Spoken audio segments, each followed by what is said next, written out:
Welcome to day 5 of the inquiry into the proposal by Wage Development for up to 140 new dwellings, community buildings, sports and leisure facilities on land near Stocks Farm, Bramley.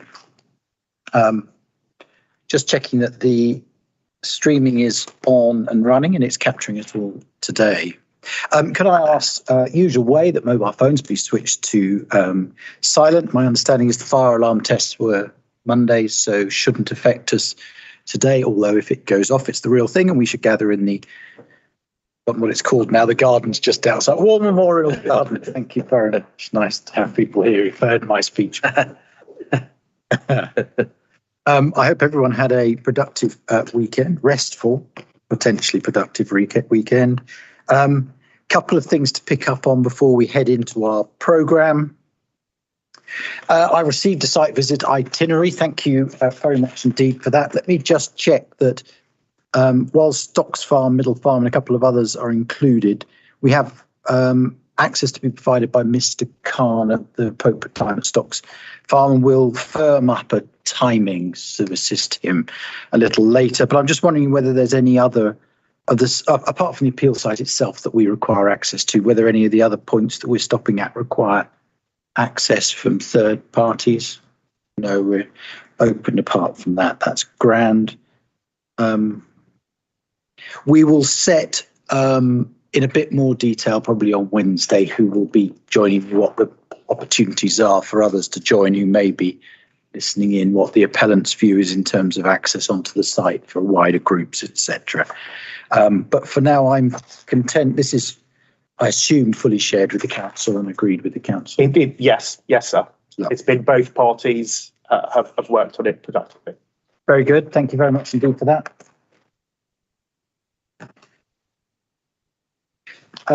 Let's do just a very quick review of the program. Make sure that I can remember all the things that we committed to looking forward. My programme is a scribbled one, but I think I'm right in saying we're anticipating round table housing land supply this morning, a transport matters discussion with Mr. Bevis, who I'm assuming is here today, and then the potential of bringing Mr. Dawes to the stand. A commitment that we are looking at conditions. Oh, I'm terribly sorry. Sound is coming on. On the video link. Shock move. I should have remembered that particular challenge.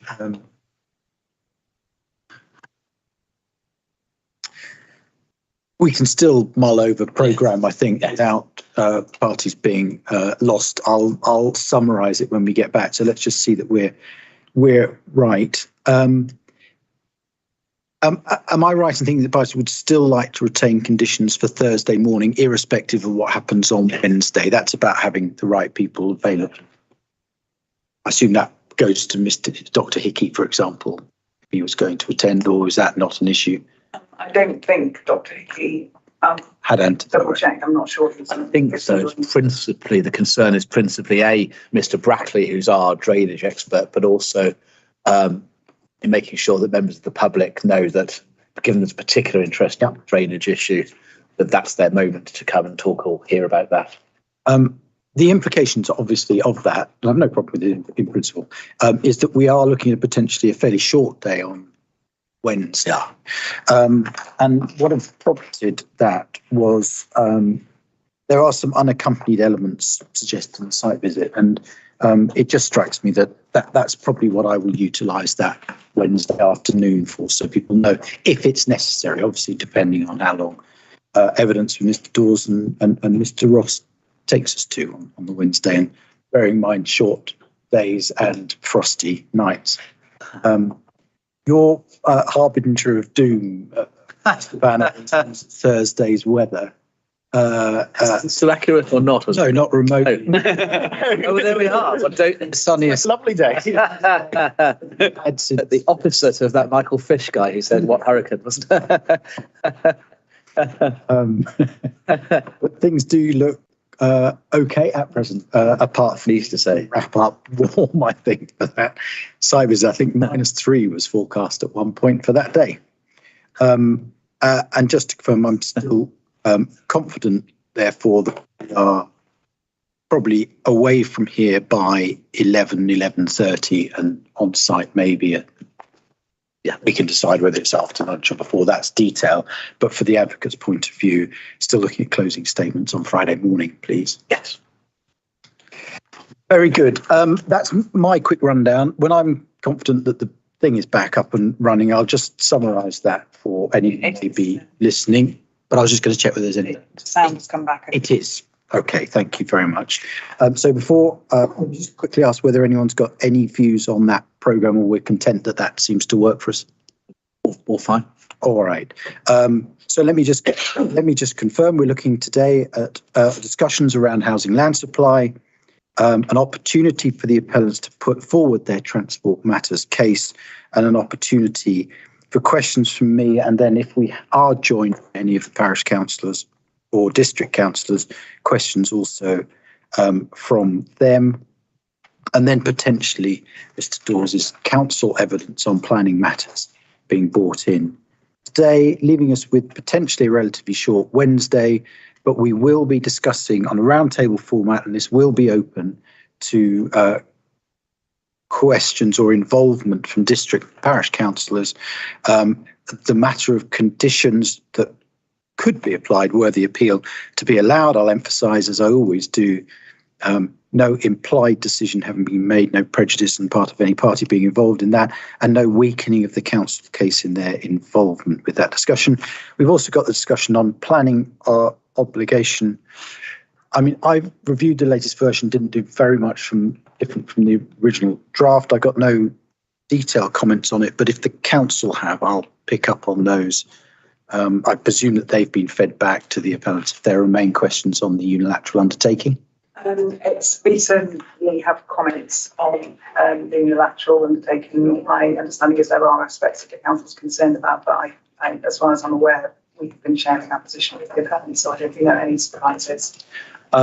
So it would obviously, that session would be helpful to be informed for me by what those differences are at some point. If we have to go into it cold because they're still ongoing, we'll do that. We'll see what parties' arguments are, and I'll see if I can have correction. I'll have the solicitor who's been responsible for the 106 involved as well, Mr. Andrew Morgan. Okay. The implication of all that is that we'll be looking to do a site visit late morning or into the lunch period, and we'll work out exactly timings of that probably tomorrow. My understanding is that while site visits are unexciting events in terms of discussion on the merits of the case, they're very helpful to me on the facts of the case. I will assume I'll be accompanied by people from both of the main parties, but there is an opportunity for others to be involved in that if they so wish, but perhaps I'd suggest that they inform the council if they wanted to do that. Sorry, I'm speaking to the other parties who may be watching online. Very good. Let me ask whether anything has raised its head over the short break that we've had since Friday. Very much.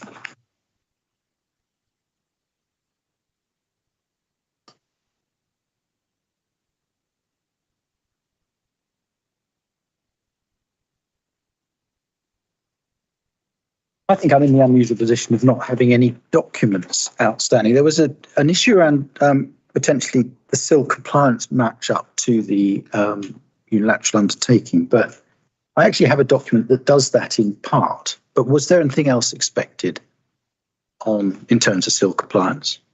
I think there were two elements. There was a SIL statement, and there was a table which should refer back to the provisions in the Section 106 or unilateral. Good. Okay.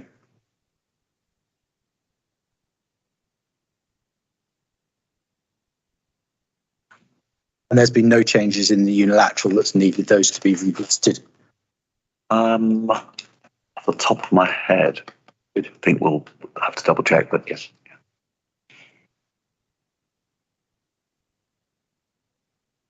Very good. Okay, who's joining us for the housing land supply discussion this morning? Mr. Ross? Yes, sir. Dawes? Hi. Councillor Nick Robinson.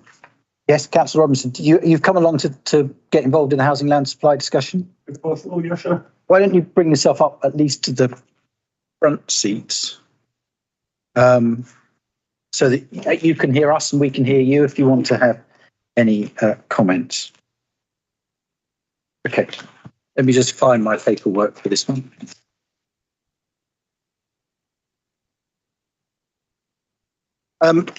It's an open discussion, but I'll probably come to parties just to ask them to do very quick summary of their principal case. But I don't have a formal agenda for you on this one, but I think it's probably worth saying that we'll be looking at just the agreements that are in the Statement of Common Ground. So I'm confident that I know the positions on those, and generally there's agreement on requirement. Then we have to obviously deal with the matter of supply. And my understanding at the moment is that there's disagreement on lapse rates for smaller sites.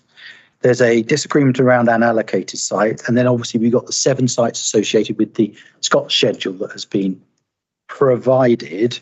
And those are the components that contribute to the difference between the parties on supply. Is that fair? Yes, sir. That's okay. I'm presuming matters of weight, well set out in the proofs, is something that we'll probably pick up in the planning proofs of evidence in sort of summary with all the other components of benefits and harm that parties might want to put. But I've obviously read the positions as you translate your moderate shortfall and your significant shortfall into relative weight. Just a quick comment from me on the Statement of Common Ground. Thank you very much for the last paragraph that's in it. And actually thank you for dealing with the matters in housing land supply. Sort of must have been over the Christmas period because of the timing of the latest AM. I do appreciate the effort that must have gone in to doing that, but particularly thank you for that last paragraph. Just to remind everyone, that's in relation to something else that happened just before Christmas, which is the government announcing a consultation on revisions to the, unfortunate acronym being used, LURB, the Levelling Up and Regeneration Bill. Clearly there's, Mr. Dawes, I've read your section 4, where you sort of do deal with the implications of some of those suggested changes, but the agreement, and I'll just check that this is the case, is that we can give no weight to the proposals as they stand there because they're at the consultation phase. Yes, as the agreement says, in relation to housing land supply position. Yes, that I think is correct. Yeah. Good. Okay, thank you. I mean, that is helpful. It's a developing area. There's no question that there is government thinking on approach to housing land supply, but we have no certainty of what that is at present. And quite clearly, in the process of an inquiry, circumstances may change. If circumstances change materially before the decision is issued, I would clearly come back to parties in relation to that. But at present, I'm taking that helpful paragraph in the Statement of Common Ground as the position of parties. Okay. Let's deal with principles quickly. Mr. Dawes, I'm going to just give you an opportunity to, on the basis that we may have people watching online here, just to set out, I've clearly read your proof, but just to set out the council's position on housing land supply. I've set out a very kind of brief agenda there, but then how we'll refer to that agenda. There's basically a sort of a macro view and a micro view to talk to. On the macro view, we're looking at a revised figure of 4.6. And so I just wanted to introduce a document which I shared it with Mr. Ross yesterday, but if I could also give you a copy. Give that sweet. This just sets out the 4.6 figure, just in case you haven't got. We have a couple of copies. Yes. That's it. We've progressed to document 15, so take this as document 15. So this just basically is a 2-page paper that updates the 4.6 figure. And as I said, I did share this yesterday with Mr. Ross. So talking to the macro view first, in terms of the council's position, clearly there's a strong relationship with Hampshire County Council in terms of monitoring sites. It's a very active, ongoing process to ensure consistency, to inform projections. And figures are provided on direct information provided by developers and site promoters.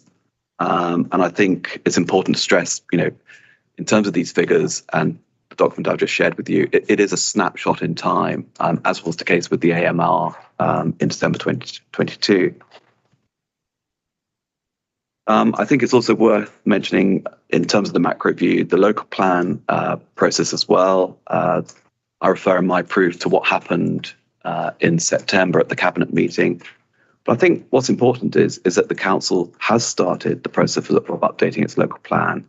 It has undertaken an issues and options consultation, and it is continuing to develop a robust evidence base. On the macro view, I think it's always also worth pointing out a couple of other things which are important. So, for instance, it's worth mentioning that the data for the AMR removed all annexes and lapsed applications from that data, which I think is different from the Station Road appeal, where they were included. And just briefly, when we do come on to the Scots schedule, I made the point of talking to a senior officer who deals with major applications. I was only able to talk to her yesterday. I've been trying to talk to her just to get the most up-to-date position on those 7 sites.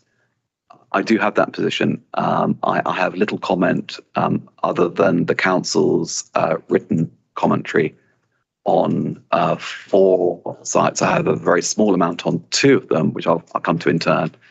But the one I do want to focus on is Many Down, which I've done quite a lot of research into, and quite a lot has happened in the last 2 to 3 weeks in respect of that site. It's obviously a significant site for the council, but I do have some paperwork on that, which once again I'll share out, I think, when we come to talk about that site. I think in terms of the micro view, I think you have to have also a micro view to the situation in Bramley. So in development terms, I think everyone would agree that Bramley has been hit hard with housing. We, the council, see it as an oversupply. So the initial figure in the local plan envisaged a figure of 200 additional units up to 2029. With 6 years still to go, the figure, I think it's a factual figure, is we're at 347 units, clearly oversupply. And I think when you look at my main proof, and I appended that, there was a report just over a year ago, which was looking at rural settlements and what they could take in terms of additional numbers for the new local plan. The figure that crops up quite frequently is 55. I think when you combine the at least 200 units plus the 55, you're still in a position where Bramley has taken more than it should have done, which obviously leads on to a point of need, and that's maybe a separate point. So those are probably the points I just want to sort of draw out as an introduction. Clearly, the appellants think the figure is at 3.71, which I think in any terms would be severe. We think the figure is 4.6, which is moderate. I suspect the figure's somewhere between the two. But who knows? But I don't agree with the 0 figure given the Many Down, and I do want to explore that further when we come to it.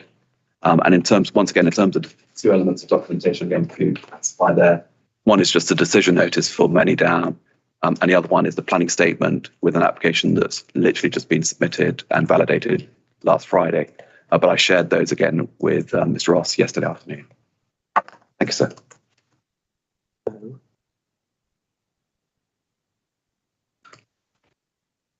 Sorry, Mr. Ross, you sound surprised that had been shared with you. Well, it hasn't been shared with me.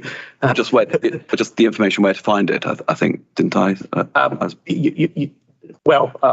got the email, and you said that 2 applications had been submitted. That's all. Right. Sorry, Bob. Yeah, that's slightly different from sharing the actual paperwork. Well, I haven't seen the paperwork. Okay. Well, it was just the planning statement I think I referred to, and the decision notice, but It's not before the inquiry. not at the moment. No. Well, we are asking for it to be admitted into evidence. This is something, I appreciate what Mr. Ross said about yesterday's email. I'm sure Mr. Dawes had the right intention, but this is, as I understand it, an application that literally was submitted to the council and validated on Friday. So there is no way we could have produced this. I don't know.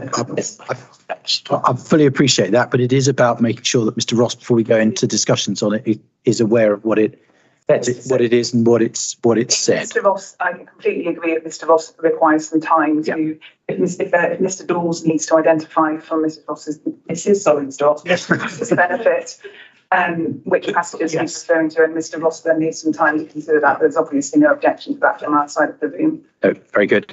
Let me tell what we'll do. I'll see if Councillor Robinson wants to add anything to the council's position. Mr. Ross, I'll come to you with a introduction. Then we'll have a little look at perhaps making sure that those documents are available, perhaps taking a break and giving Mr. Ross a chance to bring himself up to date. I'm just rereading my emails there, and I did refer to the paragraphs I'm going to quote from, nothing more.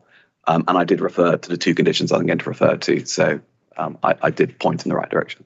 Okay, understood. But we'll just make sure that he's got the paperwork so he can see the context in which those sit as well. Councillor Robinson, you've heard what Mr. Dawes is suggesting is the council's position in this inquiry. Did you want to add at all to that? I think at this stage, thank you, sir. All right, thank you very much. Mr. Ross, do you want to give me something of a précis saying that we're being streamed here, just to sort of start the discussion on the appellate position? Yes, sir. Thank you very much. And I think that Mr. Dawes, I'll use his macro and micro positions in terms of that. And I think we are in a very happy position that the overall requirement is agreed between the parties. It's not always the case. And the document that has been provided to you, sir, document 15, was exactly the position that I thought the council should be using as their baseline. So I'm quite happy that the council have now updated that, and that is in the public domain. I know that that's how this council operates. So that is a good position to start with. And as you set out, and we set out in a statement of common ground, the differences, in fact, between the parties are not so significant, and there's not a significant amount of sites that we need to go through. So hopefully the session won't be a very long one.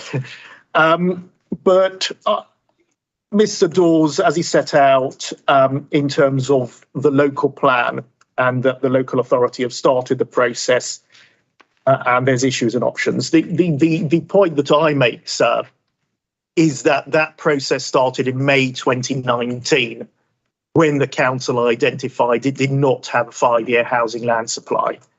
And we are now in January 23, and the plan has gone absolutely nowhere. There's no weight afforded to those issues and options consultation. And as the documents provided by Mr. Dawes in his evidence only show continued delay in this plan. So that's 3.5 years since the local authority knew it doesn't have a 5-year housing land supply.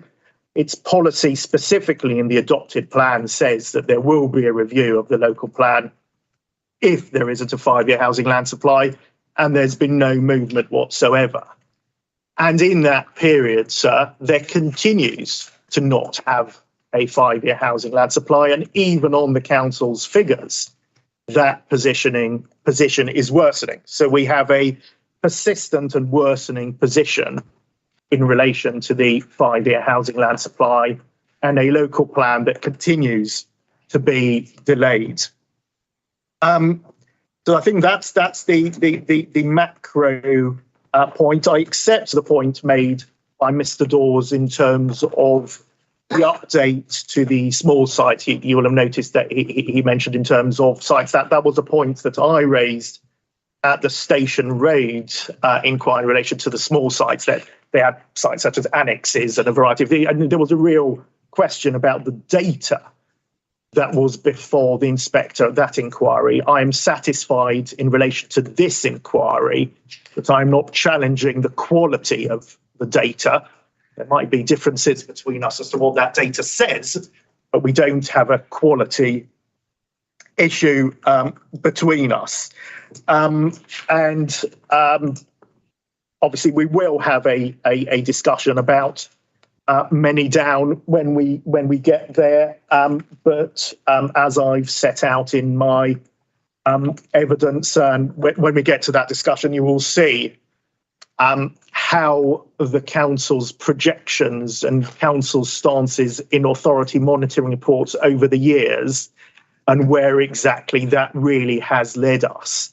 And I would like you to bear that in mind, sir, when if you decide that you need to come to a conclusion on housing land supply. As you recall, sir, the inspector in the Station Road inquiry, even though there was quite a difference between the parties of 4.11 to 4.83 or 4.84, decided that he didn't need to come to a decision on the level of shortfall and decided obviously to grant consent and consider that was material. That obviously is something open to you, sir, if you so wish. That's some points on the macro, and then in relation to the micro position on Bramley, and I do struggle with the statement by Mr. Dawes that there is oversupply of housing in Bramley. The policy position is that Bramley, what was set out in the local plan, is to deliver at least 200 dwellings. There's no cap on that figure. And when we go and we'll hear obviously later from Mr. Bevis in terms of the sustainability of the sites, Bramley, I don't want to go into that, but if you don't deliver in the most sustainable settlements, where are you going to deliver?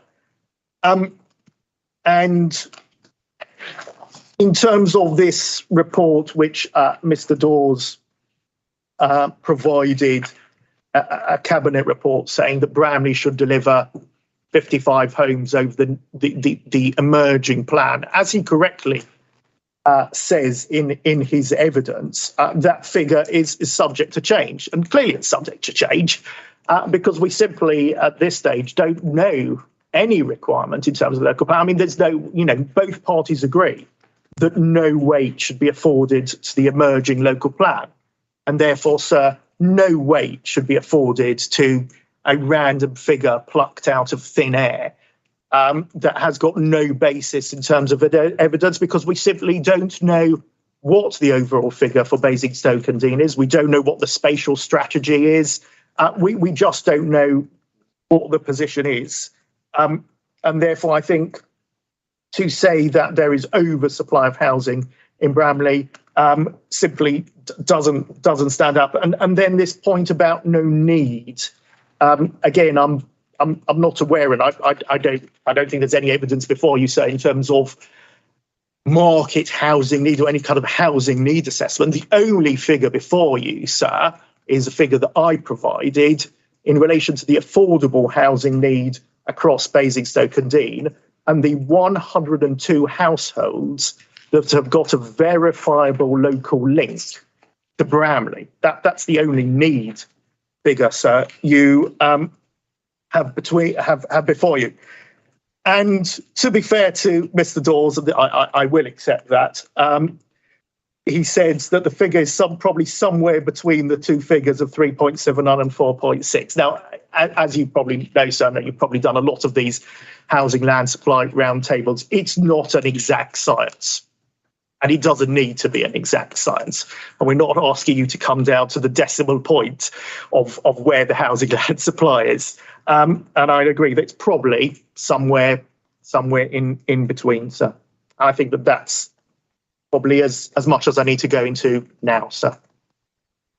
Mr. Ross, thank you very much. Councillor Robinson, you came to me on day one of this inquiry saying really two things. One, that you felt that, because I think you're chair of the Development Control Committee as well, correct, as well as the ward councillor. Yeah, that Basingstoke has effectively almost over-delivered over the previous few years, exceeding its target by 31%. I think. correct. And that Bramley itself, and that's the macro point that you've heard people talking about.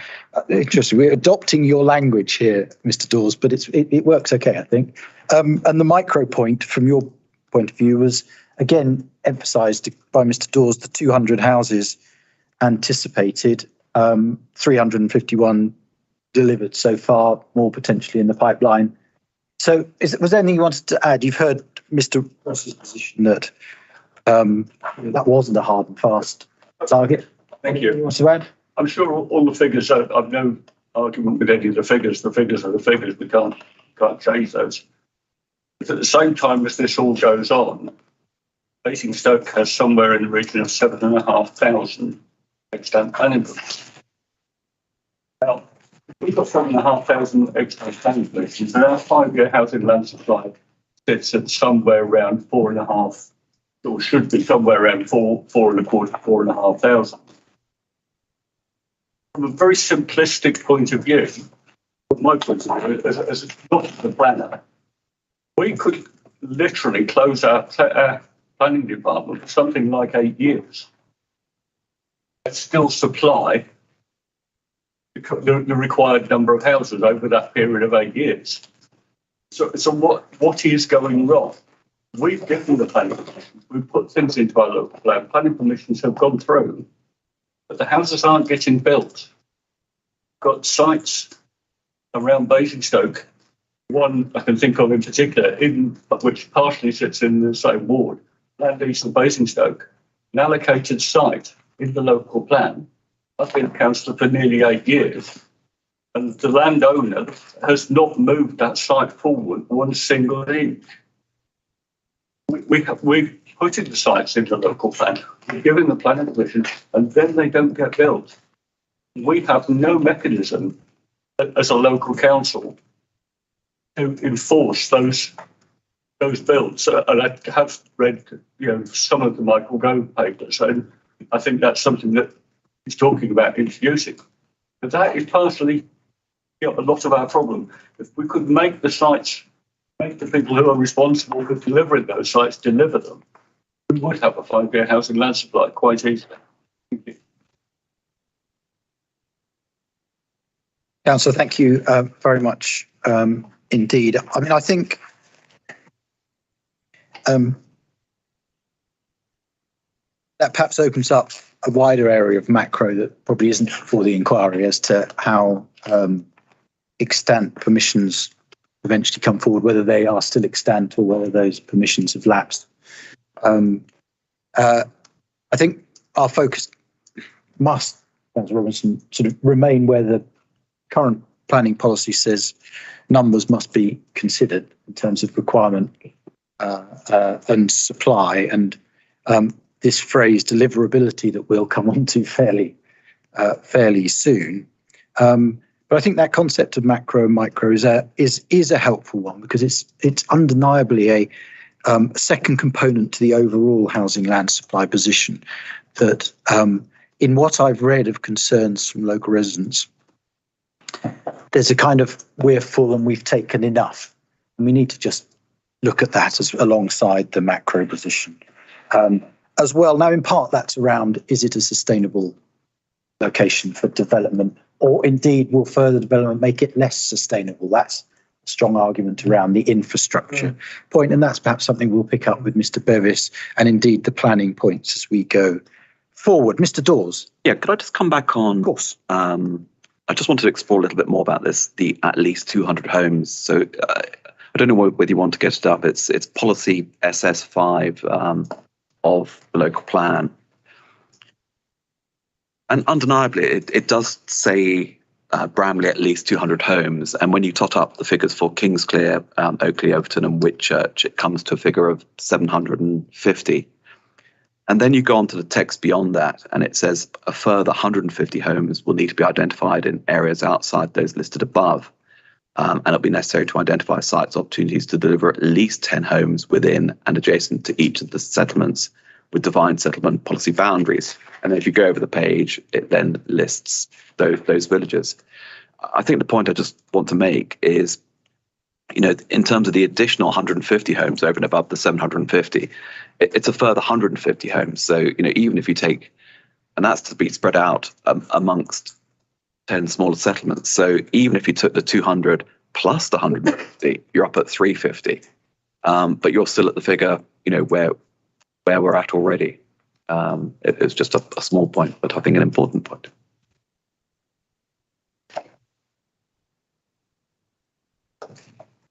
Yes, okay, I understand. Mr. Ross, you want to pick up on that?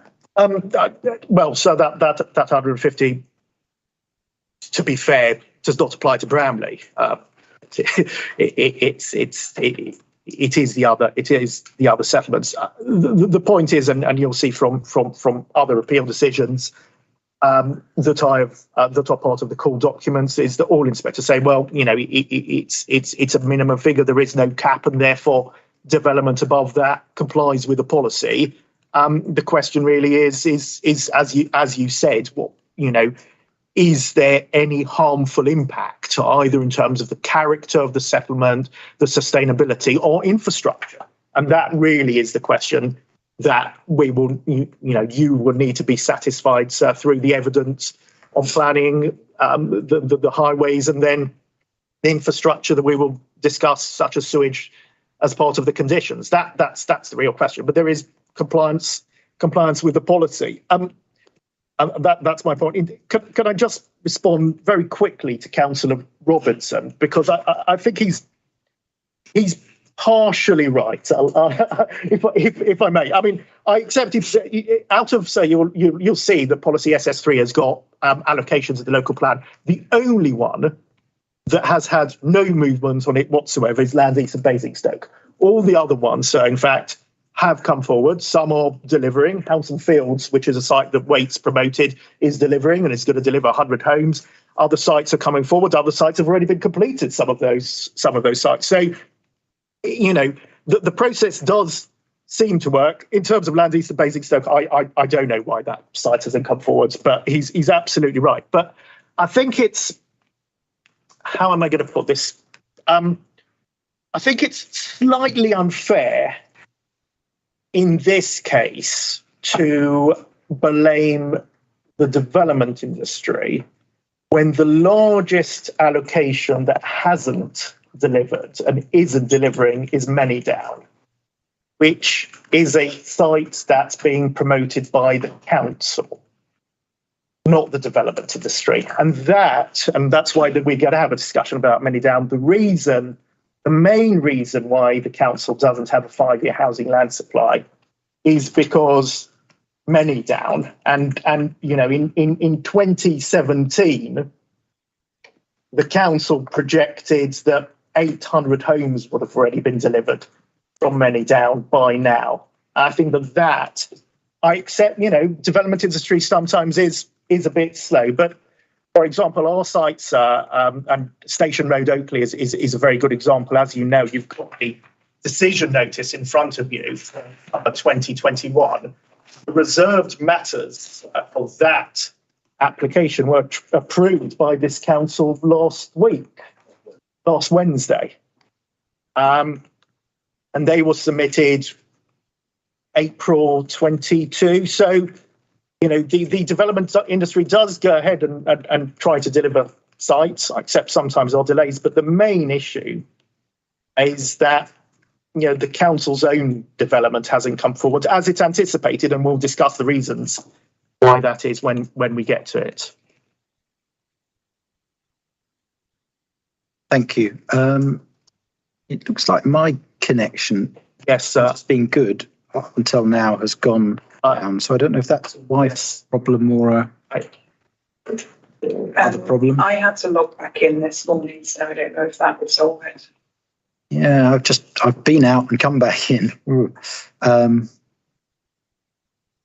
Just give it a moment. If it's just me, we won't worry. No, so I have the same problem on one of my computers. The other one seems to have come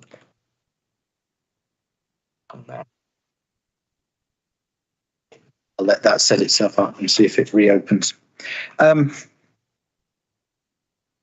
Before we take a break, perhaps get that paperwork over, give Mr. Ross a chance to just look at the context of the email that came from Mr. Dawes. Is there anything anyone else wants to say on requirement, the perhaps macro position that between the parties, the 4.6 to the 3.71? Yes, I think it's 3.7 at the moment. The 4.6 to 3.71 position, before we perhaps have a little discussion around some of the elements of supply. No, nothing more from me.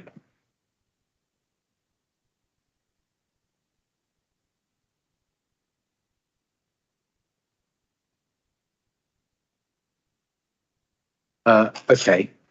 We get up the statement of common ground. Lapse rates. First question, how much difference does it make? How far apart are the parties? Is it something we need to unpack in detail? Gosh, that's a fairly brutal analysis of lapse rates. They're quite a big thing, but I have to ask the question. Obviously, the PPG, neither the framework or the PPG gives us any particular assistance on lapse rates. You I'm sure, have read more than I have the references that aren't there to this matter. There's obviously, various examples of those chosen differences in other inquiries, etc. Mr. Dawes, your argument for the 5%. And then, Mr. Ross, I'll pick up on yours for the 10. Yeah, I don't have a great deal to say on this point, other than that's our position that it should be a 5% lapse rate, and I think that's what we've been putting forward in more recent appeals in line with other evidence. But I've really got not a great deal to add on this point. Okay, sorry, just to push you a bit, when you say we've been putting forward in other appeals, do you mean we as in the council? Yes, yeah. As in Basingstoke and Dean? Usually I see evidence behind it in terms of, historic rates of delivery against those small sites, to justify that it's been a very successful programme within this district and consequently lapse rates are accepted to be sort of lower than they might be considered in other areas, but I haven't got anything really. All right, well, let's take Mr. Ross's drivers for why it should be a higher figure here.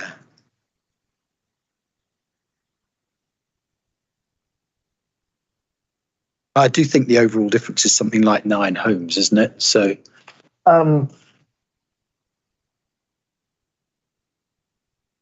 it's not. Oh, no, it's more than that. It's 29. It's 29. My sums, my head. Yes.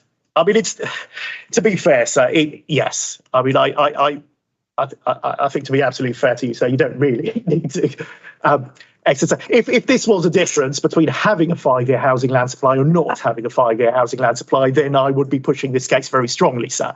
But in the grand scheme of things, as I agreed with Mr. Dawes, as he set out at the opening, the figure is likely to be somewhere between our two figures, and it's not an exact science. 29 dwellings does not make a huge amount of difference. But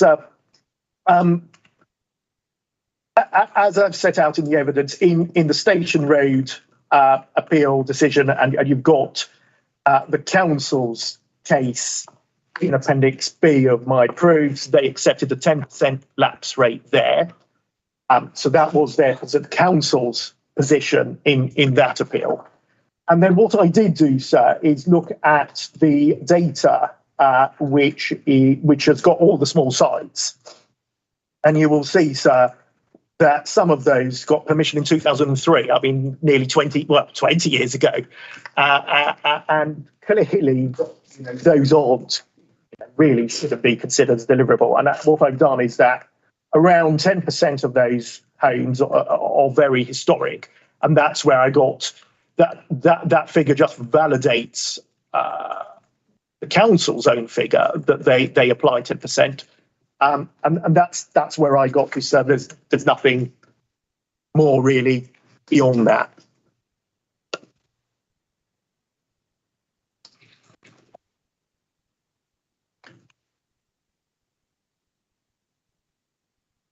Okay.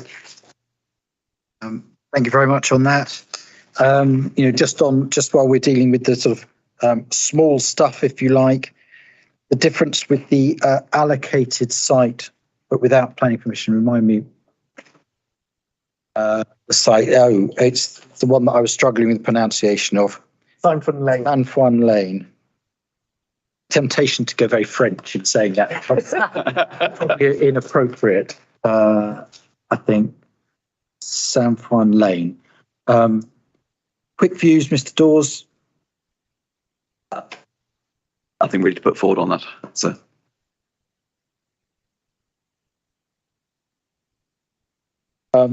Well, you say deliverable. Mr. Ross says undeliverable. I don't have a huge amount. No, I mean, I data to support. I'll probably take you to the text that the council set out, which is on the Scotched schedule.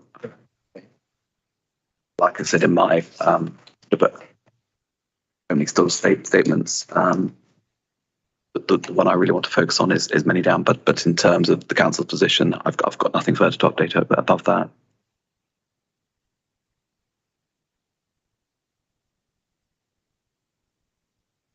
I mean, again, we're not talking huge numbers with that. It just happens to be in the great scheme of how deliverability is defined now. But the issue of being allocated without planning permission is very different to having planning permission in the way that it should be viewed, and in terms of where the responsibility for giving the clear evidence lies. I don't know, Mr. Ross, anything you wanted to pick up? I think you have no evidence before you that the site is deliverable. In fact, the only evidence I think you have before you says it's undeliverable.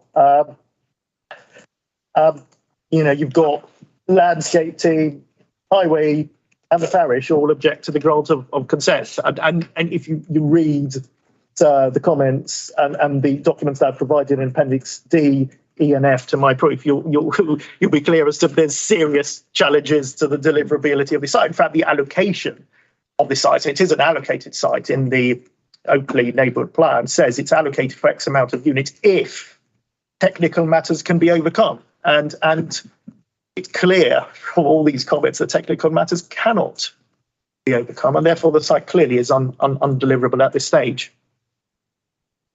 And I think I noted when I was reading through that the issue of nutrient neutrality, which has been testing my brain on a strategic basis for a little while, has been resolved, is what I think the council officer said in that. Was that one of the things that you saw as being a technical challenge, or is there more beyond that?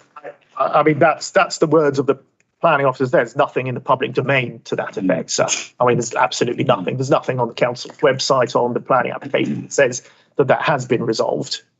So I don't know, but that wasn't the position, as you can see, is that you've got the Hampshire County Council, the Highway Authority, objecting to the grant of consent on technical highway grounds. They just, there is a legal issue here which currently prohibits the grant of consent. Clearly, as such, there is nothing there. So there is no clear evidence from the local authority this site is deliverable at this stage. So I'm hesitant to be a backseat driver in this discussion, but I mean, you'll be aware there's a whole load of of appeal decisions making clear, for example, that assertion isn't clear. We haven't burdened you. Sometimes in some inquiries you get 3 folders of core documents, but given your experience, we thought it wouldn't help you to have that. But I think we can agree that assertion isn't clear evidence. And that definitional point you referred to in terms of what's required, although there's only sort of one issue in relation to allocations of that permission. Obviously, the same point applies to a number of the sites that fall within the same category in other ways. But it's, if in doubt, leave it out. The only update I can get, which I was going to sort of go when we went through the sites themselves, the only update I had was that revised plans were received by the officer last week. They're going to go out to consultation, but that doesn't help. Okay. help hardly at all.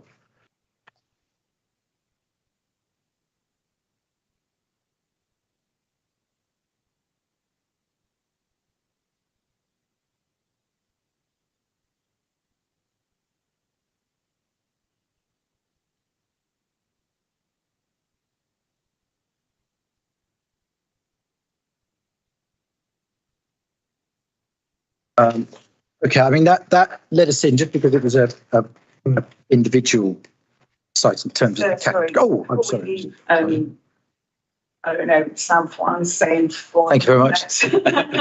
Glad it's not just me. No, I speak French, so my brain doesn't deal well with this type of thing.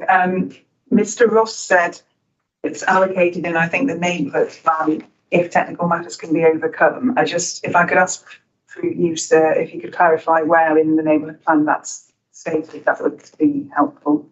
Thank you.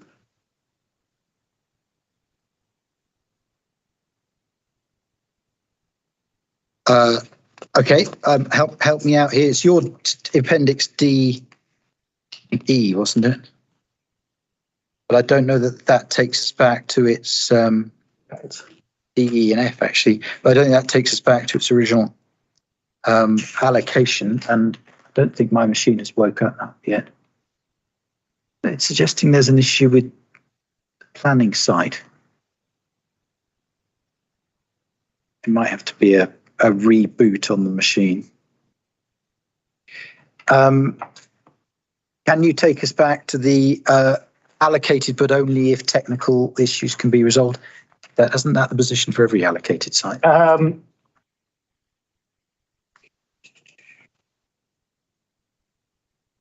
So it's Appendix F. Thank you.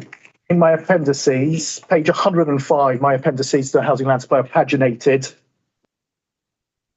And kind of 2/3 of the way down there, you've got the Parish Council's original response for your reference, and it says the Oakley and Dean neighbourhood plan identifies site 4 Lane as a possible housing site, and then you'll say if the physical constraints could be overcome. That's from the Parish Council itself, sir. We don't need to go back to the neighbourhood plan. That's there.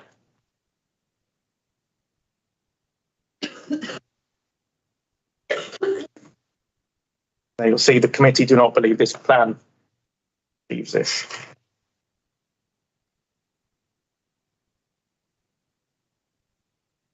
Sergeant, is that what you need, or do we need to dig further back? I don't think I've probably got the Oakley and Dean neighbourhood plan. No, the confusion, and I'm just looking at this now, so it may be that I'm missing something. The confusion on my part came because I understood Mr. Ross, that I now understand not to be saying, that I thought he was saying that the neighbourhood plan itself said the line about technical matters, and I can't see that it does, but if that's not the point he's making, then we'll clear that up, I think. I mean, I agree with you, sir, that is how allocations work in my experience, because technical matters aren't considered at allocation stage, so. I think the point is technical matters has been flagged up and there's an ongoing issue. And of course, the fact it's been allocated can't help the council meet the test because the fact it's allocated simply qualifies it for the clear evidence test. It would be entirely circular if the thing which made it eligible for consideration for the clear evidence test was part of the answer to that test. Yeah. See what I mean? That's entirely circular. And yet that seems to be something council's taken into account.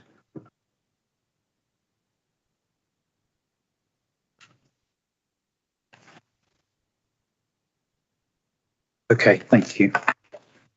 I think that probably, unless anyone wants to introduce anything else, takes us on to starting to look at the schedule and look at the sites that are specifically a disagreement between the parties. But the commitment, I think, from me, Mr. Ross, is that we have the documents handed in. Mr. Dawes, we'll take a break, give you a chance to just have a look at the context in which Mr. Dawes' email and reference to paragraphs sit. And for me to see if I can get a connection back to the planning team's website over that break. I mean, it's no bad thing to take. It's an early break, but we'll take 15 minutes to give you a chance to have a look at that. You can quite clearly come back to me if you feel that isn't going to be in. No, it will be absolutely sufficient, sir. I mean, it's mainly in relation to the planning statement and just what else it says. But yes, 15 minutes would be absolutely ample, sir. Councillor Robinson, I don't know if you're able to get hold of a copy of the. Thank you very much. Of the housing land supply statement of common ground. There might be one on the table, actually. There isn't, I'm sure, in the 15 minutes we can print one out. Because in that is the table at the back, which deals with what are disputed sites between the two parties. So in terms of understanding what supply Basingstoke Dean are drawing on to calculate the 5-year housing land supply, there's let me call them a bunch of sites, of which there is general agreement on all but the 6 that now remain on this table. So if you had a copy of that table, I think it would assist you when we come back to discuss them. Okay, so I've got a planning statement and notice of approval. Will I just explain a little bit about? Yes, please do. Set the scene, and then particularly the relevant paragraphs that you're going to go to, which might save us having to read everything until a later point. What I've given you here is, so there was a planning application, an outline applications 17-00818, which was granted permission in December 2021. So that first document is just the decision notice. And when we come to the site, I'll just be referring specifically to conditions 5 and conditions 7. So this is, you don't come across them very often, but sort of a cascade decision notice. So condition 5 in effect says you have to deal with all the elements in condition 5 before any reserved matters can be submitted.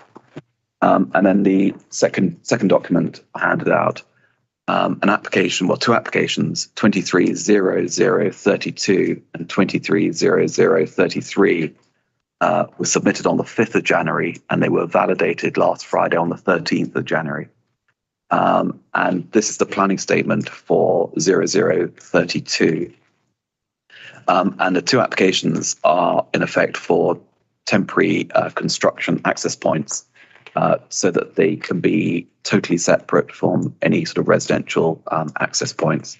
So the very, very recently submitted applications for the Many Down development.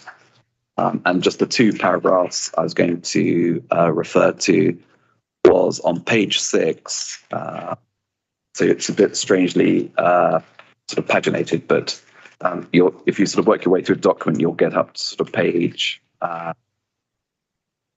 19, page 20, and then you have an appendix. That's what it is. And then you have a contents page, and I'm going to take you to page 6, where there's a proposed program, and I was going to refer to that. Maybe me, but I've got to page 20, appendix 1, and then I stop. All right. Yes, this is where I struggled. Or it's not page 6 of the main statement then. No, I think page 6 of appendix C? Yes. Many yes. and site-wide constructions. Yep, and it says proposed program at the top. Yeah. Yes. Right, we got there's another set. So there's an appendix to an appendix. Yes. Yes. I've gone to big error. So I'll refer to that. So what? So that's the cascade requirements of the outline planning permission. Well, I was going to just talk to that when we come to it. Just to understand, so that this is asserting commensurate on 2023, and what's being suggested is the site-wide frameworks mission will be approved, and there will then be reserved matters. They will also be approved. Conditions discharge will be approved, and construction will start all in 2023. Yeah. Well, we'll deal with the detail when we come to look at it. But okay. Good. Thank you very much. All right. 15 minutes to have a chance for us to have a look at those. If we can be back here at 11:15, it would be very helpful indeed. We'll then pick up on the sites. If anything comes to anyone's mind during that break about principles of the housing land supply or any of the issues that we discussed before the break, we can pick it up then. But otherwise, we'll come back and we'll start on the sites at 11:15. Thank you very much.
Lynette.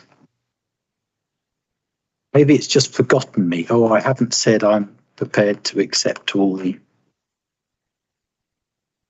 analysis on timing. Okay, welcome back. Mr. Ross, enough time for you to catch up on Yes, sir. the planning statement. Yes, yes.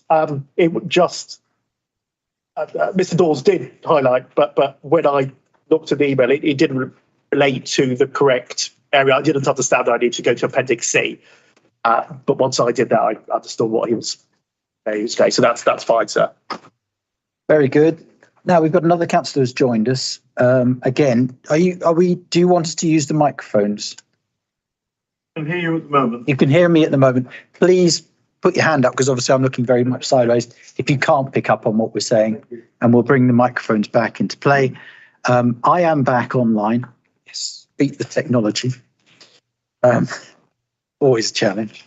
Just a quick reminder of where we're at. I said if anyone thought of anything they wanted to add from the discussion we had this morning, that there'll be a chance to do so after the break. I've got nothing to add, thanks. No, sir. Okay, did you manage to get a copy of that table? Very good indeed. Just a document. Of course. Point from me, if I'm right. Through you. Yeah, Mr. Ross, you will recall, obviously, it wasn't very long ago, the debate about whether the 200 or the at least 200 figure was At least, yeah. And Mr. Ross referred to some appeal decisions in the core documents, if he's not necessarily now, but if he's able to indicate which ones I should be directing my attention to for that, that would be helpful. Thank you. Where that at least has been emphasised, or the approach generally. Accepted as not being a cap, I think. Is Accepted. I will come back. Yes. Oh, and sorry, whilst I'm hoping to be quiet after this. In terms of inquiry documents, I'm at number, we just had a query so that we can upload to the website for everyone to see. I've got to number 16 as being the planning statement and the decision notice for Manydown. Yes, I appreciate it. It's probably going to have to be a 16.1 and a 16.2, but I quite like to keep things bundled when they work together. So, yes, the Manydown planning statement and decision. It isn't a decision document as such, is it? But I'm calling it that just for shorthand. Thank you.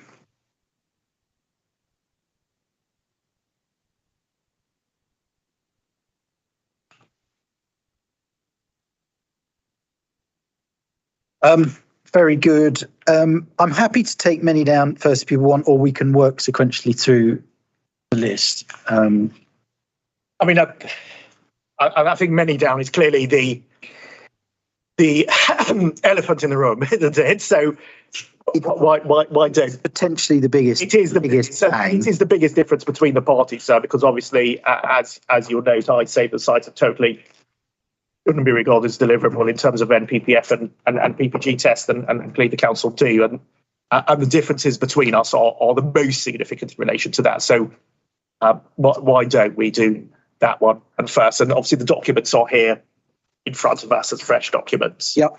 That would make sense. Okay, I clearly have the small writing that I see the glasses have come out to get. The writing in each of the boxes. But Mr. Dawes, I'm going to give you a chance to sort of build on that council position, because that's absolutely where I think you're hoping to go with the new documents. Yeah, it's really, if anything, just to sort of try and provide a very up-to-date position on Manydown. And I think Mr. Ross is fair that it's stalled for quite a number of years. But I think the point I'm trying to make, and why I think I take issue with the zero figure, is I feel that some momentum has gathered in the last few weeks and months, and I'll explain why. So clearly the decision notice, which you've now got a copy of, is a complex one, as is the legal agreement, and the site at 3,200 up to 3,520 homes, and everything about it is complicated, and it's going to involve multiple players, and everything that goes with that. But just in terms of the decision notice, I said I would take you to conditions 5 and condition 7. So the way this has been explained to me is that this is a cascade decision notice. So, for instance, if you go to condition 5, you'll see that it says prior to the commencement of development or approval of any reserved matters, the following site-wide framework, and then it has an A through to J in terms of elements that must be submitted before even a reserved matters can be submitted. And the point I wanted to make is quite a lot of those submissions have been made in respect of condition 5.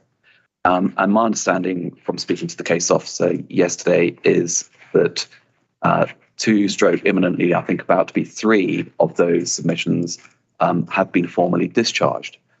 So there's a process ongoing in respect to these conditions to address them, to allow for the reserved matters to come forward.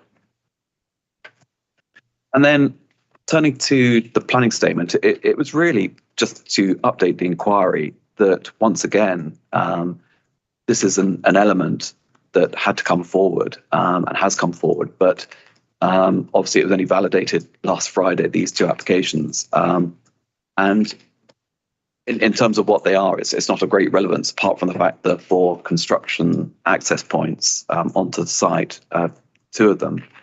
But it just caught my eye in the planning statement that on that page, which I pointed you to, was a proposed programme.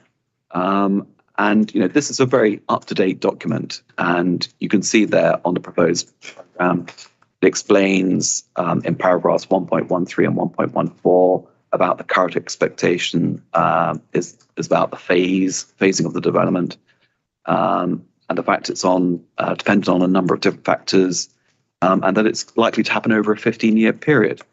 But even with the submission of this application, they are talking of commencement of development, maybe ambitiously, this year, and completion in 2038. And really the point of that is just no more than to bring it to your attention. I think the 2 clear points I want to make is it doesn't feel right that a figure of 0 is put forward. I can't give you a figure. We've obviously got down the full figure of 570. If you're looking for a figure somewhere between the 0 and the 570, I'm not sure I can provide that. But I think the point I'm wanting to make is there is momentum. There are things happening. There are submissions being made. And I think the position that was apparent maybe sort of 6 to 12 months ago has altered.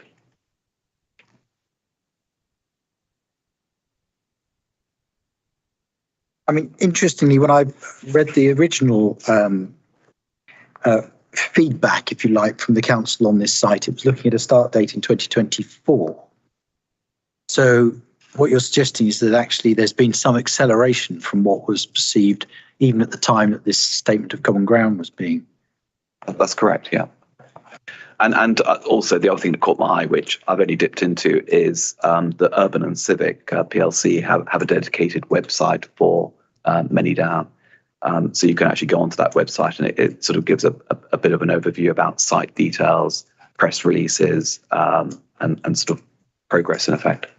And the creation, I guess, of a development vehicle which includes Urban and Civic is quite a step forward, I would have thought, on a site that's predominantly held within council interest, Hampshire and Basingstoke. Do you know when that happened? I'm afraid I don't.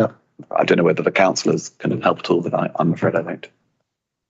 If I may, basically around about 2019, which really did Topco, so they came on board. Literally, it occurred, and I'm not trying to blame it all, but literally we went straight into COVID after that, so there was inevitably a delay. It's not the only delay that site suffered, but like a lot of things, it was a significant issue. Thank you. I mean, that's helpful. Councillor Robertson, you've heard what Mr. Dawes has sort of set out there. If I paraphrase, a site that's had its problems, but there's a bit of movement on it now and more confidence that we're going to see as we come forward. How do you feel from the certainly development management side? On, was a major step forward, because until you've got a major house builder or developer master developer on board, you are going to struggle. There are a couple of things. One thing that I did pick up just reading through this briefly, it says here it's not owned by the developer, by a developer, and the current owners are not seeking to develop the site themselves. The current owners are a partner in the development vehicle. The development vehicle delivering this site is Basingstoke Council, Hampshire County Council, and the Manydown Corporation. And they are collectively. So whilst they're not doing it directly themselves, they are heavily involved in getting this off the ground. And the other thing I would like to add to what's already been said, we've got a figure on one side of the paper which says 570 and a figure on the other side of the paper that says 0. And as has already been said, what the figure actually is somewhere in the middle. But I think 0 is somewhat disingenuous. Thank you. Okay, Mr. Ross, before I hand over to you, the other question that I had on this one, I'll put it to Mr. Dawes or indeed Councillor Robinson, is build-out rates of 50 are realistic. 200 for a scheme that's of this nature with sort of a complex mix of deliverability may work if you've got multiple developers on board, but there's no indication that that's the model. So I just wonder if you've got any sort of background to assist me with whether 200 is realistic or... I'm unable to help you on that point, I'm afraid. I don't know if Councillor Robinson can, but where has that 200 projection come from? From the someone within the development vehicle, from Urban and Civic, or... I mean, Urban and Civic themselves, I don't know them that well as a company, but they're not sort of developers as such. They're more of a kind of master planner. I'm trying to find the right term for it, but they kind of go out and find the right people to develop and deliver. They're almost a project management. They haven't yet, and that's the main point. All right. Sorry, am I? No. It's round table, so it's not. Okay. Well, I put the question out there around, there's the start date issue. If they don't put any houses on there before 2028, it's doing nothing for your 5-year housing land supply. If they start in 2023 and genuinely go from 50 to 200, then it's doing very significant delivery elements for your 5-year housing land supply.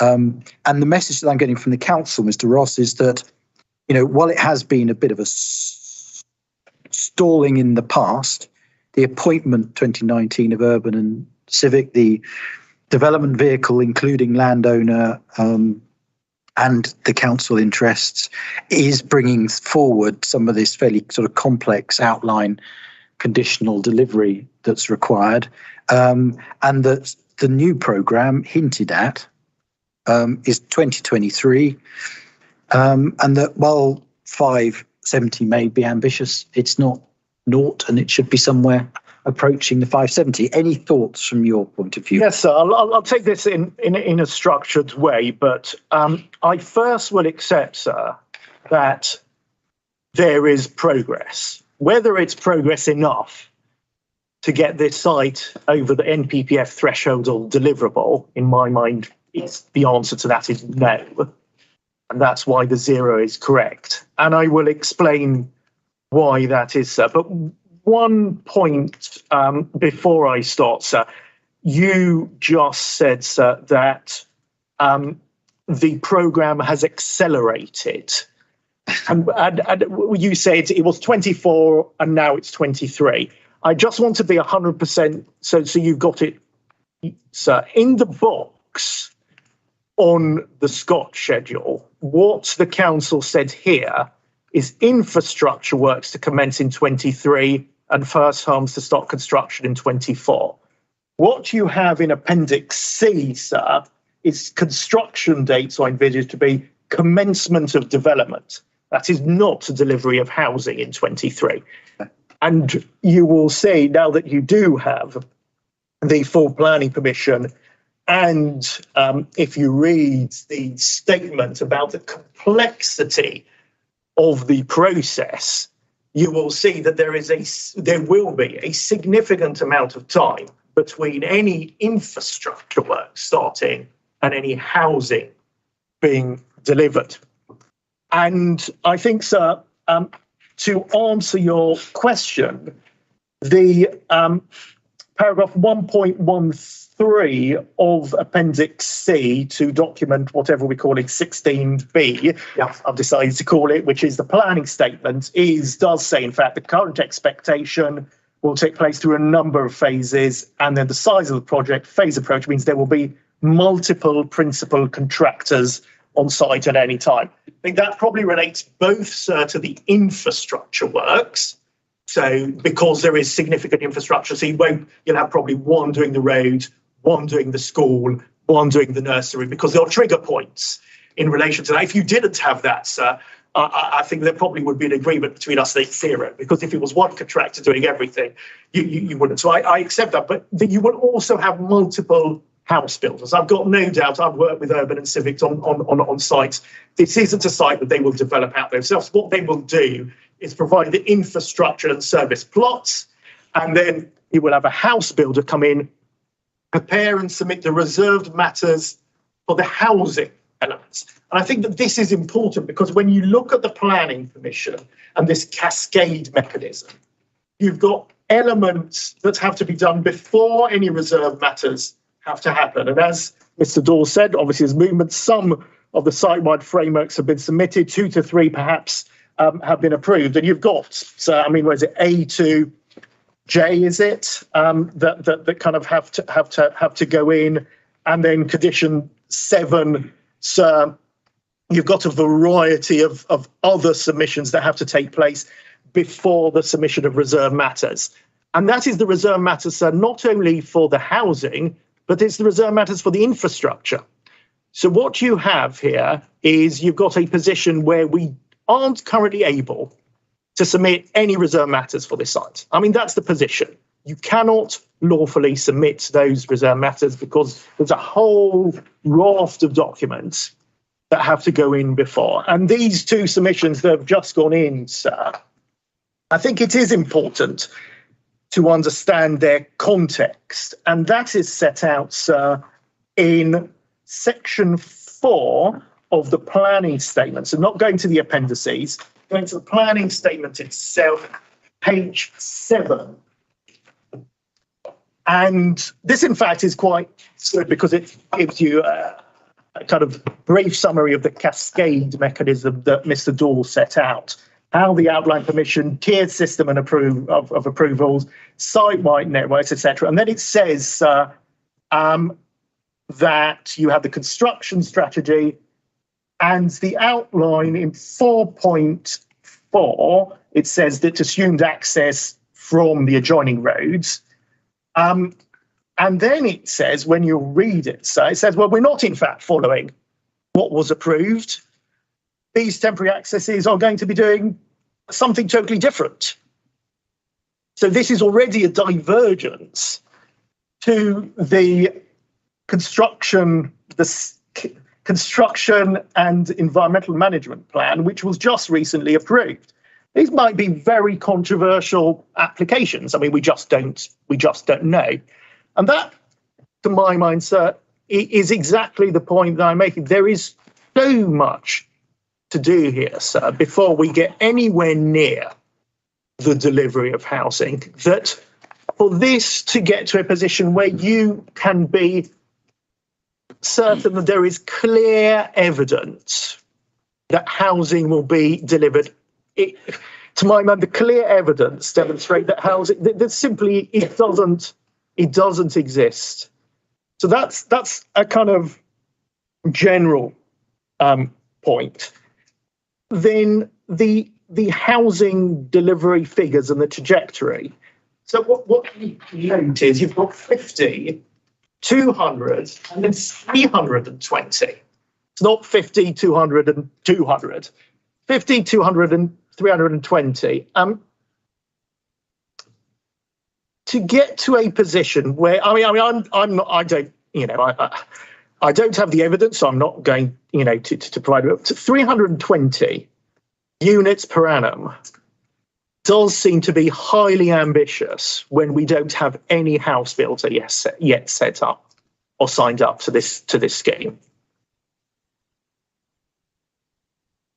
Whether a house builder will sign up to this scheme in the current climate is a different point, and I'm not going to go there. But that is what the council are telling you to take into account. That within 2 years of now, basically, you're looking at the 31st of March 2025, 50 homes will be delivered. A year later, 200, and then 320. I simply cannot see where the evidence that exists.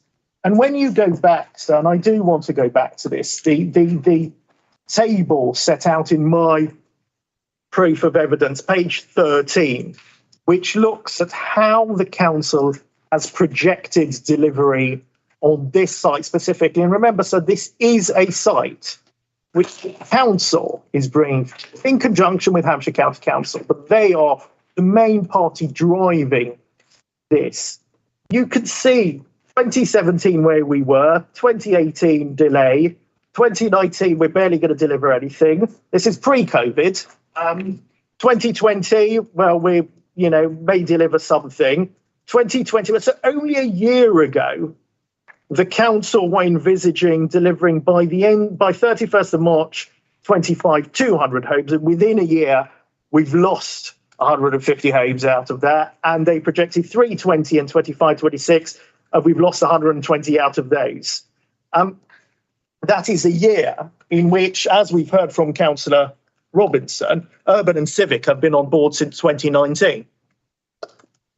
So, the council up to 2019, I can understand the challenges the council had. The council is not a developer. I accept that. But if Urban and Civic was signed up in 2019, and I've worked for Urban and Civic, you would have thought that the council would have the expertise that they provide to be able to project correctly. And even through that process, they haven't. And finally, sir, if I may take you to page 118 of my appendices of the Housing Land Supply, again, paginated.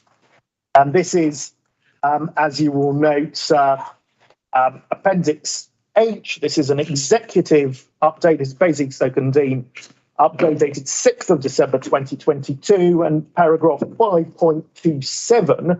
This was an update of where this council is going in terms of its finance and investment income. And you will see that the approval of the overarching business plan, this is many down overarching business plan, will be later than anticipated. This was on the council's executive meeting in May 2022, and we still have seen just hasn't materialised. So there's not even a business plan.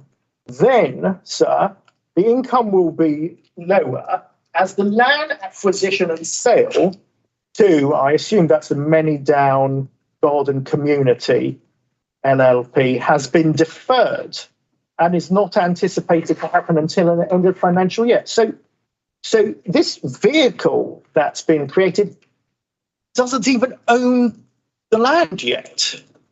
So, and deferred and is not anticipated to happen. Will it happen? I don't know. But when you look at the definition of deliverable, it has to be, the wording is now.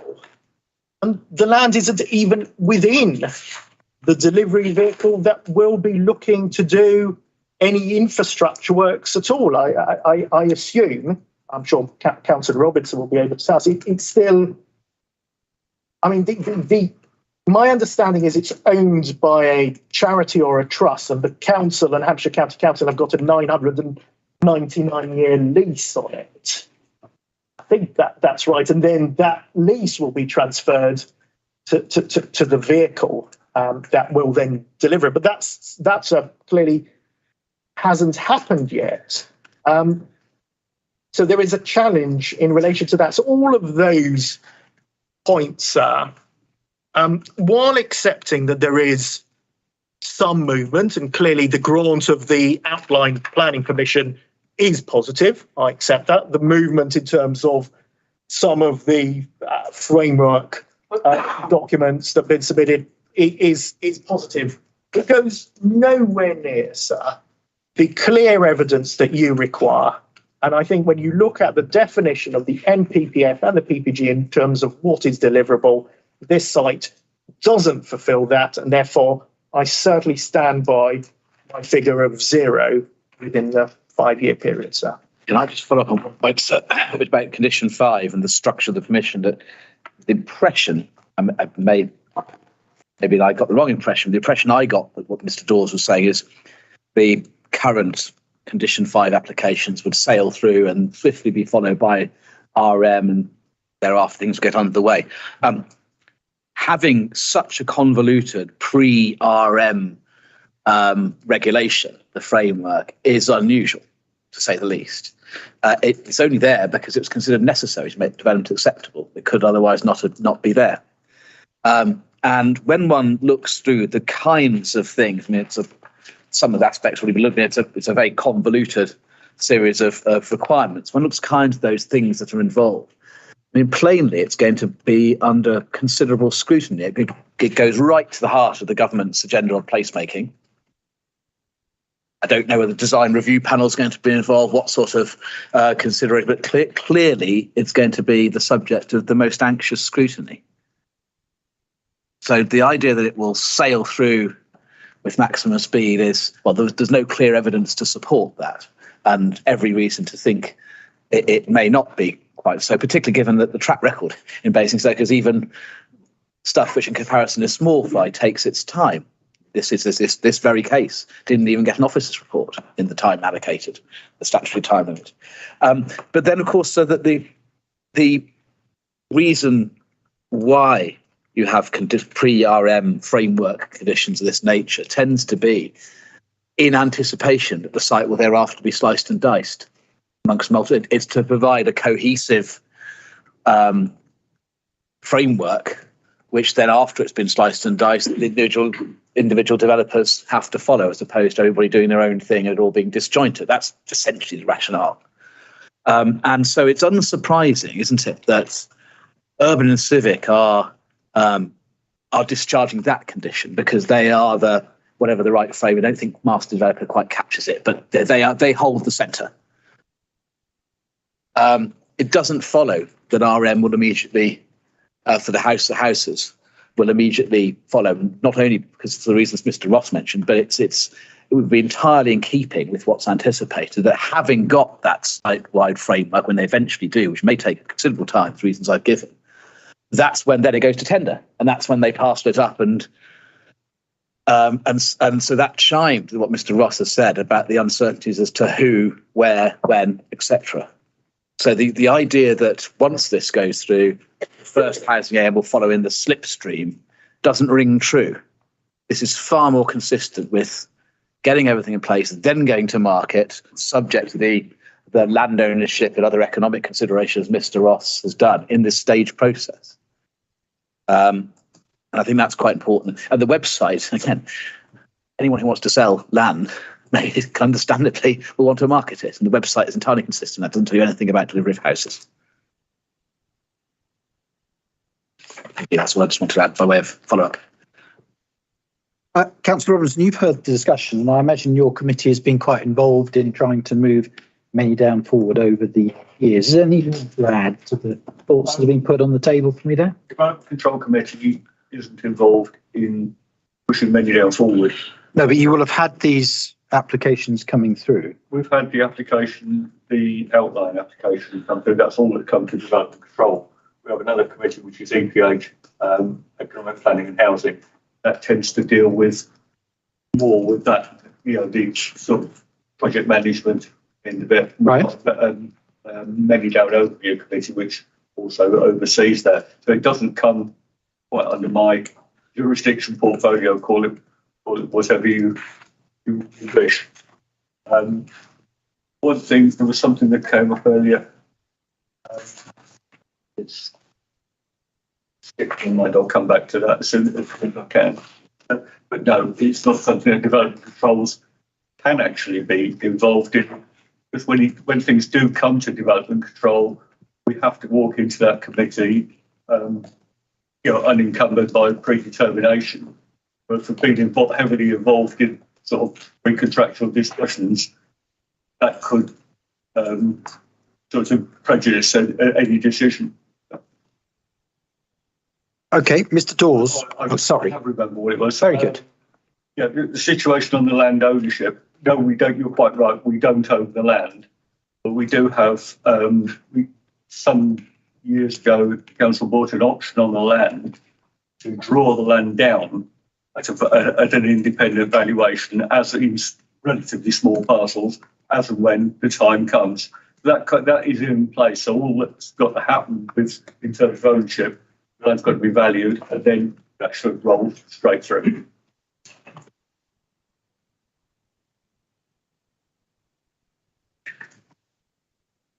Mr. Dawes, the position is still put that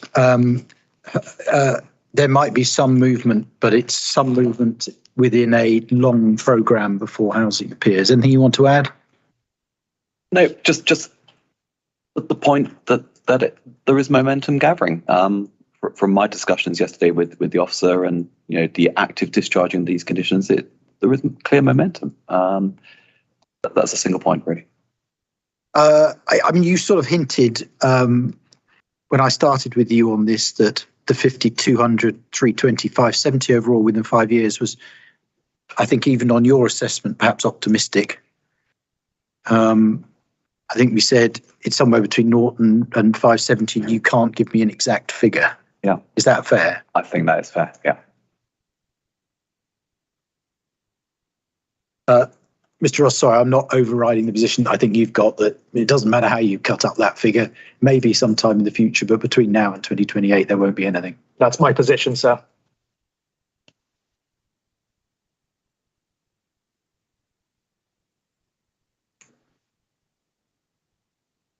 Anything anyone else wants to add on Menu Down? No? Okay. Thank you very much. Let's just check my notes on it. Okay, that's fine. I think probably we should, the others do vary. Some are more significant, clearly, than others, although that's not so in terms of the overall 5 year. But I think we might as well just deal with them sequentially, and I can just sort of make sure that I understand the positions of parties. Elmdene and Fairholme Road.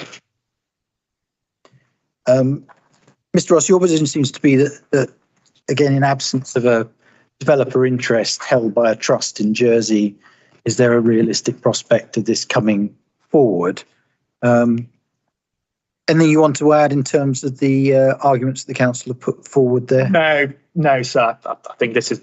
I mean, it's a small site. It is a small site. If you look at it in terms of the council, it comes in, it goes out, it comes in, it goes out. It kind of flips as to which day of the week it is. But my position continues to be the same as the position was at the Station Road, that this wasn't delivered. I think, in fact, the council at that time, I stand to be corrected. I'm more than happy to be corrected.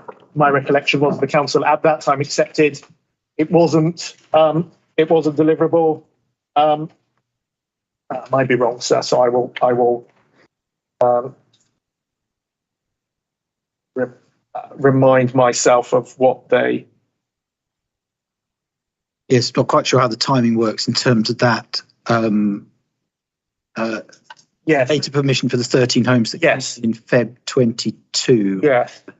The grant of permission, and whether that sort of has triggered the momentum, perhaps, that we were talking about. Well, I mean, as you can see, I mean, it first got outline consent in May 2016, then a reserve matters in August 2019, and that expired. And then, yes, of course, it did get permission in February 22, but we were a year down the line, and no pre-commencement conditions have been discharged, and nothing said. And the note from the council is these provision of stated through the site monitoring consultation cited deliverable 13 homes 23-24.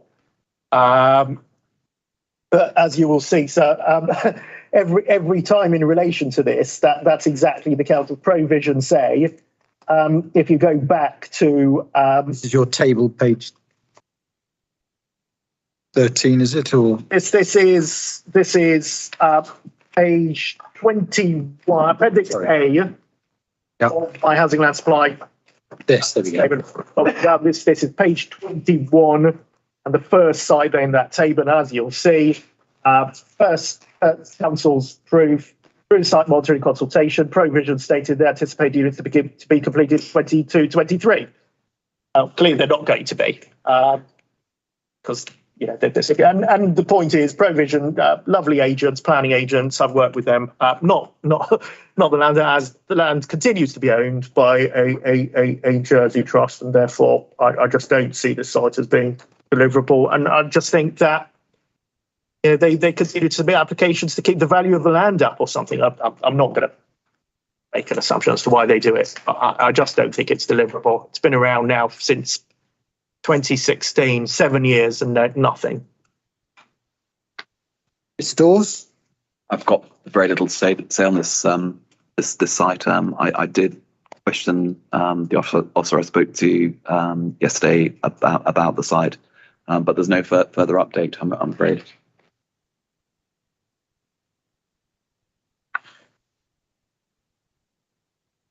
Yeah, I mean, the only question for me is whether seeking that further permission in Feb 22 might be indicative of the company seeking to realise the value of the land, but we don't appear to have seen any steps taken. No, I did ask that as well, whether there are any submissions in terms of discharging conditions. I don't have anything to report on that. No. Thank you.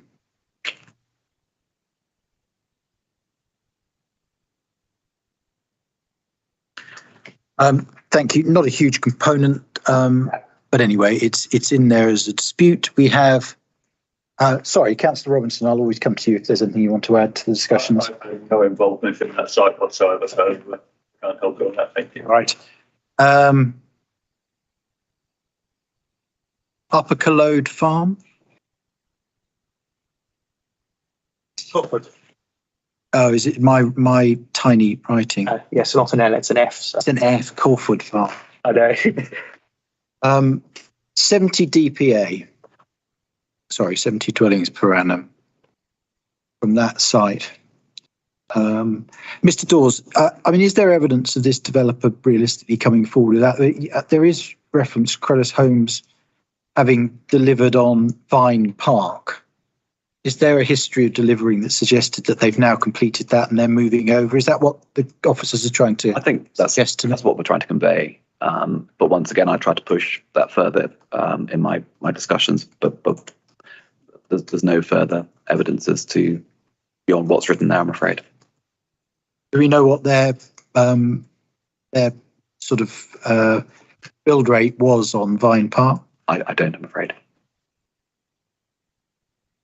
Mr. Ross, any thoughts from you? I have no challenge to the build-out rate of 70 units per annum. So I think, in fact, that is what they delivered there or thereabout on Vine Park. My challenge is not to the build-up rate, but it is to the start of the delivery.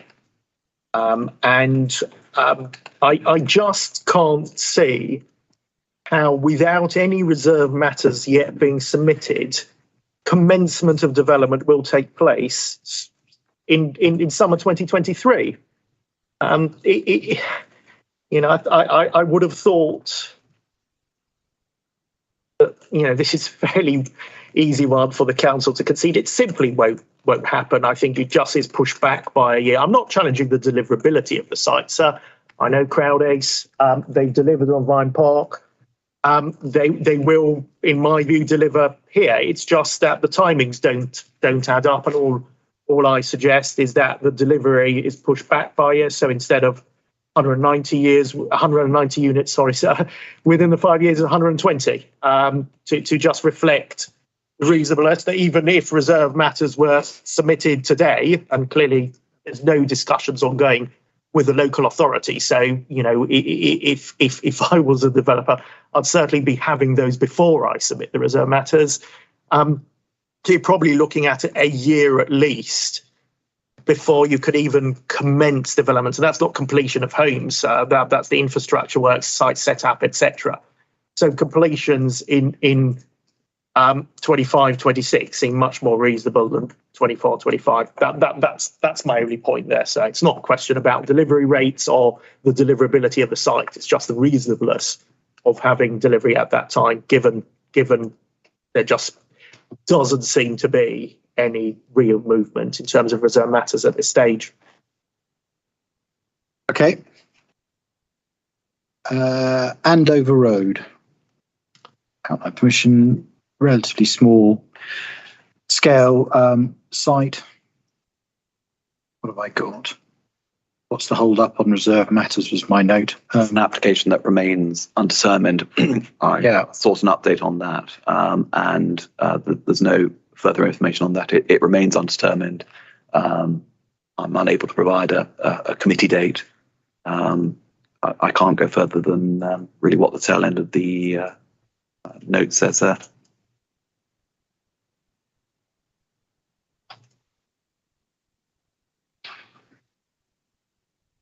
Yes, I mean, it's all very well Fowler Fortescue advising build out rates, but without the reserve matters reaching some form of conclusion, it's very difficult to confirm that that's achievable. And as I say, on the notes that I have, I wasn't sure what the potential delays were there, but anything from you, Mr. Ross? Andover, this is Oakley. Oakley falls within the nitrate neutrality area of the council. I wonder, I must admit, I don't know, sir, but something in the back of my mind is that the challenge here is what was that? But again, I mean, you'll see, sir, you know, there was a previous application in 2016 that was withdrawn, then the further outline, then the reserve matters were submitted a year and a half ago, and simply no progress or any indication.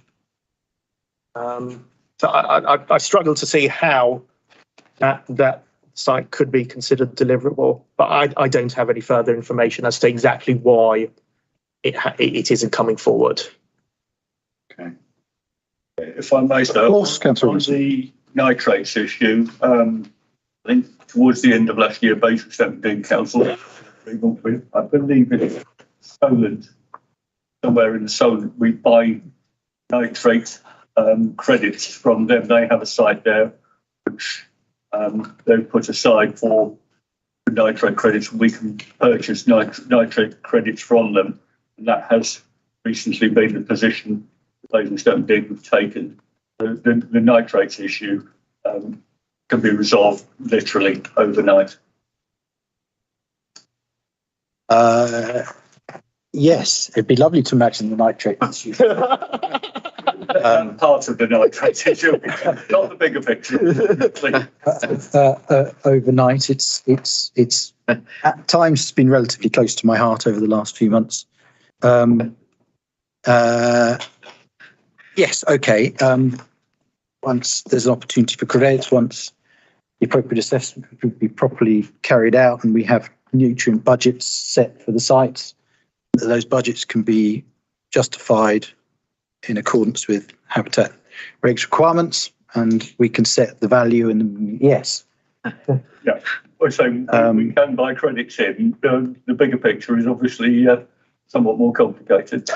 We have been buying nitrate credits recently.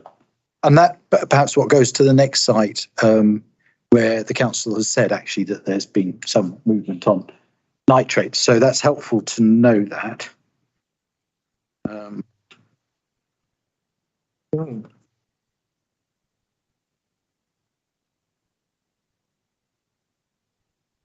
The challenge, I guess, for you, Mr. Ross, is that it is a small site, so I'm not going to dwell too long on it. But it has its permissions. It's got reserve matters underway. They may have not been determined for whatever reason for a year and a half, but there is still a considerable period of time for them to grab that and build out rates are never going to be an issue at 14 houses. No, I do get that, sir. But as I say, my view is you've got a previous application that was withdrawn. you've got an outline. You've got the reserve. Reserve matters been here for a year and a half. Whether that is sufficient evidence, clear evidence, to demonstrate the site is deliverable, I question, but you obviously will come to your own view on that, sir. All right, many thanks for that.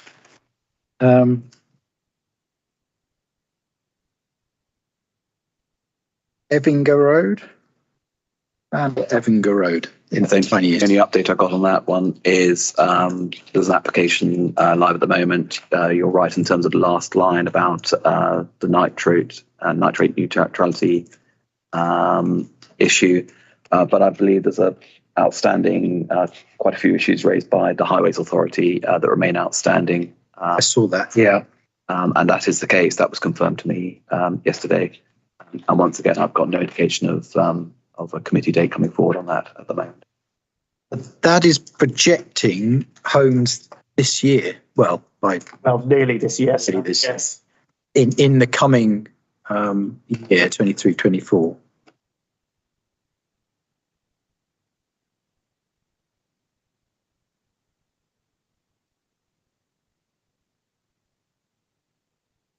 I mean, in this case, Mr. Ross, it isn't that you're suggesting that there should be a delay as you did with the earlier site, but that there would be no delivery from this. Well, I've read the Hampshire County Council objection, and it is and as Mr. Dawes has confirmed, that there is a serious challenge to whether consent can be granted here. At this stage, I'm not aware of any solution on any prospect of the County Council removing their objection. And if that is the position, the site is not deliverable. That is why I put 0. I don't challenge if it gets consent. It would come forward. Although 25 units this year, nearly this year, does seem ambitious given where we are. But given the severity of the objection on the highways, and given that this application has been in for some time, a year and a half ago, I do question whether it ever will be granted. Therefore, whether within the NPPF definition the site is deliverable.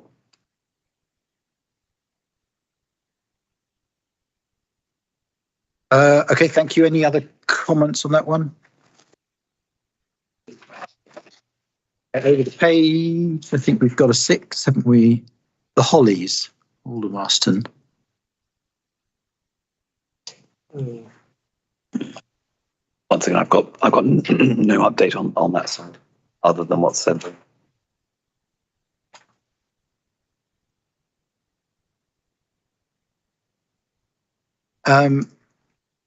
Yes, I mean, has its outline permissioned? It is a vacant site.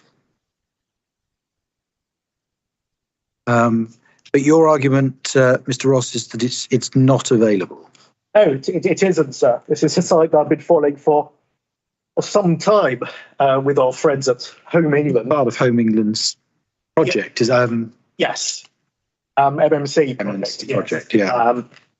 So this site was, if you there is commentary about this site again in my appendix A in the Station Road site, and it kind of starts at the bottom of page 24, and then goes on 25, and you'll see my view then was that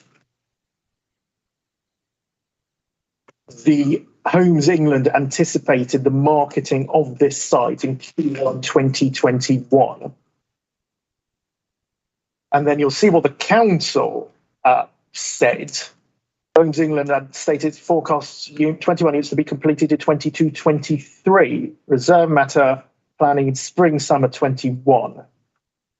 And then, so that was the council's position then. The marketing did take place, though.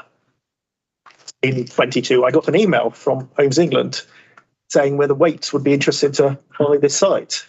There was no response from any developer to that market, which is why, as appended to my proof, I've got the latest update from Homes England, which is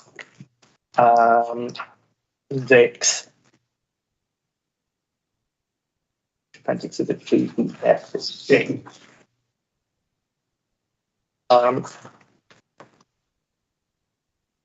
Appendix G, as you can see, sir, the marketing status on that is still in the pipeline. Marketing date Q1 2023. The site has been marketed previously, was unsuccessful. It is now looking to be marketed again. The site is simply, Homes England aren't going to deliver it themselves. It's clearly going to have to be a developer. That's why they're doing. The site is clearly not available now. Wasn't available before, isn't available. If Homes England decided probably to drop their MMC requirement, you might find the developer may be interested. That's the simple position in relation to that one.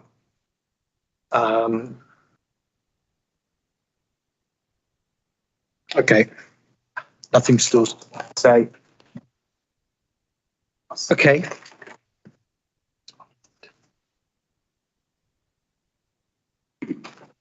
Okay, well, people around the table know the, I guess the test, I have to call it a test, the glossary definitions of deliverability, the support that comes in terms of the examples in the PPG. I've taken your positions and the updated position, Mr. Dawes, thank you very much, and the commentary from Councillor Robinson where available. I'll translate those back into looking at those glossary definitions and examples. We all know the examples are not a closed list. That's yes, sir. Absolutely. Well-established principle. I think it's challenging that. And I'll see how they translate back into that. I've taken on board. There is a general acceptance that from the council that it's somewhere in that range, and that there are some challenges on some of the sites that mean that we may not see total delivery as envisaged, but there is momentum on the site. Is I think perhaps a fair summary for the council position on those that are challenged. Anything anyone wants to add? No. You could. It's a round table if you wanted to say something. Yes, sir. Sorry, Councillor Chris Tomlin. Yep. Sorry, I've come in obviously for the transport, but I'm picking up. Have you been presented with our annual monitoring report, which has just come forward?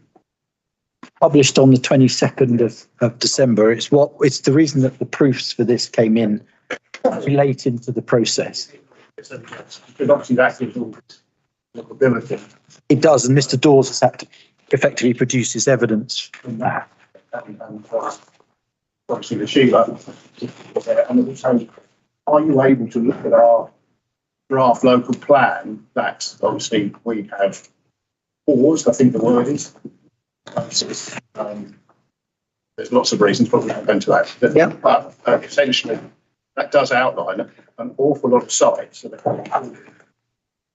This side, obviously, is an exceptional good site, but facing challenges when it's delivered because we haven't got a builder. The Cuffold Farm one, that's of particular interest.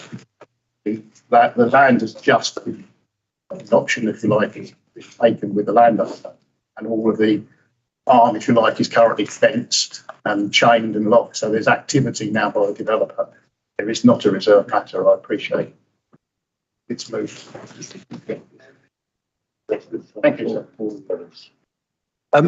Yes, I mean the issue of the emerging local plan is something that perhaps be picked up a little more detail in planning evidence, but it is accepted that it's in an early stage and it does have something of a. I think both parties have indicated to me that it's what's the right word for it? Paused. Paused, yes. Is paused at present. Thank you. Okay, if there's nothing else to pick up on housing land supply, we content, Mr. Ross, we captured the points you wanted to make. Mr. Dawes, Thank you very much indeed. We'll take another very short. Well, we'll take a very short break just so, Ms. Sargent, you can. Mr. Banny, you can just get Mr. Bevis. Yes, actually, Mr. Grant is going to. Of course, Before Mr. we're going to. Bevis. I remember the short discussion. But yes, just 10 minutes to give everyone a couple of break and a chance to get Mr. Bevis up, just to give some idea so that people kind of know what we expect. I indicated to Mr. Grant that I'd take something of a kind of a lead in chief to assist in just getting the appellant's position set out, and then I'll take questions from myself based on commentary that I've had, or indeed from the floor from those who presented on Tuesday last week to the inquiry. So where are we? We're at, if we come back at 10 to 12, please, and we'll pick up with Mr. Bevis. Thank you very much indeed.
for not taking a case at this inquiry in relation to those matters, but I've retained it as an issue in part because of the quite significant concerns that were flagged up in interested parties' comments to the inquiry.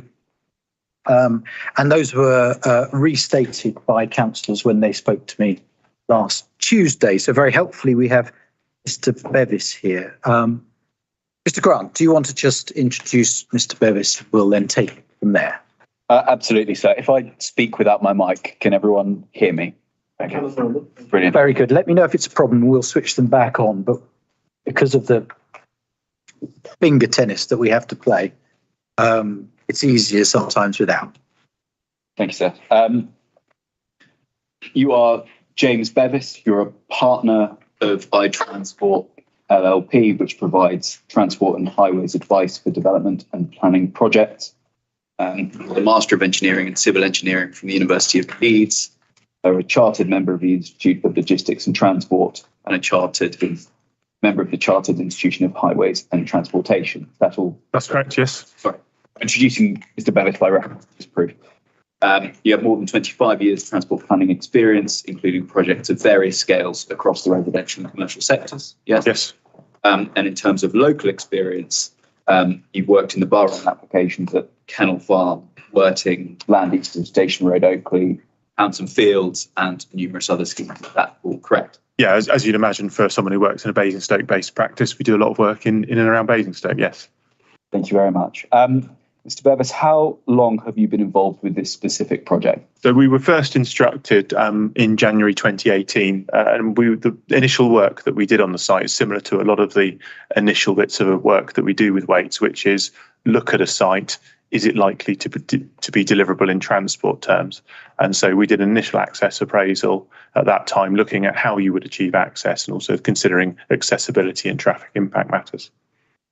That work then developed from there to do, well before we got to the planning application stage, to do a preliminary access design review with Hampshire County Council, which is a service they offer where you basically submit a lot of quite detailed information for an outline access design. So road safety audits, speed surveys, capacity testing, and obviously the design itself. And that just gets you, if you do your job properly, you take on board their comments and you get agreement in principle. It just makes that particular area much easier when you get to the planning application. Though, as it turned out in this case, it was one of the access was one of the putative reasons for refusal until we made a slight adjustment to it. And then obviously we subsequently were then involved with preparing the transport assessment and the framework travel plan that accompanied the planning application. Thank you very much. We'll come back to the transport assessment and the travel plan, undoubtedly access, in a moment. But just to start with some basic matters so we can all orientate ourselves, please. In your proof, you outline the context for traffic issues in this appeal. Without going through that in detail, can you just please outline in very broad terms what the tests found in national policy are for acceptability of traffic impacts and what constitutes refusal? So it's not just traffic impacts. Obviously, we consider transport as well. So it's transport and highways that we consider. The NPPF sets what I call and what is well established as a high bar for preventing development from coming forward for transport reasons. And so in colloquial terms, it's the severe impact test. It's paragraph 111 of the framework. And there's been various appeal decisions which are clear that the interpretation of the NPPF in that regard is you have to have very, very significant impacts, significant unacceptable impacts for development to be acceptable, particularly in terms of traffic impact. Highway safety is also an important consideration, but it is actually possible to have a scheme which has significant impacts, an impact on highway safety, and for it still to be acceptable transport and highways terms, and that comes out from the Stardsley decision in particular. But that's not the end of the matter. There are what I call 4 tests set out in paragraph 110 of the framework. And in very simple terms, the first of those is development should take up the opportunities for sustainable transport appropriately. And I note the appropriately, there is a context in terms of taking into account the type of development and its location. Safe and suitable access should be provided. That's the second test. The third test really relates to site layout, and that needs to comply with nationally recognised design guidance. That's less of an issue in this case because it's an outline planning application, although we have done an illustrative swept path analysis and made sure that the illustrative layout has enough car parking and those sorts of things. But those matters will be dealt with if the appeal is allowed through reserved matters in due course. And then the final test is the traffic impact in the context of the high bar, which I've just talked about. Thank you. So that's national policy. And what about local policy? Yeah, I mean, I think it's probably better set out in the policy section of the transport assessment.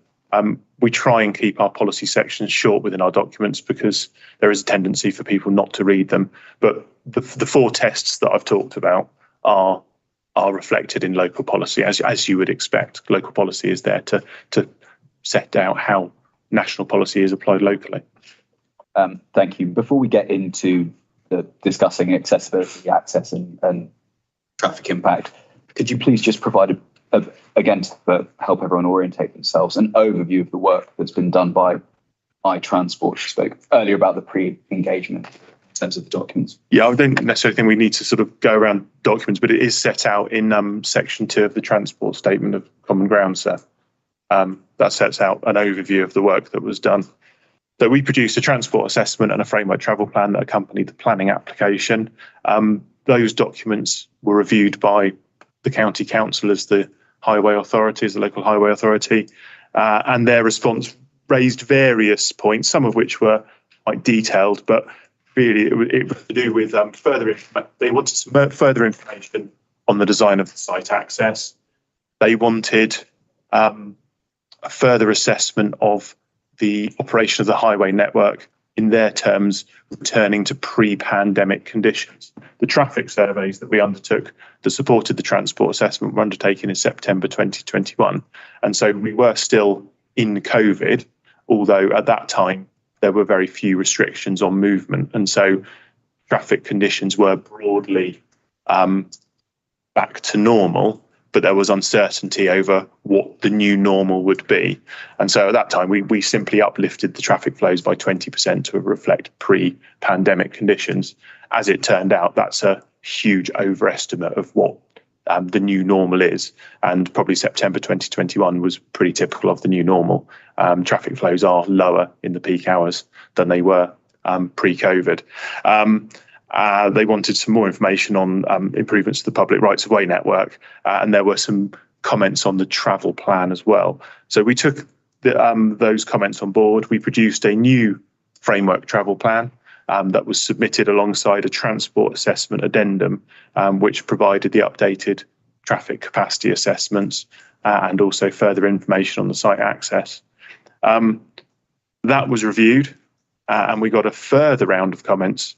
And whilst most matters at that stage were agreed, there were still outstanding issues, particularly to do with the design of the site access in respect of the footway, or the absence of a footway on our design at that stage, on the northern side of the access road, and also in terms of the provision for large vehicles at the site access. And we'll probably go into more detail on that in a minute, but they effectively were the putative reasons for refusal. So we produced a further transport assessment addendum, and for various reasons that should have been timely enough to enable the county to remove their reason for refusal and not end up with putative reasons for refusal, but there were delays for whatever reason, and so we ended up with the putative reasons for refusal, but they did withdraw their objection in a subsequent in their third consultation response. I mean, and what I would just comment on, usually, I mean, we're pretty good at transport assessments, we like to think, but usually, and maybe my client doesn't want to hear this, we normally get one round of comments where we would have to take on board and edit things. It's unusual to have 2 rounds of comments.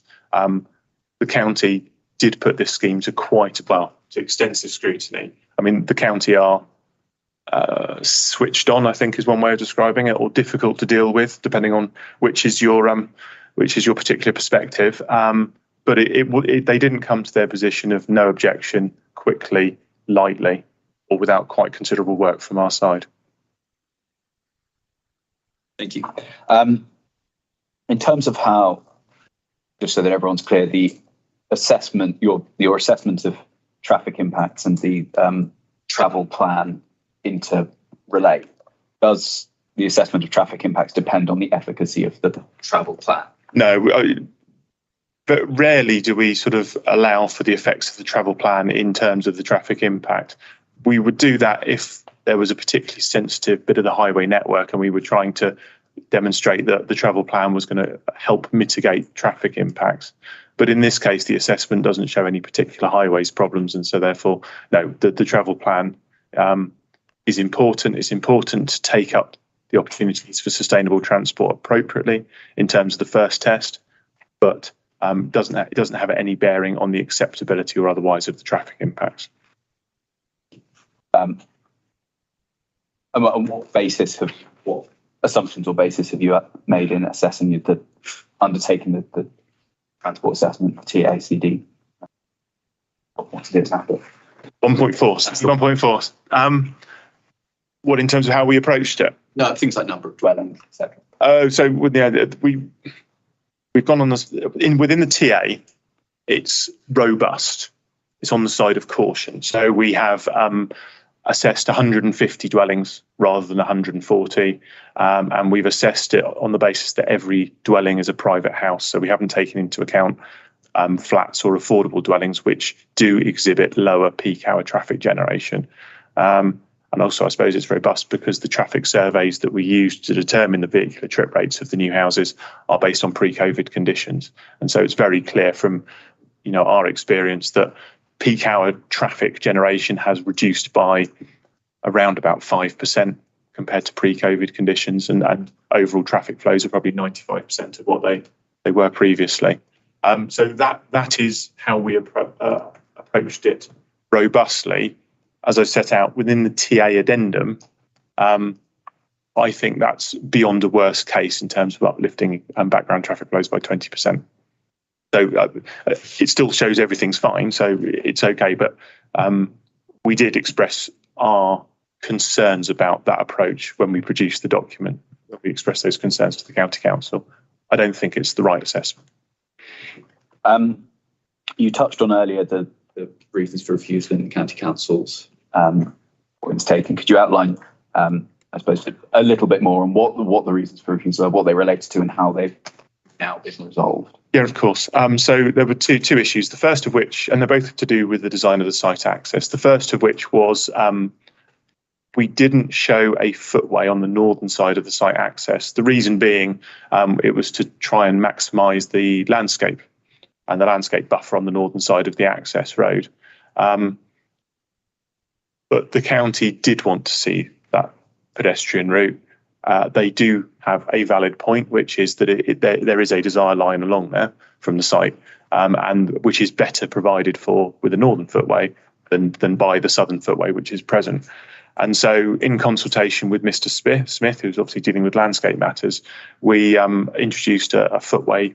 It's narrower than the 2 metres that you would normally look to provide, but the County Council were very content that over a short distance that would be acceptable. So that got rid of, I think it was putative reason 4. The fifth reason of refusal related to the provision for large vehicles at the site access. And this is where the county and I disagree, but in the interest of pragmatism, I gave in. That their concern was that the community building, if used as a small food store, would generate lots of large delivery movements. Now, that's not correct because the community building is really small. And whilst it is capable of being used as a store, a small store, it's not at the Tesco Express end of the spectrum. And so it wouldn't have the large vehicles associated with sort of Tesco Express or a co-op or something like that. It's the wrong thing to redesign the access to accommodate those large vehicles easily, as in you increase the width of the access road, you increase the radii of the entrance. And the reason for that is it's at most 1 or 2 vehicle movements per day. You've got cars coming in and out constantly. during the day, as you would imagine, with any residential scheme. And an over-designed access just ends up with people turning into and out of the site at speed, which is detrimental to safety. So we weren't, and I refused to change the access scheme to take on board the county's points. We do an awful lot of delivery and service plans for various types of commercial units, food stores and things like that across the country, including within London. It's not unusual for there to be a delivery and servicing plan which restricts the size of vehicle to deal with particular local constraints. And we looked at a couple of examples in Hampshire, which I think are set out in the further transport assessment addendum, and conditions have been applied elsewhere to restrict the size of vehicle. And so in the interest of pragmatism, rather than continue to try and persuade the county that I was right and they were wrong, we've agreed that the size of vehicle will be restricted to a 7.5 ton van, which, considering the size of the store, is appropriate. There's no point in fighting for a larger vehicle if a larger vehicle is not going to be coming. And anyone operating that store will be quite conversant, I would have thought, with having restricted vehicle size if necessary. Thank you. I'd like to move on now, please, to the traffic impacts of the proposal. And you weren't here on last week when residents and councillors expressed their concerns, but there were obviously quite a large amount of potential traffic impact development and village as it now is. So can you please start off by explaining the inspection inquiry, what work iTransport has undertaken to ascertain the effective traffic baseline of the settlement, or the traffic and transport baseline, sorry, of the settlement? Yeah, so it's set out in the transport assessment, but also set out in 5.2 of my evidence, or my transport appeal statement, sorry.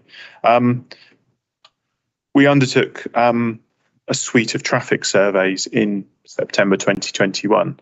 And so that included turning counts at various junctions where we subsequently undertook capacity testing. And so that looks at the number of vehicles turning over peak periods. But we also did queue length surveys to make sure that the traffic modelling we did was calibrated against existing conditions, or validated against existing conditions, as it were. We didn't have to do much calibration in this case. We also undertook automatic traffic counts to measure vehicle volumes, and that included measuring vehicle speeds past the site access on the street. And we very carefully surveyed the level crossing. And so in terms of the level crossing survey, because we knew the level crossing was going to be an issue, and we've done schemes, we've worked on schemes near level crossings previously. And so the surveys of the level crossing measured obviously the vehicle volumes going across it. It measured the closure of the crossings. It measured how long the crossing was closed for, how quickly the queue dispersed when the crossing reopened, and it measured average and maximum queue lengths of each queue. And so I know there's been talk of the level crossing being closed for 35 to 40 minutes in the peak hours. That's not what our survey shows. Our survey shows, and I think I've got the numbers here, it's actually the morning peak hour in terms of the busiest period of operation of the highway network is 7:45 to 8:45. The afternoon evening peak hour is 4:45 to 5:45. So about 15 minutes difference from the traditional 8 to 9, 5 till 6. In both periods, the barrier is down 5 times. The total closure time in the morning peak hour is 25 minutes and 18 seconds. And in the afternoon evening peak hour, it's 24 minutes and 58 seconds. So pretty much bang on 25 minutes, 5 minutes per closure. There's obviously been various planning applications in Bramley over the last few years, and we did go back and just check that our survey data was consistent with the survey data used in that work, and it was. So with confidence, that is how the period of closure of the level crossing. Thank you. Just while we're on the level crossing, a concern was raised by, I think it was Mr. Khan, although tell me if I've got this one wrong, when he spoke that the frequency of trains was likely to increase going forward and what effect that might have on the level crossing. Yeah, no, I've looked into that, and I can't find anything which says that the trains will increase in frequency. It's unlikely to it doesn't make any difference to the conclusions of the transport assessment, which I can talk about probably in a bit. But I am aware that there was talk of a timetable review back in 2012, and it was mooted that the frequency of the trains would increase.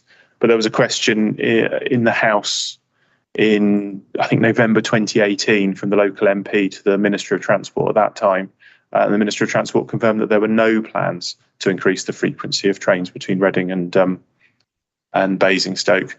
And looking at the Green Park Station website, which is a reading.gov.uk website, that talks about 2 trains per hour. So I'm not aware, and it may be that I've just looked badly or not looked in the right place, but I can't find anywhere somewhere which says trains will increase. It doesn't seem to be a committed scheme. I'll give you a chance to come in, Mr. Khan, don't worry, but we'll just complete on this initially, yeah. But in terms of the assessment, and does that make any difference? If you look at the work that we've done that looks at the capacity of the level crossing, there is the capacity for it to be closed more frequently without it sort of operating over capacity. It will inevitably result in some increase in queue lengths and probably people being caught at more than one closure of the barrier. But that issue is irrespective of whether this appeal is allowed or not. That will happen in any case. The traffic impact of this appeal scheme on the level crossing is less than 1 vehicle every 2 minutes. It's a very low impact. So even if there are significant impacts, I don't think they'll fall into the severe category, this appeal scheme won't make any difference to that. And if anything, it would help the appeal scheme if the trains were increased in frequency, because it just makes the location of Bramley even more sustainable than it is at the moment. Thank you. Whilst we've just spoken about sustainability of Bramley, so let's pick that up. How sustainable, in your view, is the site from a facilities perspective? Well, I think this is sort of to what the council say about it, which I think I've got in section 3.2.3 onwards of my evidence, is identified as a small service centre. So it provides a level of sustainable transport provision which is considered to provide a realistic alternative to the private vehicle. It doesn't have the range of services that a large service centre has, but there is a good range of facilities to enable local travel. There's shops, if you include the bakery as a shop. There's a primary school. There's very good leisure facilities. There is the doctor's surgery, the church. And so it does provide for day-to-day needs, but clearly, for some things, particularly employment, people will travel further afield. But for there, I think the bus service is okay to good, but the rail service, I think, is excellent in terms of giving the opportunity to travel away from Bramley by sustainable transport modes. Thank you very much. So that's facilities and indeed transport. Just on that point, one of the points that was made by Councillor Tomlin is that there's no station car park at Bramley Station. Can you just give your view on whether that's a concern for this development? I mean, obviously, Bramley Station would benefit from a car park, but it wouldn't help this development in any way. This site the appeal scheme is located so close to the station. It's 650 metres from the site access to the station, which we've talked about as sort of a 10-minute walk. I sort of strolled it in just over 6 minutes. It's not a long walk. The reality would be, it would be crazy, I think, to jump in your car, drive to Bramley Station, park in the car park, pay for car parking when you've got a very short walk to get to the station. Thank you. On sustainability, how does your view Bramley as a sustainable settlement tally with, for example, previous inspectors? Yeah, I think there's the Silchester Road. Silchester Road, thank you. There's the Silchester, which I think is one of the core documents, isn't it? 4.7. Yeah. Yeah, if I was aware of that when I produced my evidence, I would have referred to it. So apologies for that. that, I think it would be worth, sorry, if it's possible, just to turn that up, I think, because they're just paragraph 15 is quite useful.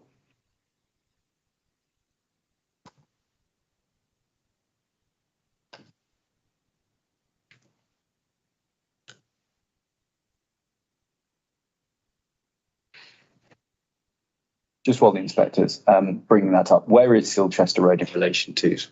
So it's located further to the west. It's at the junction with Vine Road and Ford Lane. No, it's not Vine Road and Silchester Road. I do apologise.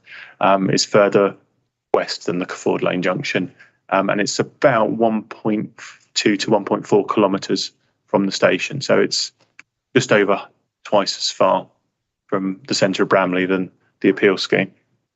Thank you. And so, do you have that up now? Where did you want to take? It's paragraph 15. I'm not sure I would put it in these terms quite so boldly, but the inspector there refers to the undoubted sustainable location of the site in this respect being an obvious benefit of the proposal.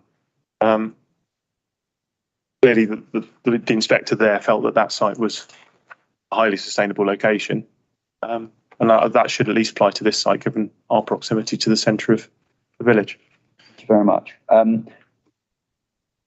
Returning then to your baseline analysis, what did it show about the way the current modal use of transport in Bramley? Who uses what?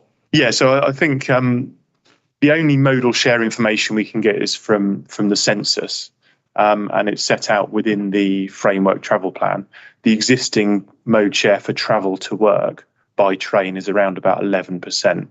I think there's been talk about it being around 10%, so not a million miles from where others have said it is. That's actually quite high. And it's because there's a railway station. If I look at where I live in North Waltham on the southern side of Basingstoke, where we don't have a railway station, and the only real way to get to the station is to drive. Although I have cycled it and indeed have run it as well. But there in North Waltham, the train usage is probably about 2%, 1 to 2%. So it's a good 5 times higher than you would expect in a normal settlement. So it is quite high. Could be improved, could be better. I think given that you've got Basingstoke 8 minutes away by train and Reading 20 minutes away by train, and what Basingstoke provides, what Reading provides, which is a higher order again from Basingstoke, and also in terms of connectivity for trains into Paddington, which is a nice fast service, connection to the Elizabeth line, which obviously takes you into London and through London and out the other side, but also along the Thames Valley to various places. There's the potential for much higher train usage, certainly. It's a good location for housing. I'm just looking through the eyes of my children, who curse the day we move to North Waltham, because it means that if they want to go anywhere or do anything, then mummy and daddy have to drive. Okay. We spoke a bit about the level crossing, often mentioned in the same breath, certainly by those that speak Tuesday, is the issue of rat running. Can you please explain a bit about what your baseline work showed around rat running in Bramley? And again, we'll come to the impacts of the development, if any, slightly later.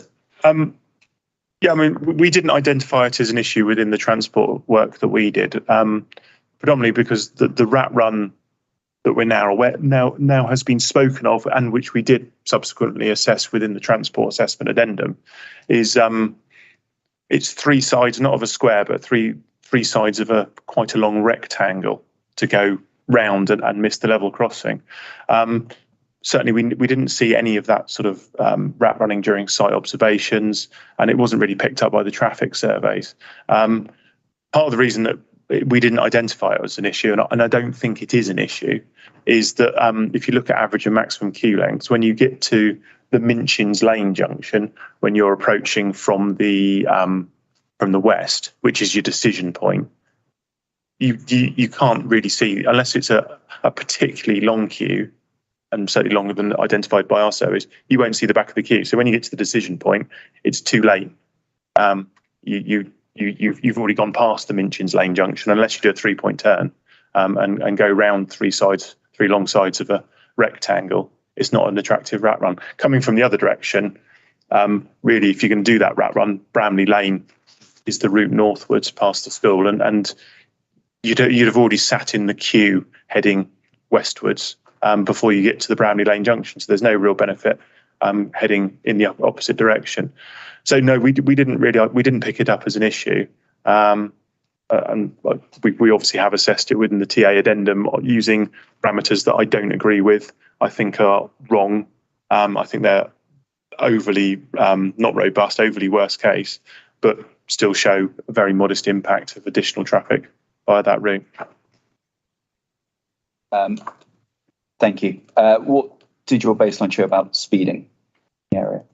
So the speed, we measured speeds particularly across the site access on the street because it's part of the site access design. And what that showed was that the design speed of the road, and so the design speeds there is the 85th percentile speed of traffic in dry weather conditions. It used to be in wet weather conditions, but the guidance changed actually during the course of consideration of this scheme. And so our visibility displays had to increase from the TA to the TA addendum to reflect that we were dealing with dry weather conditions rather than wet weather conditions. And so now the observed design speed is just under 40 miles an hour. So it's faster, much faster than the 30 mile an hour speed limit. So we intrinsically picked up the speeding issues past the access, and the site access has been designed for those faster vehicle speeds. And it is, I hope it is safe and suitable, or despite the fact that speeds are faster than the speed limit. My last question about just ascertaining the baseline before we look at effective development. Can I ask you please to turn up ID 10, which was submitted by the parish council on Tuesday this week. It shows that the parish council's concerns around, for example, existing infrastructure. Could I please ask you to just look at 2.2.2 to 2.2.4, which is about bus services, rail services, roads and footways, and 2.2.3. Yes. I wasn't going to comment on health. 2.2.3. Sorry, that's fine. And provide any thoughts that you have on those. Yeah, I mean, this document dates back to November 2019, so it might just be a little bit out of date. The current timetabling for the Route 14 bus service. There are two buses that depart Bramley for Basingstoke that would get you to work if you started work in the morning. There's one bus that leaves, I think it's 6:56, and another that leaves at 7:31. Both, and it's about a 40-minute journey time. So you could, if you wanted to, use the bus to travel into Basingstoke for work. Although I think the likelihood is you're more likely to use the rail service given how much faster it is. It may be that things have moved on since November 2019, but there are Sheffield stands at the station to lock your bike to. I don't think it's particularly relevant to our or to the appeal scheme because the walking distance is so short. It's probably more of a faff unless you're a Brompton user. And then in which case you wouldn't be locking your bike at the station. You wouldn't probably cycle to the station. You'd walk. We've touched on the 10% point already, I think. The traffic impact we have assessed. The network, the rail barrier, I think is 25 minutes based on our surveys, not 35 minutes. And we have, within the transport work, just to be clear, we've assessed the traffic impacts cumulatively. So we've taken into account traffic growth within that. There weren't any specific schemes that we needed to take into account. So we just took into account traffic growth generally, which will take into account, probably overtake into account. Traffic growth is always an overestimate. Despite that, the traffic growth forecasts remain the same and remain very heroic, I think, in terms of what they are. But we've allowed for traffic growth within our assessments. In terms of the footway network, the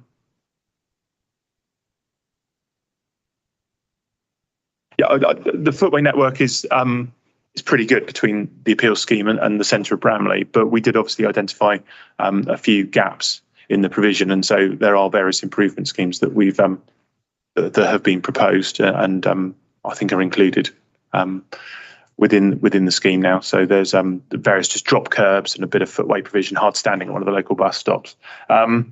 And no, there are no cycle lanes in the parish, and I don't think there's sufficient highway to achieve dedicated cycle lanes. That said, the National Cycle Network Route 23 runs along the street past the site, which is quite unusual. So to have the National Cycle Network literally on your front door, which I suppose is what this appeal scheme does, is a benefit. And whilst it runs, it runs quite a distance, but it particularly runs to between Reading and Basingstoke. The journey into Reading is probably a good hour cycle. It's probably for the more dedicated cyclists, but the journey time into Basingstoke is probably something that would be attractive for some people to cycle if they wanted to. So that's baseline. I'd like to turn to the traffic impacts of the development, please. Can you just please, as a starting point, explain in very broad form how you calculate the impacts of a development? It's the kind of so split you go. This is set out in sections 5.2 and 5.3 of my evidence. So in terms of, we allow for background traffic growth, which I think we just talked about. And then in terms of the traffic generation of the scheme, it's not a finger in the air. It's not 2 cars per house. They're all going to drive in the peak hour, because that's nonsense. What we do is we look at traffic surveys of similar sites in similar locations contained within something called the TRICS database, nationally recognised database. It's run and operated by the TRICS Consortium, and the TRICS Consortium is predominantly made up of local highway authorities, including the County Council. And that enables us with some degree of precision to estimate the amount of traffic the site is going to generate. We then use empirical data to assign that traffic to the highway network. And in this case, the method we've used quite a few times now, is to split out employment car journeys from non-employment car journeys. The employment car journeys are distributed based on census travel to work data for the local area. We know from that census where people in Bramley work, and so we can assign and where they drive to work. And so we can assign traffic on that basis. And the non-employment journeys were based on a census-based gravity model. So that's just based on the population. And because non-employment journeys tend to be over shorter distance, their education, their leisure, their visiting friends, they do tend to be over a shorter distance. So by using a gravity model, it brings the focus more locally. And so that's how we used good old Google traffic maps to assign the traffic to the local highway network. And that was another reason we didn't really put any traffic around the rat run, because when you look at Google traffic maps, if you're going from one side of the level crossing to the other, even allowing for level crossing closures, it's still faster to just follow the street and go across the level crossing than it is to go around the rat run. So in broad terms, having gone through that process, what does your work show about the traffic impacts of the development? So the traffic generation of the appeal scheme is around about 71 vehicle movements in the morning peak hour and 85 in the evening peak hour, bearing in mind that we've assessed 150 dwellings, not 140. So that's a bit of an overestimate. The majority of the traffic will come to and from the site via the west, so it won't go across the level crossing, which is why it's less than half. It's probably about a third of the traffic will go across the level crossing. So that's where we get 30 vehicle movements, or just under 2 vehicles per minute. Sorry, less than half a vehicle per minute. Thank you. So the impact on, for example, traffic impact on things like junctions, etc., how much is that adding to the Yeah, so with the assessment of the junctions, and we obviously assess site access and various junctions along the street, what we do is we produce a baseline model. So I talked about doing queue length surveys to calibrate the traffic modelling. So we produce a baseline model for 2020 to show that the model is replicating existing queue lengths. And then we do a without development test and a with test. Without development has background traffic growth. with development has background traffic growth plus the appeal scheme. And really, none of the junctions will show any noticeable change in operation. They all work very sort of a long way within capacity with minimal queuing and delay. You spoke a bit earlier when I raised the route running issue before about what would happen, not the route running issue, sorry, the level crossing issue, about the impact of the development on level crossing, even with, I think, an increase in change which Mr. Collins raised. So I won't ask you to repeat that, but... Can I just expand on that slightly? Sure. Slightly. I think with 30 vehicle movements in an hour going through the level crossing is open for 35 minutes at the moment and closed for 25. So assuming an even spread of those 30 vehicle movements, fewer than half are going to encounter a level crossing closure. So say around about 15, say it's half. And then there's five closures of that level crossing. And so you're only looking at sort of an extra 3 vehicles per closure. And bearing in mind there's traffic going to and from development, it's not 3 on the back of one queue. It's up to 2 vehicles on the back of one queue and 1 vehicle on coming in the other direction. So yes, if the crossing is down more frequently, the increase in queue length might be an extra, a further 2. So instead of 2 vehicles on the back of a queue, it's 4 vehicles back on the queue. But we're not talking about material in terms of increasing queue length. And I think the work that we did, and this is set out in the transport assessment, if you look at queue dispersal times, the extra 2 vehicles on the back of the queue mean that the queue it takes an extra, I think, 3 or 4 seconds for the queue to disperse. They're the sort of levels of impact we're talking about. Thank you very much. And again, then impacts on potential route running of the development. Well, we tested it, and as I said, I don't believe this assessment's right. So we looked at the proportion of vehicles turning into and out of Minchin's Lane, and we assumed that all of those vehicles were rat running to avoid the level crossing. And if we applied those same proportions to the amount of traffic that the appeal scheme is putting through the level crossing, it would be another 9 vehicle movements via Minchin's Lane on the rat run. So just under 1 vehicle movement every 6 minutes. So a very low level. But as I say, I think the reality is the answer is going to be somewhere between 0 and 1 extra vehicle on that rig. Close to 0 in my view. Thank you. And so just to round off transport, the traffic impact point of this, can you just confirm what the Highway Authority's position is on traffic impact? It will have set out in the transport statement of common ground, and they're satisfied that there won't be a severe or unacceptable traffic or safety impact. Thank you. I'd like to move on to sustainable transport. You've spoken already about the baseline, about how sustainable you think the settlement is. So can you please offer an outline of how development, as currently plans, will encourage the use of sustainable transport? So this is section 3.3 of the transport appeal statement. And so there's probably 5 broad areas where it's a good starting point. I think that's an important point. It's a good starting point for taking up the opportunity for sustainable travel.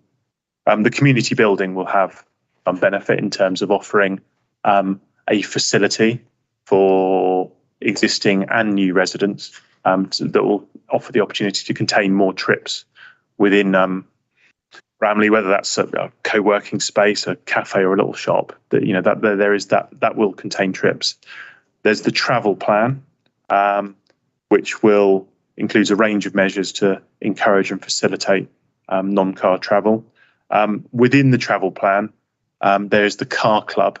That's unusual.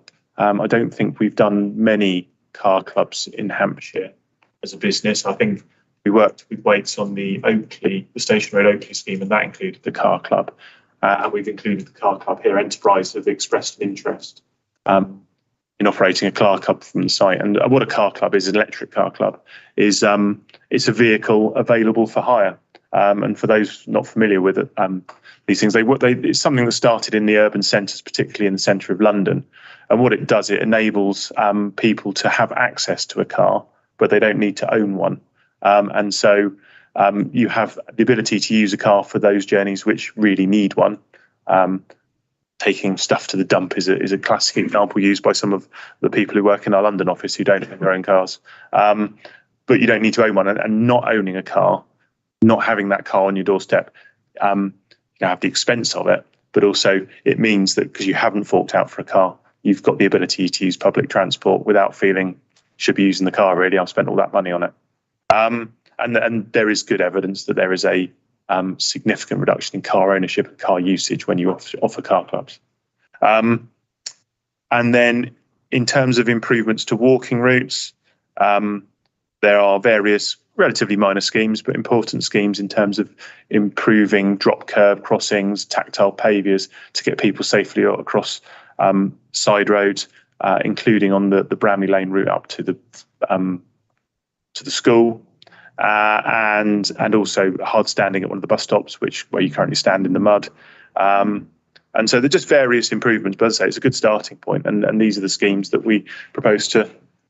And then in addition, the county have asked for school travel plan contribution and contributions towards improvements to the public rights of way network, which again will have benefits to this scheme, but also to the wider community. Thank you. There was some discussion of the travel plan on Monday. I'll come back to in a moment. But can you just please explain why there is a travel plan? What's the role of a travel plan? Well, travel plans have been embedded within national guidance probably since the late 90s. I would have thought. I'm trying to think back to the early days of my career. PPG 30, probably before your time. About 6. Oh, okay. Sorry. No, that's nice. So they've been embedded in national guidance for some time, and they certainly are included within the framework and within planning practice guidance. And they are a requirement of, I think, significant developments. Whether or not this is significant development, I'm not convinced because it's only 140 dwellings, but a travel plan is required by county policy. And their role really is to include a range of measures just to help residents use sustainable transport modes. So to walk, cycle and use public transport, to car share and those sorts of things. And so the travel plan that we've produced is in line with similar travel plans that we've produced in Hampshire. It's in line with the county's guidance. It's been through an audit and approval process from the county, and will be subject to further work, because at the moment it's a framework. A full travel plan is proposed, which will be based on this framework, but a full travel plan will be worked up and will need to be worked up and agreed if the appeal is allowed before the scheme is occupied. You'll have seen some of the comments received on Monday express a degree of scepticism about some of the sustainable incentives in the travel plan, things like the £75 vouchers and how effective they're actually going to be at incentivising different the use of sustainable transport. So could you please outline how confident are you that they'll have an effect? Confident. I can't say, you can't be definite about these things, but one of the things we do as a business, we've started doing over the last 2 or 3 years, is getting involved with implementation of travel plans. So we do the bits, producing the final travel plan to discharge the planning condition, and then we go on to be the travel plan coordinators that implement the travel plan.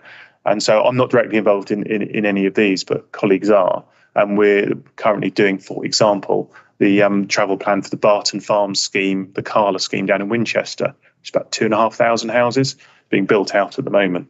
And these sort of the vouchers, there's very high take up of those, because effectively you're offering people something for free.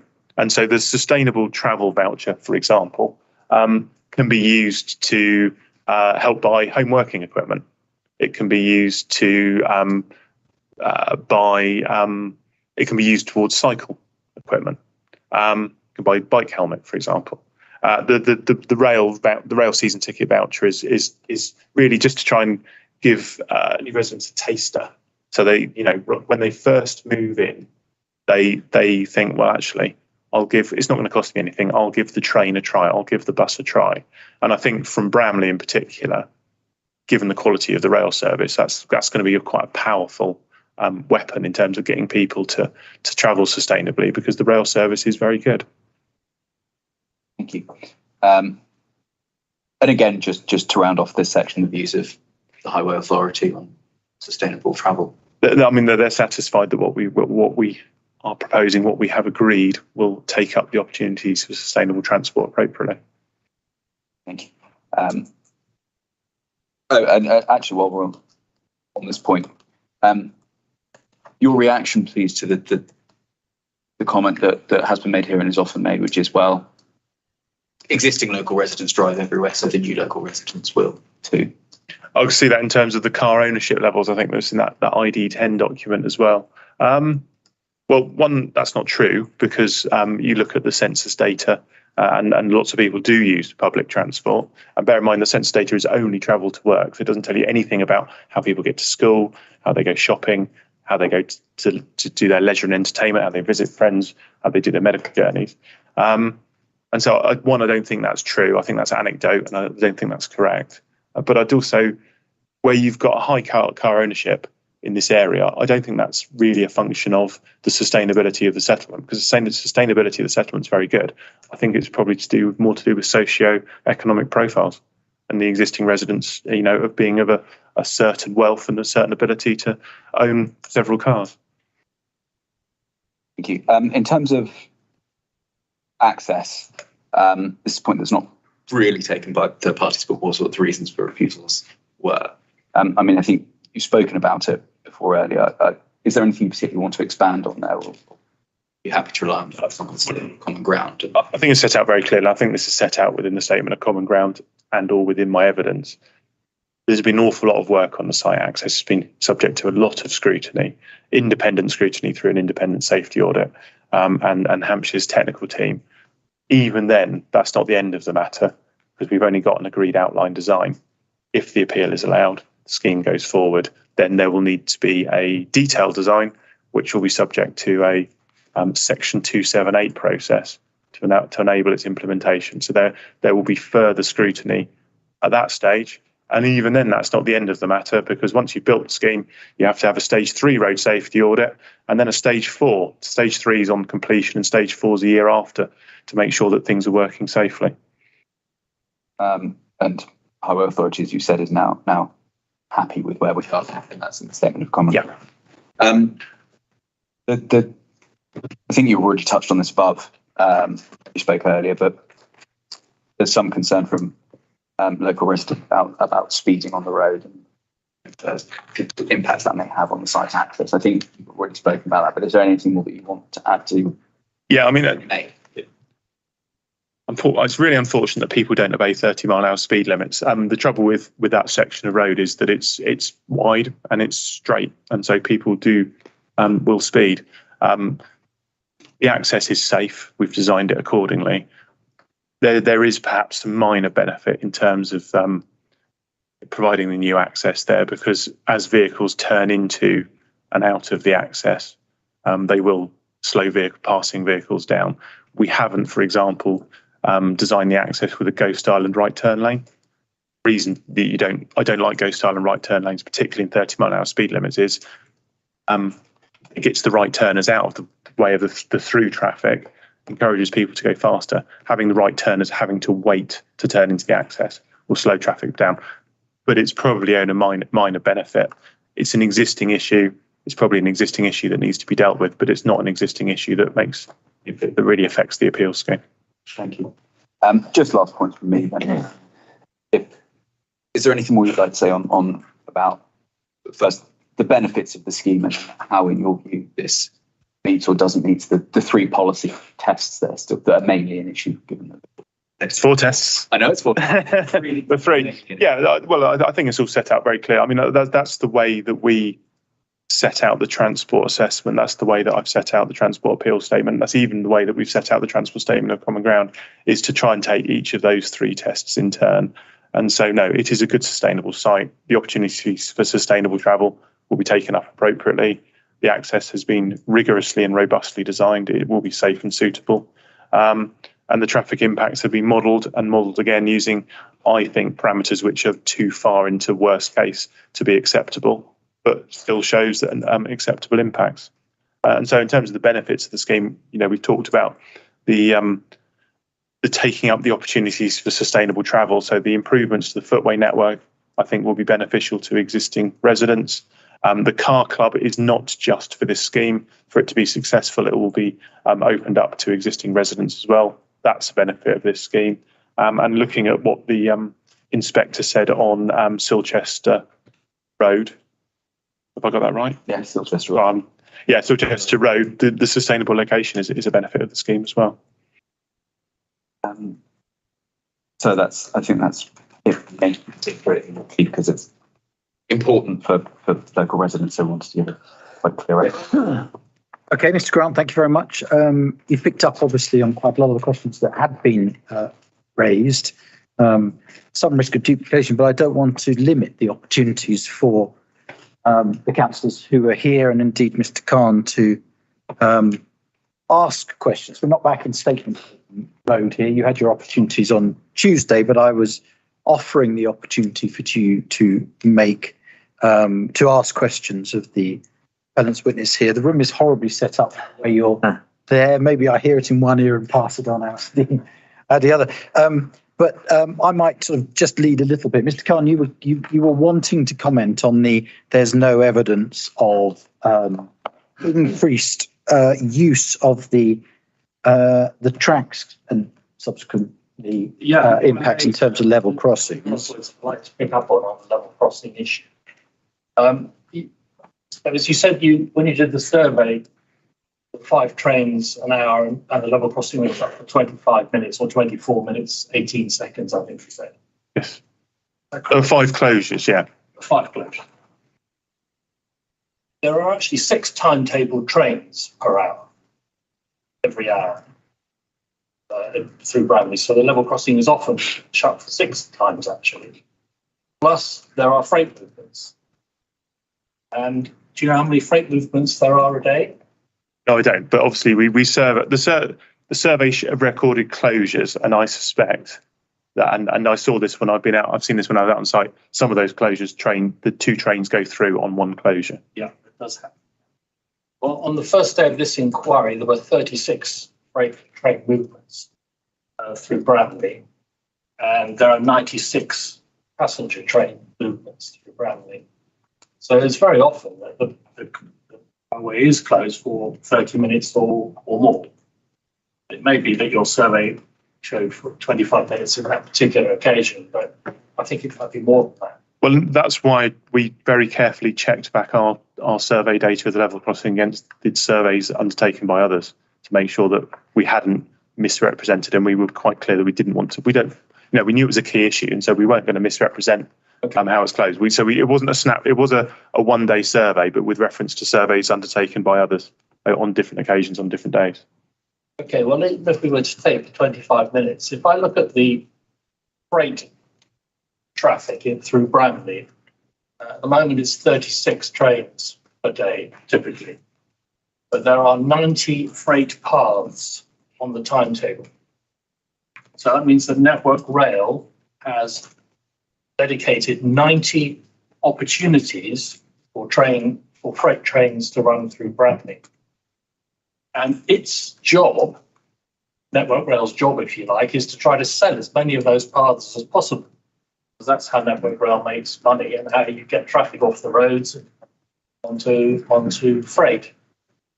And I can refer you to the Network Rail report, Rail Freight Forecast Scenarios for 2023, 2033-34 and 2043-44, which is the latest Network Rail document on rail freight traffic growth. And it says that by 2023, it expects rail freight traffic to increase by 56 to 190%. And by 2043, by 120 to 280%. So in those scenarios, it's quite likely that the 90 train paths per day that it currently exists, which are not all used, will all be used. So the level crossing, just on freight traffic alone, may be down significantly more than it is today. The second point is that there was a plan to run 3 trains an hour when Green Park was built, because when Green Park was designed, Bramley line was going to be electrified as part of the electric spine project. That was canned for the time being. So it's very difficult to run 3 trains per hour because you just can't fit them in with decent trains. But that railway will be electrified at some point in time as part of the net zero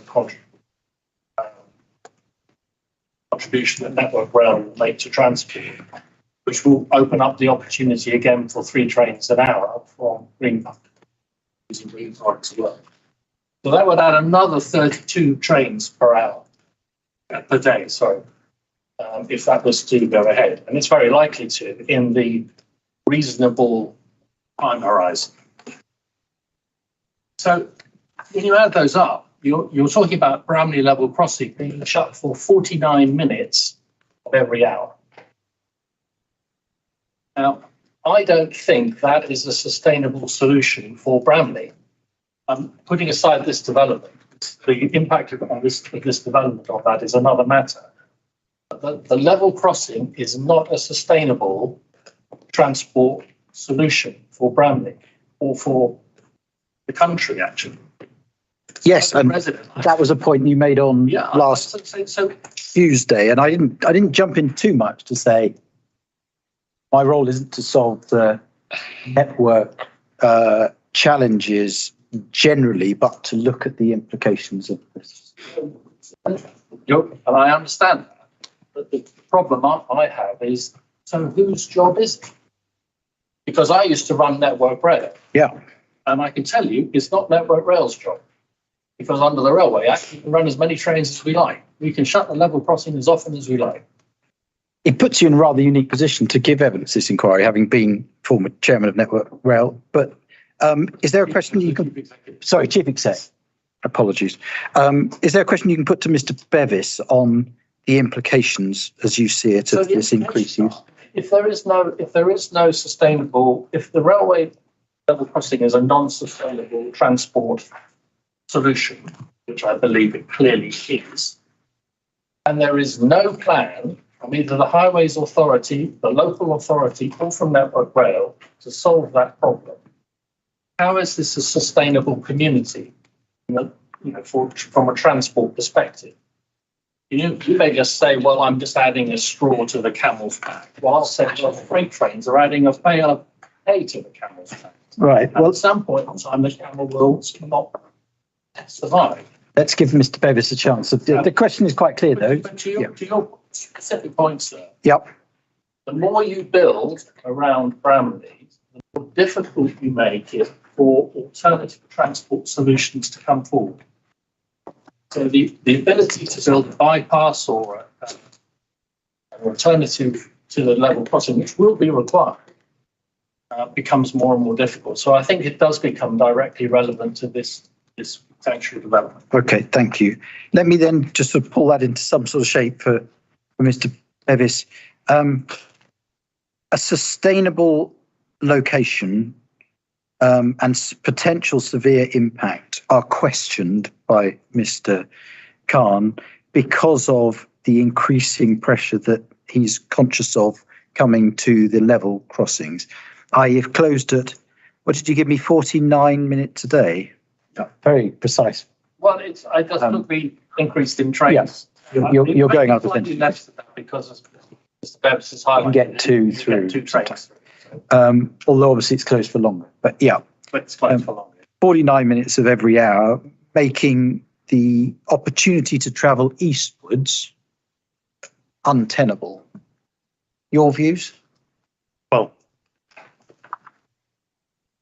I think there's an awful lot of there is still I hear what you say, but there's a lot of uncertainty about whether these things are going to happen or not. Certainly in terms of, there's no committed plan to increase the passenger service. In terms of the freight service, I was lucky enough to live next to the railway line. I used to live in Chinham for 5-6 years in the early 2000s, and so to experience firsthand the freight trains going past in the middle of the night. Certainly, my observations show that there hasn't been a dramatic change in the number of freight movements probably since then. Will there be in the future? Perhaps, perhaps not. I think in terms of if that all happens, yes, there could well be a problem at the level crossing that would need to be resolved. It's certainly outside the scope of this scheme to solve those issues. And unfortunately, I will give you the answer that you're expecting, which is there may or may not be a camel's back that this development may add a straw to, but it's not. It's certainly there's an uncertainty over whether that camel's back will appear or not. And certainly in terms of the high bar set by the NPPF, I think it would be a real shame to prevent development coming forward in a highly sustainable location on the basis that the level crossing might be a bit closed frequently, particularly in terms of this scheme. If the level crossing suddenly became unpassable for whatever reason, because it was closed for 49 minutes now, traffic would simply head westwards. That's the route into Basingstoke, and there's also a viable route up towards Reading that way as well. I mean, the reality is, if that were to happen, Bramley is not a unique location in terms of having a level crossing. Something would need to be done in Bramley and elsewhere to deal with the issues. Well, Bramley is pretty unique in the nature of its level crossing and the nature of the road, it being a freight route, an intercity route, and a local. There's other level crossings on that line, though, isn't there? Where is the other level crossing? It's the only level crossing on this bit of line. Mm-hmm. Fortunately, there's a bridge. And I think, sort of, in terms of this scheme, certainly doesn't prejudice the future ability of putting a new bridge or a bypass in. You know, there's no protected route for such a bridge or such a level crossing replacement that with this prejudice is. And this scheme is far enough away from the level crossing that if a bridge were to be achieved, then this scheme simply does not prejudice it. I can't see this site being required to provide a bridge over the level crossing. That being to a bridge, but you can't. It would be very difficult to build a bridge in the middle of Bramley because you have to bulldoze down about 20 houses, and the cost of that would be just astronomical. So a bypass road, which may well work, but the area where this housing is proposed. I agree, it's not a preserved proposition, but my concern as an infrastructural planner is who's responsible for thinking this through? Or are we just going to wait until the level crossing is shut for 49 minutes an hour before we actually do anything about it? All right, Mr. Khan, thank you. I mean, you did raise a point that had a question that I was going to ask that I don't think was in the listed parties points that have been made either in letters or in the statements last Tuesday, which is about your division of traffic on leaving the site. It's 60. I actually had the figures and they weren't quite as you quoted in the proof. No, I can't see them. I'm pretty sure it was 64% heading west. Yeah, I think I gave round numbers. It's 6 heading east. It's a naive statement. Now, it might be backed up or not by the residents, but the access to the main route through this area, the A33, is eastwards. There is Vine Road that I drove. It's quite fiddly from Basingstoke. Is it the reason that the majority would go west is for what purpose? It's just from empirical data. It's just from empirical data. So it's following, and we obviously have driven the routes, and I know the area quite well. Yeah. It is, the routes, if you're heading down towards Basingstoke and if you're heading southwards towards Southampton and those sorts of areas, the A33 is two sides of a triangle, whereas going through Vine Road is one side of a triangle, effectively. It depends where you're going in Basingstoke. If you're going into Chinham, for example, then yes, you probably would go down Cafford Lane, because that's what we've assumed within our modelling. Okay, so that division comes from the surveys, which showed that was the routes that cars were taking from the street, that point in the It street. was based on our traffic distribution assignment analysis. Okay, was there anyone else wanted to pick up with any questions from Mr. Phipps? Questions? Of course. Councillor Durrant, Parish and Borough Councillor. Yep. When you talked about the traffic volumes, you talked about the 95% of pre-COVID levels. Have you done an analysis of the heavy goods and sort of delivery vehicles versus the passenger vehicles? Does the heavy goods vehicles have a significant impact on traffic flow and also damage to the road surface? If you look and drive along the C32, it is not a well-maintained road. And traffic volume contributed to that. So the assessment we did within the transport assessment addendum just uplifted all traffic by 20%. And so the traffic surveys we undertook separately identify cars, light goods vehicles, heavy goods vehicles. We just increased everything by 20%. So we did uplift it. I still think that's wrong. You are right, I think, in terms of that there has been a change in the way that we shop, for example. Certainly the way that my children shop, because we're on first name terms with our Amazon driver and our Every driver and all the other drivers who come to our house.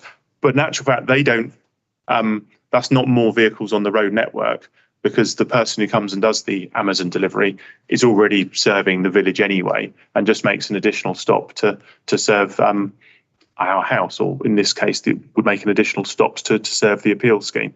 So yes, there has been an increase in larger vehicles. And I think if you were talking about the strategic road network, there's been an increase in large articulated lorries going to and from distribution centres. But we're not talking about the strategic road network within Bramley. This is local road, so it's vehicles associated with serving the local community. But the simple answer is to your question is yes, we uplifted everything by 20%. So it was taken into account in our transport assessment addendum. Were you aware that the borough and the county, not that many years ago, probably 2, I think, and certainly the county, our county council told us, that they had a real struggle to maintain the number 14 bus service. It operated at a loss, heavily subsidised, and there were possibly, most definitely, better uses of their funds in that than using it on a fairly underutilised bus service. I've lived in Bramley for 33 years. I've never used the bus because it's never there when I want it. And that's what a lot of people feel. So it is at risk, and I'm not saying it's going to go this year, but it could go. And there's a strong case for it not being subsidised. That would take away a significant part of your transport assessment. Well, I don't agree with it would take away a significant part of the transport assessment. The trouble with the bus service in Bramley is that it's competing with the train. And so if you're travelling into the centre of Basingstoke, you've got a choice between an 8-minute train journey or a 39-minute bus journey. And it doesn't matter what the difference in cost is, it's a pretty clear winner every time. And so the reason that the bus service in Bramley is 2 hourly, I would normally expect somewhere like, if you look, for example, at Overton or Whitchurch and some places of similar size where you're operating with at least an hourly or maybe a half-hourly bus service. The reason that Bramley doesn't have the benefit of such a frequent bus service is because the bus competes with the train. And so therefore, commercial viability is always going to be an issue for that bus service. But what I would say is that the only way you make buses viable is you get people to use them. And the only way you get people to use them is to have people using them in the first place. And so having more houses in Bramley increases the likelihood of that bus service carrying on. It certainly doesn't decrease its likelihood. There's no evidence that we have seen that the significant developments that have occurred in Bramley have increased the use of the bus. It's just a fact. Probably because they're using the train. Or they're driving. Likely. The other thing is, just one last thing, on the car club. We talk about one electric car. and the benefit of one electric car available to people. That's great. But if 10 people want the car at the same time, it's of no benefit to 9 out of 10 people. So they will go back to some other form of transport. They might get their own car out, they might do whatever. But I don't think it's a significant benefit based on that. If one person a day wants it, they've got it, great, lovely benefit. It won't be just one person a day, will it? I disagree. The way that the car clubs work is that they have a model and they know for a population size number of car clubs that they need. So the way that Enterprise work at the moment, for the size of Bramley, 1 car is appropriate. That said, if it's successful, there's no reason that it can't be expanded to 2, 3 or more cars. But to start with, it'll be 1 car to get it off the ground and see where it goes from there. But certainly Enterprise are keen as a location. They see it as somewhere where a car club will operate successfully. But it's only going to be very local people. People are not going to walk from the Far East of Bramley to pick up a car club car in the west. Excuse me. They're not going to do it. It's a long walk. I live in the east, and I certainly wouldn't walk all the way out to the west to pick up a car club car. So I think there's a little bit, yeah, it's a nice idea. This is a really location. It's not the city. It's not the city of London. It's not a big town. It's a rural location. I just really, having lived there, I don't see this being better. Well, I'm sorry you're so cynical, but I think I think of a scheme that we did recently in Wivelsfield Green in East Sussex, which is a far smaller settlement than Bramley, doesn't have the benefit of a rail station. The bus service is actually comparable, and there's a car club going in at that site, and so Enterprise see it there. So no, I disagree. I think it's a good thing to do, and I think it should be embraced and it should be encouraged. I think the point is less whether it's a good thing to do. These things are always potentially a good thing to do. It's about what actual benefit arises from it. And I think, Darren, it's fair to say you don't see, gosh, I feel like a tennis match, you don't see significant benefits. The other thing I would say is, do you know who's actually going to occupy these houses? Have you got lists of names of people where they work? Because your assessment of people going west, not east, is dependent on who lives there. We've had this with all the other developments in Bramley. One of the Centenary Fields, everybody said, well, all the cars are going to come out and go east, or most of them. I've stood there and watched them. Most of them actually go west, and they sit in the traffic queue. So I appreciate you have to do hypothetical calculations and modelling, but the reality is totally different. The people who live there will determine which direction they're going. Yes, I mean, it's obviously impossible for a scheme at this stage to have the faintest idea what that is. But I don't need Mr. Bevis to answer you on this. This is why there is modelling systems and things like the TRICS database, which is there to try to assist in understanding the nature of traffic use. I can understand your point, but there's no answer to that as a question because it's clear that you cannot possibly know who's there. Not reality. Yeah. Thank you. Yes. You said that very much. Sorry, I shouldn't have. That did seem. It wasn't an exasperated phrase. That was me breathing out at the same point. I am conscious of the time, Miss Sargent, but we've had a couple of breaks this morning. Sorry, it was you who said you'd like to stop at 1 o'clock. Yeah. And I thought I'd caught a. So You're very relaxed. I didn't say that. No. Okay. Not concerned. Apologies to all that we've gone beyond 1, but we had 2 breaks this morning, and I'm hoping we can sort Mr. Bevis out before leaving him. I'd really appreciate that if we could sort me out. We're doing our best. I think so. Well, it's just a few small points. In justifying this site, you made a comment, sustainability, that the shops availability in Bramley would help to reduce car journeys. I would like to say, please get real and smell the coffee or whatever. The shop, the bakery, they're convenience stores. People they're not going to see that as a benefit. They're going to move there because they don't have to use the car. I think it's just clutching a little bit of straws, if I may. Can I comment back on that? Yeah. I disagree. I think convenience shopping, I think if you look at the statistics, is more than half of shopping journeys. So convenience shopping is really important. And it doesn't matter where you locate development in terms of your weekly food shop. If you don't get it delivered, then you will do it by car, because it's really difficult to do a week's food shop on public transport. Opinion, actual site, location, and where it is, and the fact you have to queue to get across them, even if you're walking, but it's not really available. I disagree again. I think, sorry, I have to keep disagreeing, but no, more than half the time you'll get in the peak hours, you'll get to the level crossing and you will cross without the barrier being down. You may get delayed by a few minutes while you're waiting for the barrier to close and open, but that shop is within a nice, easy walking distance. For convenience shopping, it's really handy. Right, fine, we will move on from that one. The cycle route, encourage people to cycle. The cycle route 23, yes, it goes past. So it goes past with no cycle lanes on a fast stretch of road where people break the speed limit quite regularly, as we've just discussed. It then goes north up Minson's Lane. It goes down south, down Cuffold Lane. Both of those are single track, narrow roads, which I'm afraid are rat runs. Living there, you've only got to look at the state of the road in the verges to see that it's not normal traffic flows that have caused the destruction for these roads. If one looks during this hearing, last Monday and Tuesday, and even yesterday, the A33 had roadworks. We had gridlock through Bramley, one site from the level crossing to Cuffold Lane, and all the way down Cuffold Lane to Bramley, and also north.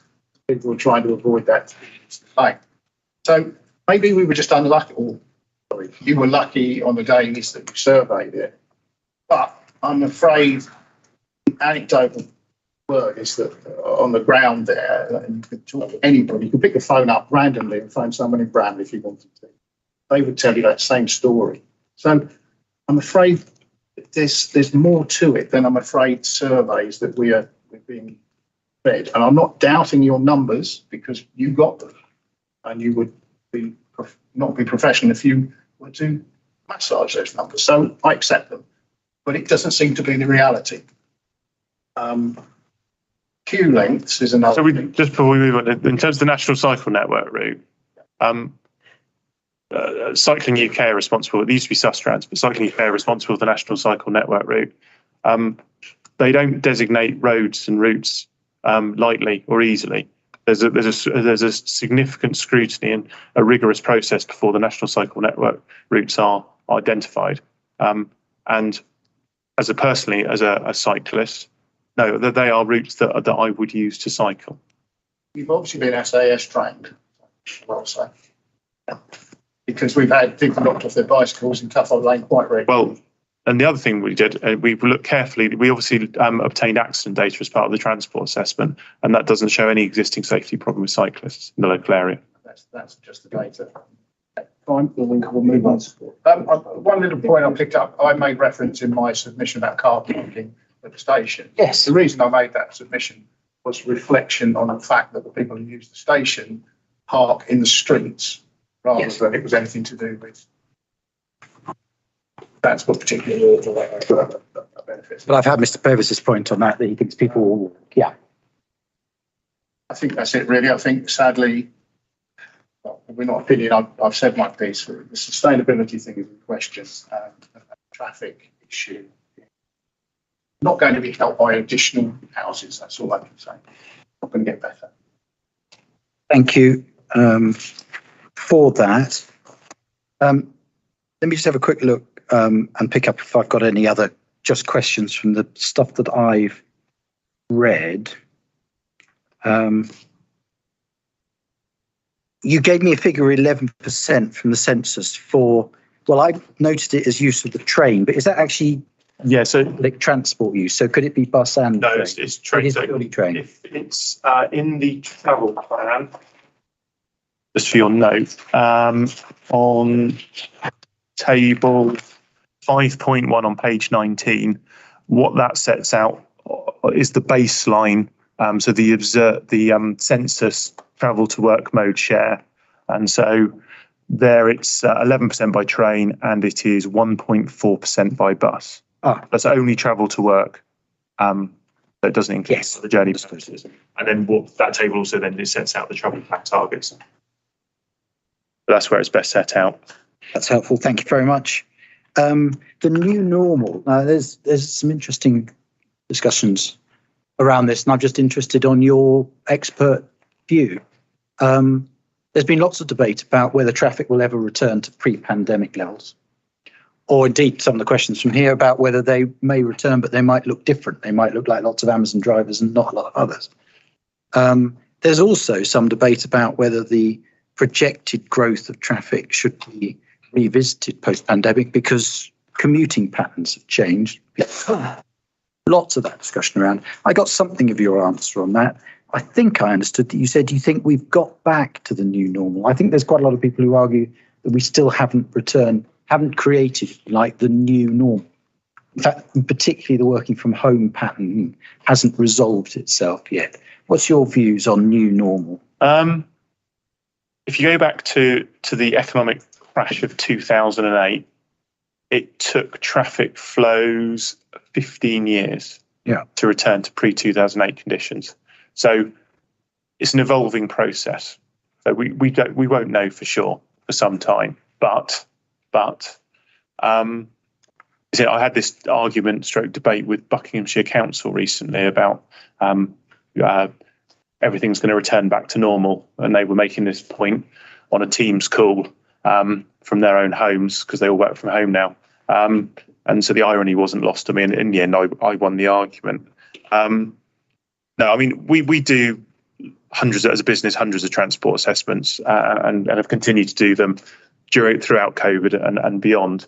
And what that shows is that traffic is probably in the peak hours is around about 10% lower. I think I might have said 5%. It's 10% lower in the peak hours. Overall, traffic flows are about 95%.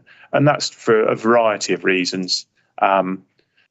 To do with the increase in home working, the way that we travel now, people working more flexibly, so travelling outside the peak hours. I think there will be ongoing change as we settle into this new way of working. But I also think, which may in fact be increased home working, and so it may continue to improve. The other thing that will reduce the amount of car traffic on the network, particularly in the peak hours, is people returning to using the train for public transport again. There was quite a large shift away from public transport use during COVID, and it hasn't fully returned. And certainly the current strikes are not going to help that. So that's going to take a while to resolve itself as well. So I think, my professional opinion is 10% reduction in peak hour traffic is typical. 95% overall is right. It'll probably stay about that level. It may get slightly better, it may get slightly worse, but I think that's probably about right. But which is why assessing 20% on top of 2021 traffic flows is just ludicrous, but we did it because we were asked to.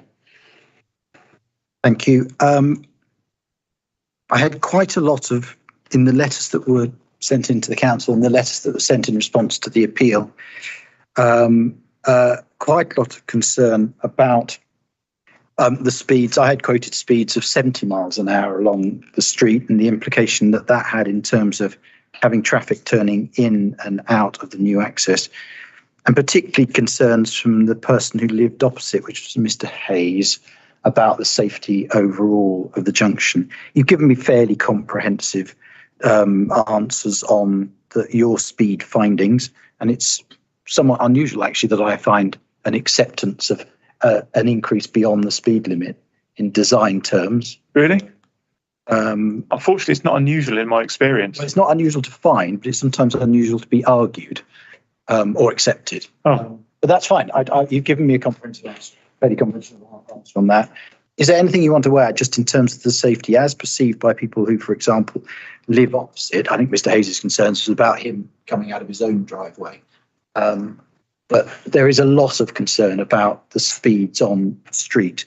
Is there anything else you wanted to say in relation to that before I need to probably summarise what I've said, which is it's been designed properly in accordance with observed speeds.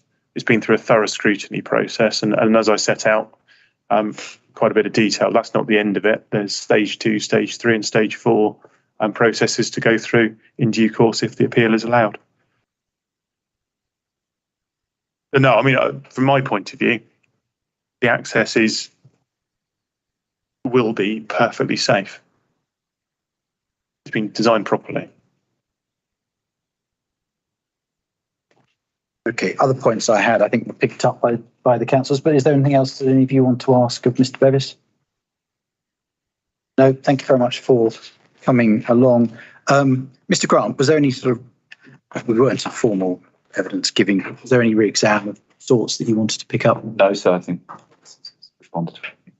Good, thank you very much indeed. Ladies and gents, thank you for your patience as we pushed you beyond a clock.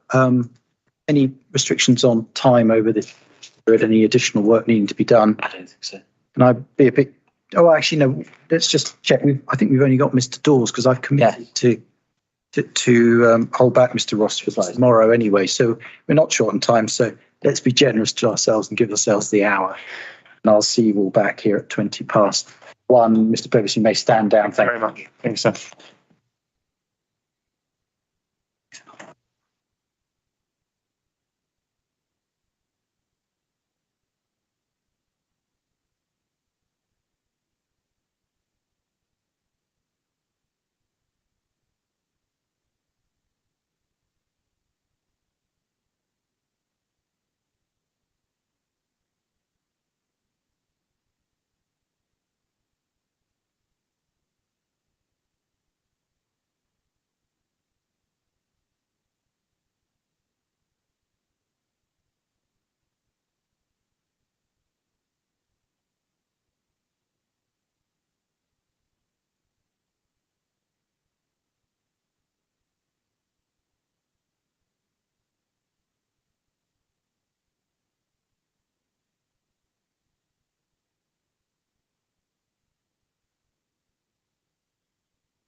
Can I just check whether anything raised its head over the lunchtime period we need to be aware of before I turn to Sergeant to move back into the presentation of evidence with her next witness? On this side, sir. No, thank you. There is one point that I picked up over lunch. I had an email this morning from Mr. Grant, helpfully explaining, to a degree, that it's possible, that's how it's put at the moment, it's possible that the Helen might wish to rely on an additional case law authority, which I don't have an issue with, and I'm grateful for the implication, in relation, I don't know what it's in relation to, we'll find out, but also an article from the Journal of Planning Law, and this is in relation to the great point as regards historic England. I would just, from my perspective, if that article is going to be relied on, then there is an appeal decision that I'm aware of that goes to a point of consistency around approach. So if that article is to be relied on, then there is a single paragraph from an appeal decision that I would wish to rely on in turn, but I don't know whether actually that article is intended to be submitted or not. Right. Okay. Should we just liaise about?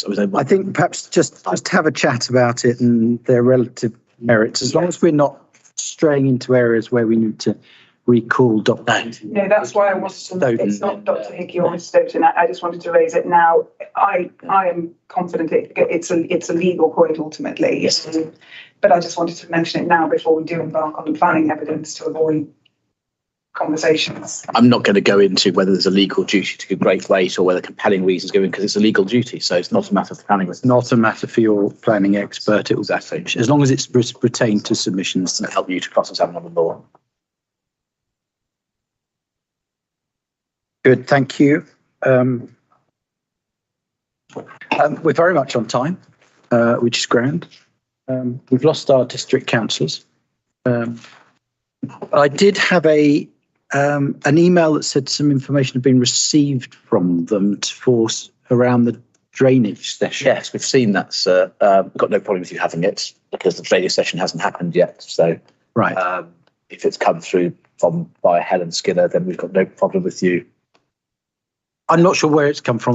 Helen kindly said there might be some more information. So dig it out. what happened from the emails that I have seen is that this was forwarded by Councillor Bell to the local authority case officer, Luke Benjamin, who then sent it to your case officer, Helen Skinner. Yeah. And Helen has replied to Luke around half an hour ago saying, I've checked with yourself, sir. Yeah, I'd heard that. You have asked that this evidence is brought to the inquiry rather than passed on to you by. I think what she indicated to me, it was a video, and I'm no huge fan of. So it's got two in many parts to it. ways. You're right, sir. There is a document called Sewage Problems in Bramley, which is a Word document of 1 page of A4, which is by Councillor Bell. There then, sir, is Sewage Photos Bramley, which is some photographs. It is dated 13th to 16th of February, but I'm assuming that's in the future. He probably means January. I'll take it with some photos, I assume, over the weekend. And then there is a scan map showing where those photos were taken. Then, sir, there are 4 videos, which I must admit, my IT would not allow me to open on my computer, given what format they're in. So I can open the documents. Given that we haven't had a serious session, as Mr. Banner said, I don't see any reason why we shouldn't accept the Word documents, the plan, and the photos. I think I'd leave the videos to your consideration, sir. Yes, I mean the reason I knew of them was there might be a video being dropped in, was the message from. Yes. My problem with videos is obviously very difficult to understand the context of, very difficult to know when they were taken, sometimes very difficult to know whether they're from the same location. And absolutely implying nothing by this if anyone was listening in, but equally not that difficult to manipulate to show what you want to show. Yeah, that's a harsh way of saying what sometimes video evidence can tend to do. Mr. Dawes, I don't know if this information has been shared with you at all. It's as new to you as it is to all the rest of us. Can I just, there is a bit of a discussion across the teams just about the nature of it and perhaps some feedback to the parish council about kind of what's acceptable to come into the inquiry, and then we'll see what it is. I think it's very fair to say that you'll accept it, but obviously if one of the problems is having everyone in the room able to understand what's in a video, actually I suppose have a screen that it could in theory be shown on. I remember early days of crouching around laptops trying to understand what's being seen. I'll leave it between the two main parties initially, just have a think about it. If it's just another document that's documenting evidence that there has been problems with sewerage, I'm happy for it to come into the session to be an inquiry document to support whatever Councillor Bell says. I'm assuming maybe he's going to turn up and want to talk about it. My understanding from the councillors is that they certainly will be in attendance for the conditions and section 106 session, which is where we are going to discuss. So certainly Councillor Bell would be able to introduce that and explain what he's done and what he wants to bring to your attention, sir. Very good. Very good. Okay. Thank you very much for that. Ms. Sargent. Thank you, sir. Hello again, Mr. Dawes. So if you're content, I'm not going to reintroduce Mr. Dawes since he was introduced to us all last week. And we've obviously already covered the chief on section 4A of his proof of evidence. Just an introductory question in relation to potential overlap between your evidence and Dr. Hickey's evidence. Insofar as obviously planning witnesses have to kind of pick up everything and bring it all together into a form that the inspector can understand. But insofar as there is overlap between anything you say on landscape and visual matters or heritage matters, and insofar as the inspector perceives there to be any inconsistency between your evidence and Dr. Hickey on landscape and visual and heritage matters, whose evidence do you invite the inspector to prefer? Dr. Hickey's. Policy next, then, if we can, please. So we know from reading the reasons for refusal, numbers 1 to 3, the policies cited in those are EM1, EM10, EM11, D1. And we know as well it's common ground between the main parties that there's no 5-year housing land supply, and that policies, including those policies, are deemed to be out of date, applying paragraph 11 of the NPPF. Could you pick up, please, Mr. Voss's planning proof?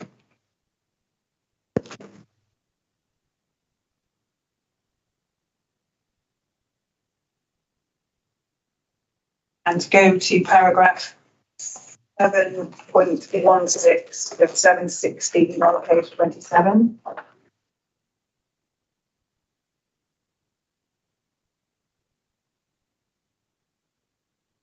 Yes, I'm there.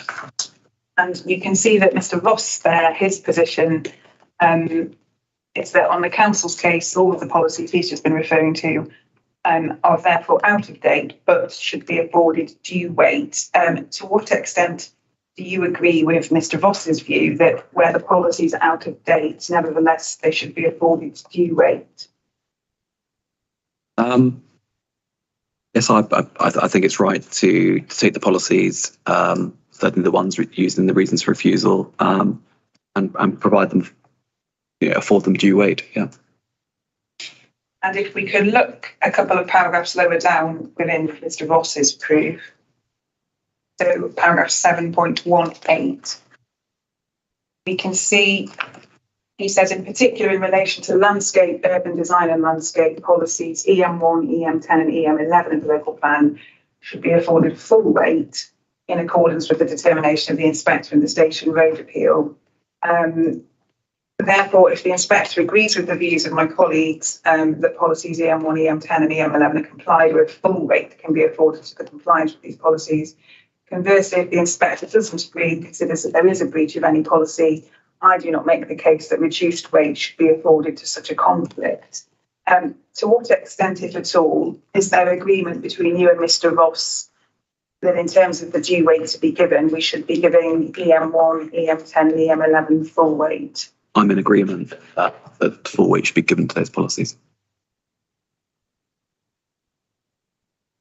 And the policy not mentioned by Mr. Ross in that paragraph, but mentioned in reasons for refusal 1, 2 and 3 is policy D1 of the neighbourhood plan. So what weight would you advise the inspector to give to that policy, please, in terms of the due weight to be given? Full weight as well. Can I just interrupt for a second? I'm struggling to hear. Is it not coming because I'm deaf in one ear, but would you mind popping your microphone on? Yeah, sure. Thank you very much. Is that better? Thank you. Perfect, thank you. And I want to just then look at those 4 policies, first of all, in turn. So could you please take up, let's start with the local plan first. So take up the local plan and locate policy EM1 within that, please. Yes, I have that. You're a bit quicker than I am on my computer, sorry.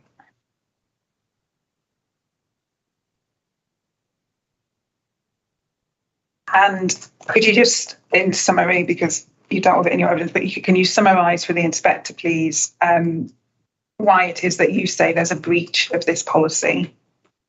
Yeah, so I think it's worth pointing out, it's a fact that the reason for refusal picks up on some of the wording in the opening lines of the policy.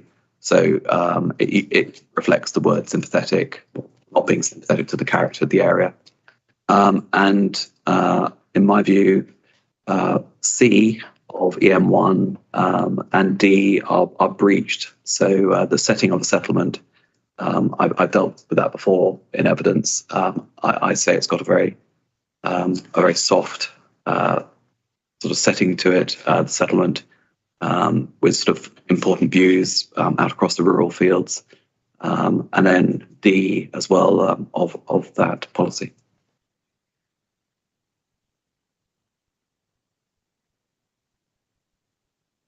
Thank you. And going to EM10 next, please.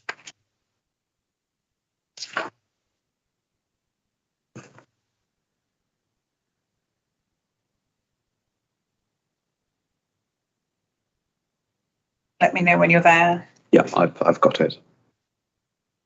A similar exercise, could you just summarise what it is about EM10 that you say that proposals don't comply with? Yeah.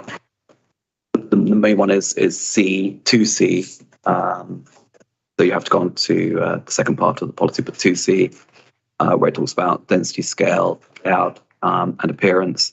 And once again, it sort of comes back to my point in evidence on the sort of section 4, where I had quite considerable concerns about the depth of the proposal, how far it's sort of stretched into the countryside, and the sort of the nature of the layout, and the impact of the number of units, which I found to be quite considerable at 140.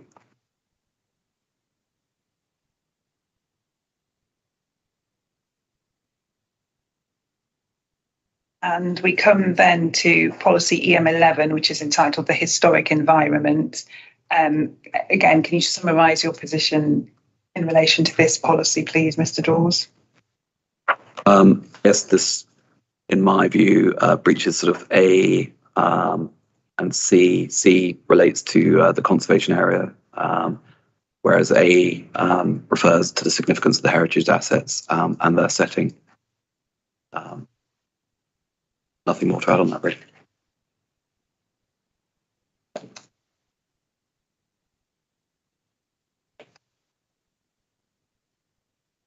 And then if we turn to the neighbourhood plan, please, and find policy D1.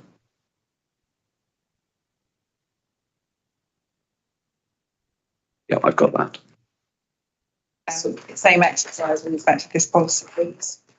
On policy D1, it's a similar point to before. A, the scale and form of the development, I've advised I take issue with. D, important views. And then E, the local historic environment, irrelevant.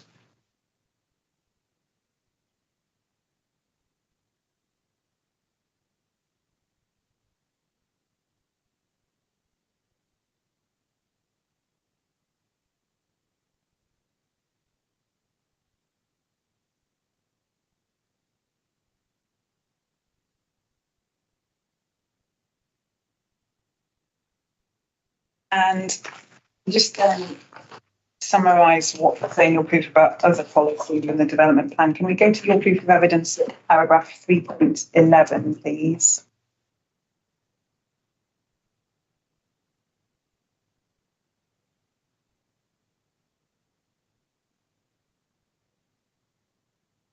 And this is where you begin your passage dealing with policy SS5 and SS6 that were in the paragraph that follows.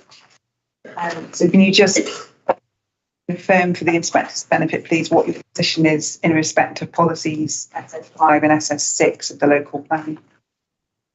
Yeah.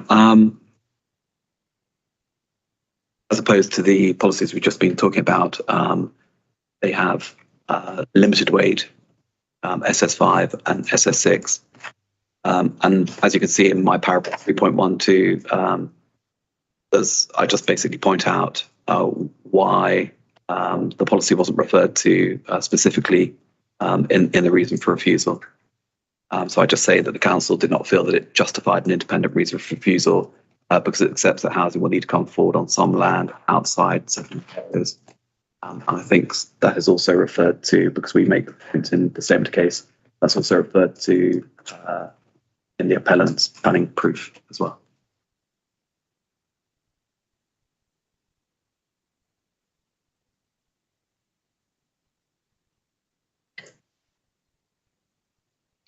And then if we continue through your proof of evidence to 3.28 on page 21.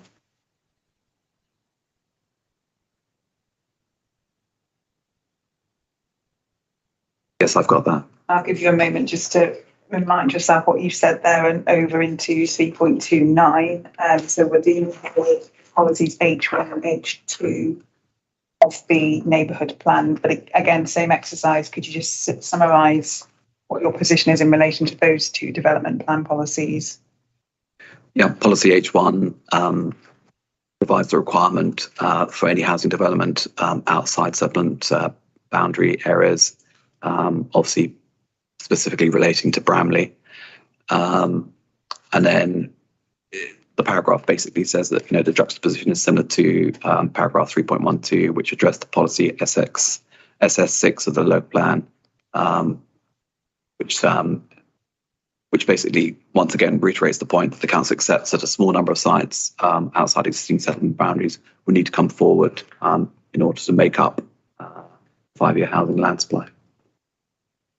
So in terms of your position on the weight to be given to H1 and H2, what weight do you advise the inspector to give to any of each of these policies? Limited weight. And what is your position on whether there is a breach of the policies? I think there is a breach of the policies, but can only be given limited weight.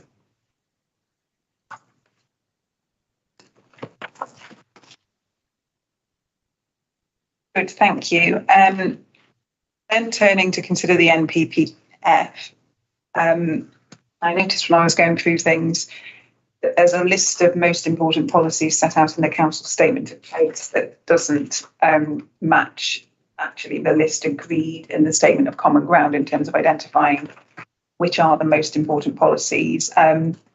Of the two lists, this council statement of case and the one in the main statement of common ground, which one would you like the inspector to take? The list of important policies in the statement of common ground. I think I was having a bit of a moment my statement of case. Thank you. And then I think the quickest way to kind of confirm to the benefit of people who haven't necessarily read through all of this in the same detail as others have, the best way to summarise where you are on paragraph 11 of the NPPF, please, is if we could go to page 76 of your proof of evidence.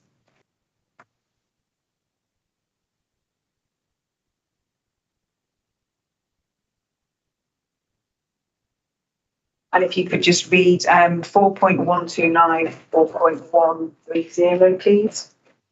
Just read it out. The council is firmly of the view that the tilted balance, paragraph 11D 2, does not apply here because paragraph 11D 1 of the NPPF is satisfied. The application of NPPF policies relating to designated heritage assets provides clear reasons for refusing planning permission as set out in reasons refusal 2 and 3, had the council been in a position to refuse the application. Applying the balance under NPPF paragraph 202 in respect of all of the affected designated heritage assets, the public benefits identified by the appellant, as to which we see further below, would not outweigh the less than substantial harm arising. This means that under NPPF paragraph 11D1, footnote 7, paragraph 202 is a specific policy and a framework that provides a clear reason for refusing planning permission. Therefore, the presumption in favour of sustainable development is not available to the proposal in hand. Thank you. And then if we just skip the paragraph about the heritage assets and pick it up at 4.133, please, on page 77. However, should the inspector find that no footnote 7 policy on so as to displace the presumption that permission should be granted, that is not an end to the matter. Under paragraph 11D2, it's still necessary to place all the harm which the appeal scheme will cause, i.e. both that to interests which fall within footnote 7 and that to those which do not, onto the scales and to consider whether that harm significantly and demonstrably outweighs the benefits. Thank you. Now we'll come back to look at where you are in terms of the benefits of the scheme in a moment, but could we just the NPPF whilst we're talking about that and find paragraph 134, please?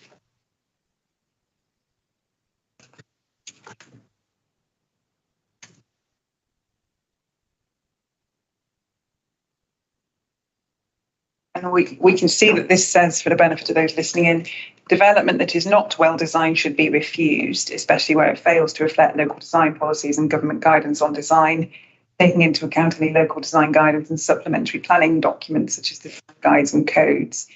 Conversely, significant weight should be given to a development which reflects local design policies and government guidance on design, taking into account any local design guidance and supplementary planning documents such as design guides and codes, and or B, outstanding or innovative designs which promote high levels of sustainability or help raise the standard of design more generally in an area, so long as they fit in with the overall form and layout of their surroundings. Now, you'll recall I had a couple of questions from Mr. Burton about this paragraph of the NPPF because he refers to it in his evidence.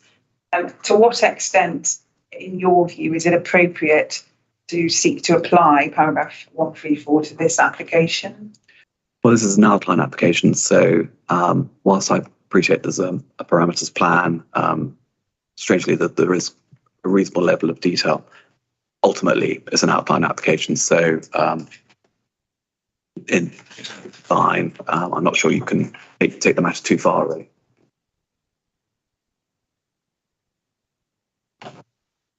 And if the inspector did decide, applying paragraph 134 to give significant weight to the consideration in A and or the consideration in B, to what degree would that impact upon your assessment of where the overall planning balance in this case lies?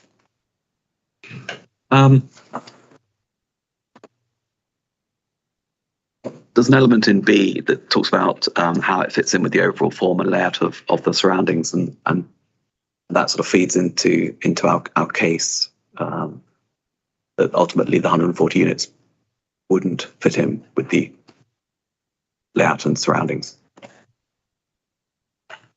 So, okay, I understood that. If the inspector disagrees with the council's case and thinks that it is appropriate to give significant weight to A and or B in the overall planning balance, you've obviously undertaken your own analysis of that.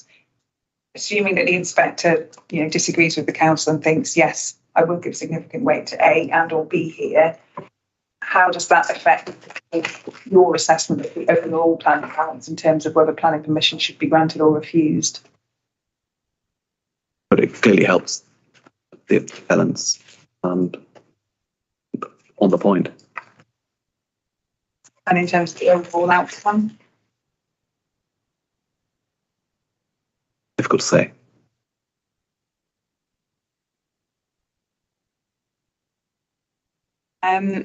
Looking then back in your proof of evidence at 4.136 on page 7. Sorry, 4.1. 4.1, sorry, I'm not by the microphone. 4.136. Yep.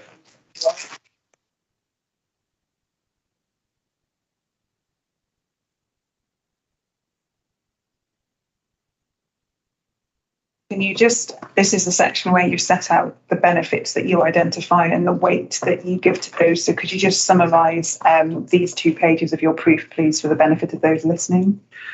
Yeah, so in terms of the benefits of the scheme, the housing, I suggest should be given considerable weight. I then turn in paragraph 4.137 to the social benefits and the 40% affordable housing and first homes provision, which would be policy compliant, and I give that significant weight. I then in 4.138 talk about multiple other benefits, which are basically set out in the unilateral undertaking, and I also set those out in my proof. I give those moderate weight because ultimately they're required by the development and need to be policy compliant. I say that in the paragraph in effect. And then in 4.139, talk about economic benefits to the village of Bramley and the wider area.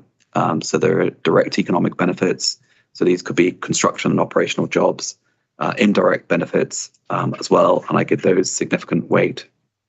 And then finally, I think it's finally 4.140, I talk about environmental benefits of the scheme.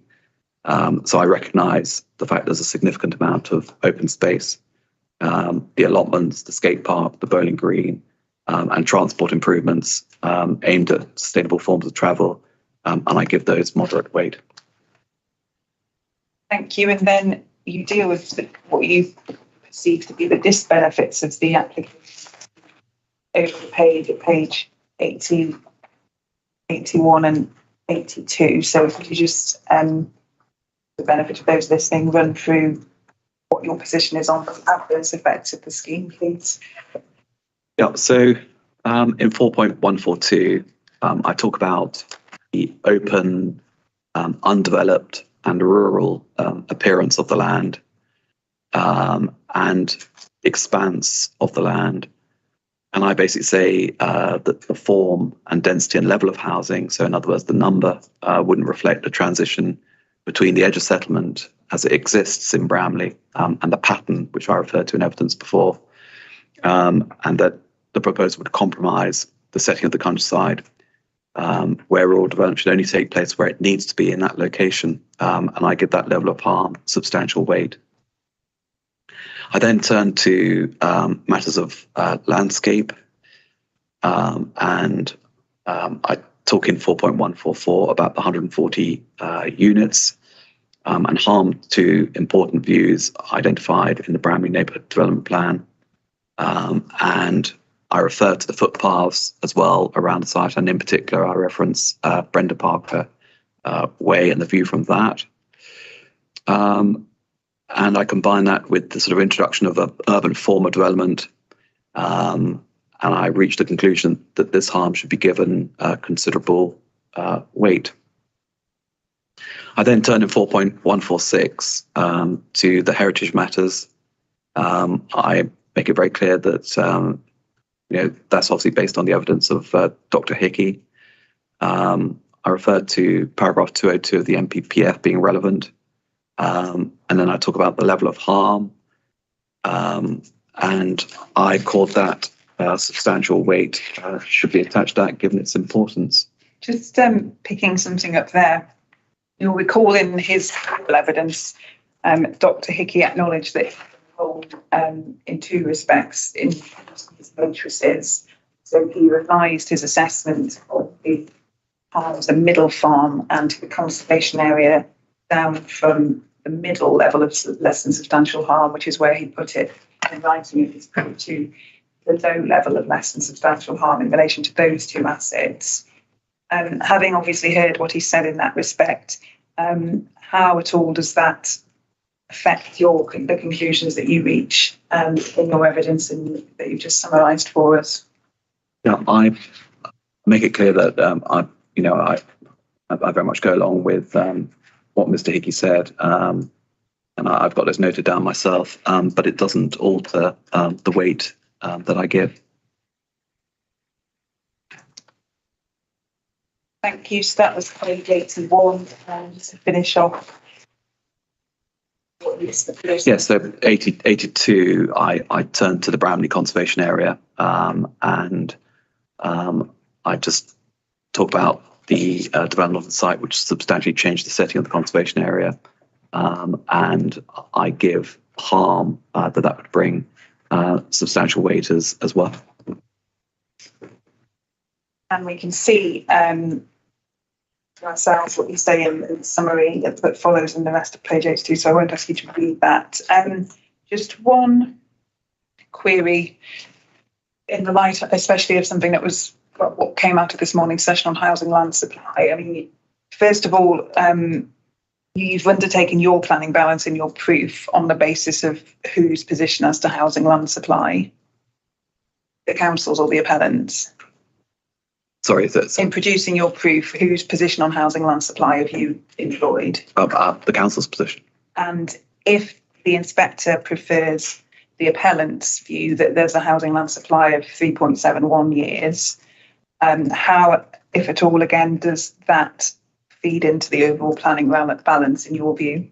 That if the inspector found at sort of 3.71 where it's supposed to be severe rather than moderate, that clearly helps the appellant in terms of where the balance lies.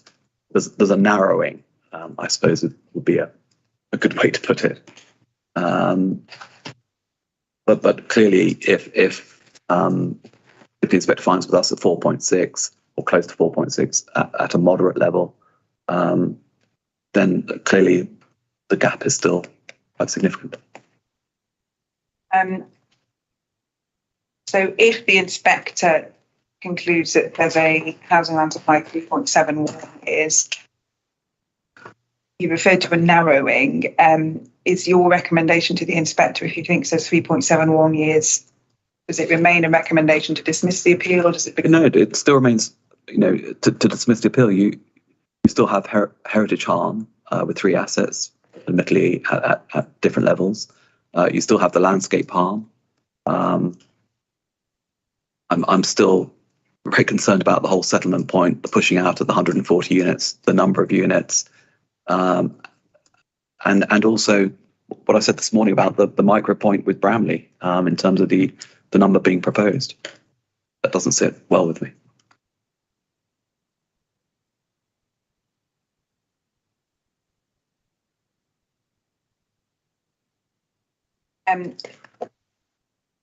I've attempted there to give an overview of your evidence. Are there any points or points of detail that we haven't covered that you'd like to flag up for the inspector before we hand you over to Mr. Banner? I don't think so, no.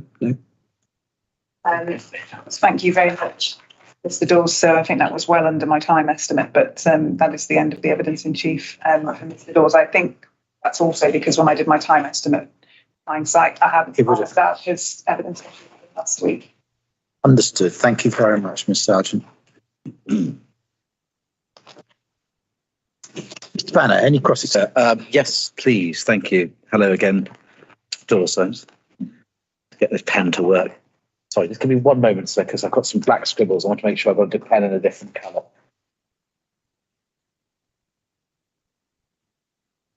Sorry.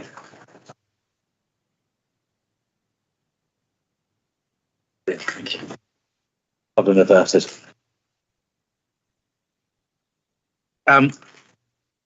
Mr. Dawes, obviously, you didn't have any involvement in the consideration of the application. You've been brought in as an external consultant to speak for council. There isn't even a case officer report, is there? No. It's quite unusual, is it not? Just trying to think back to my day. Even for non-determination, normally... Yeah, on a non-determination, I think if you could do one, you would, but it would quite often come later on in the day. You don't know why hasn't been one? No. We don't actually know. We can infer and speculate, but we don't actually know what officer's recommendation would have been as opposed to what the decision was. I think when I got drawn in, I think reasons for refusal were put together and sent to the appellant. But yeah. What? Because the office case officer's actually been in this room for the whole inquiry, I think, has he not? Most of it, yes. Yeah. So, any sense of why an external consultant's been brought in as opposed to the case officer speaking? I haven't had that conversation actually. Now, in terms of the scope of your evidence, as I understand it, you don't profess to be an expert in relation to landscape and heritage. So in relation to those matters, you draw upon Dr. Hickey's evidence, and your proofs, I think it's section B, what you purport to do, that's at page 38 and following, is you're seeking to summarise what Dr. Hickey said rather than bring any expert evidence of your own to the table. Absolutely. So we should read it in that way. And ditto section C, in relation to listed buildings, again, you're seeking to summarise the evidence rather than add to it effectively. Absolutely. And ditto D in relation to conservation area. So my voice is going. Thank you. In terms then of the scope of the council's case and reasons for refusal, could we go please to your proof paragraph 3.26? And you embark there upon a discussion which you touched upon, I think, in chief. A point being made that the local, the emerging local plan figure for Brown, if we could call it emerging, because it's sort of emergence is on pause at the moment, is 55 units. The appeal scheme is greater than that.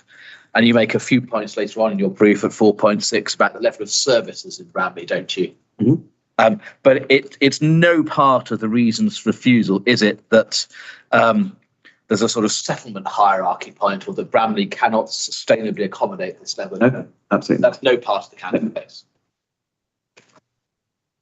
And ditto in relation to a few of the policies that aren't referenced in the reasons for refusal. 3.12 of your proof on page 12 talks about policy SS6. And as I heard your evidence in chief, you said that you thought there were conflicts with SS6, H1 and H2 that limited weight should be given to them. Is that a fair summary of your position? Absolutely. And it's not just a matter of weight, is it? Because the true position, is it not, is that they fall outside the reasons for refusal, don't they? They do. And that, therefore, the council must have considered that any conflict with those policies, whatever weight that they should be given, do not lead to or contribute to a refusal. Yeah, I don't know the specific reasoning why they weren't included, but they clearly thought it shouldn't be included in the reasons for refusal. Yeah, but it's more than that. I mean, because there's a legal duty to set out full reasons for refusal and full policies, and they weren't cited. It must follow, mustn't it, that any conflict there is with those policies was considered by the council not to require refusal, not even to contribute to refusal. I think it's fair. Thank you.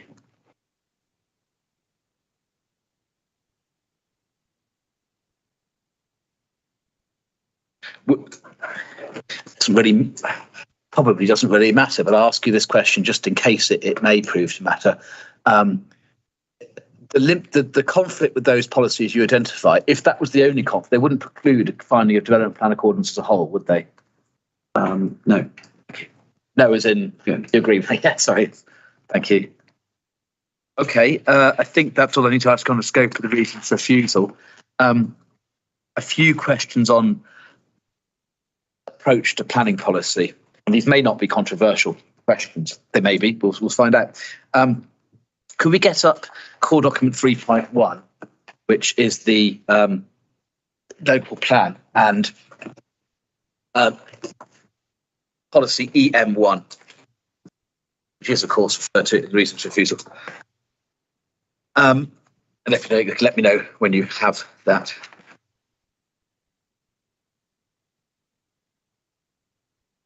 Yeah, I've got that. Are we in agreement that when this policy sets out that that the considerations, I won't read it out unless we only have to go into the level of detail, but that what a new greenfield development is capable of complying with this policy. It's not the case that any greenfield development will necessarily breach this policy. Do you agree that? I do, yeah. And it must follow, given what's agreed in landscape statement of common ground about any greenfield development will have an inevitable degree of landscape harm. One can't get around that. EM1 isn't to be approached as a sort of zero harm policy. It has what I call a sort of degree of tolerance. Would you agree that? I think it's fair comment. And in fact, we unless you would like to be able to fairly answer this question, in which case please say, we don't need to go there. But the Oakley decision, which is a core document 4.1, there was 110 greenfield unallocated homes there, and they were found to be compliant with the M1, weren't they?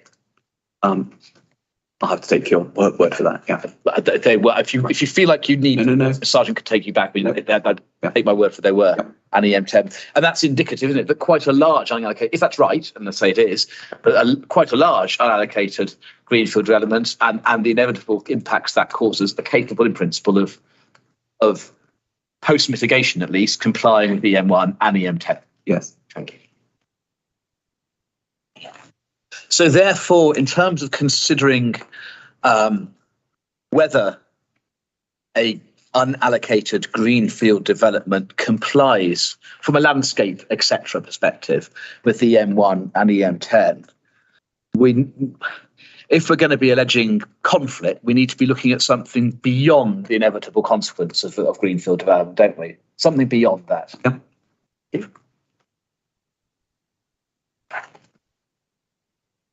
And in doing so, obviously, we need to consider scope for mitigation through planting new trees, etc., like that. It's the residual effects that we're looking at. Yeah. Good. I'll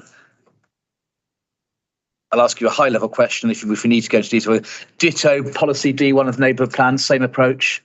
Do you want to go and have a look and see if that's out actually? They protect, complement, or enhance, and I suggest complement suggests that in principle, subject to appropriate high quality development can contribute positively to character. Yes.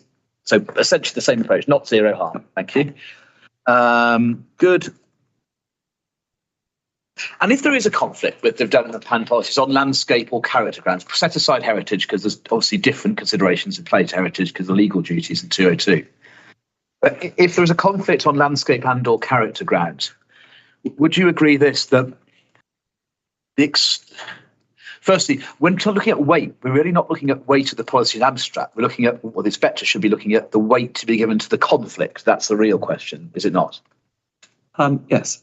And would you also agree, therefore, that in judging the weight to be given to any conflict that would be identified on non-heritage grounds, the weight to be given to the conflict will depend upon the extent of the conflict?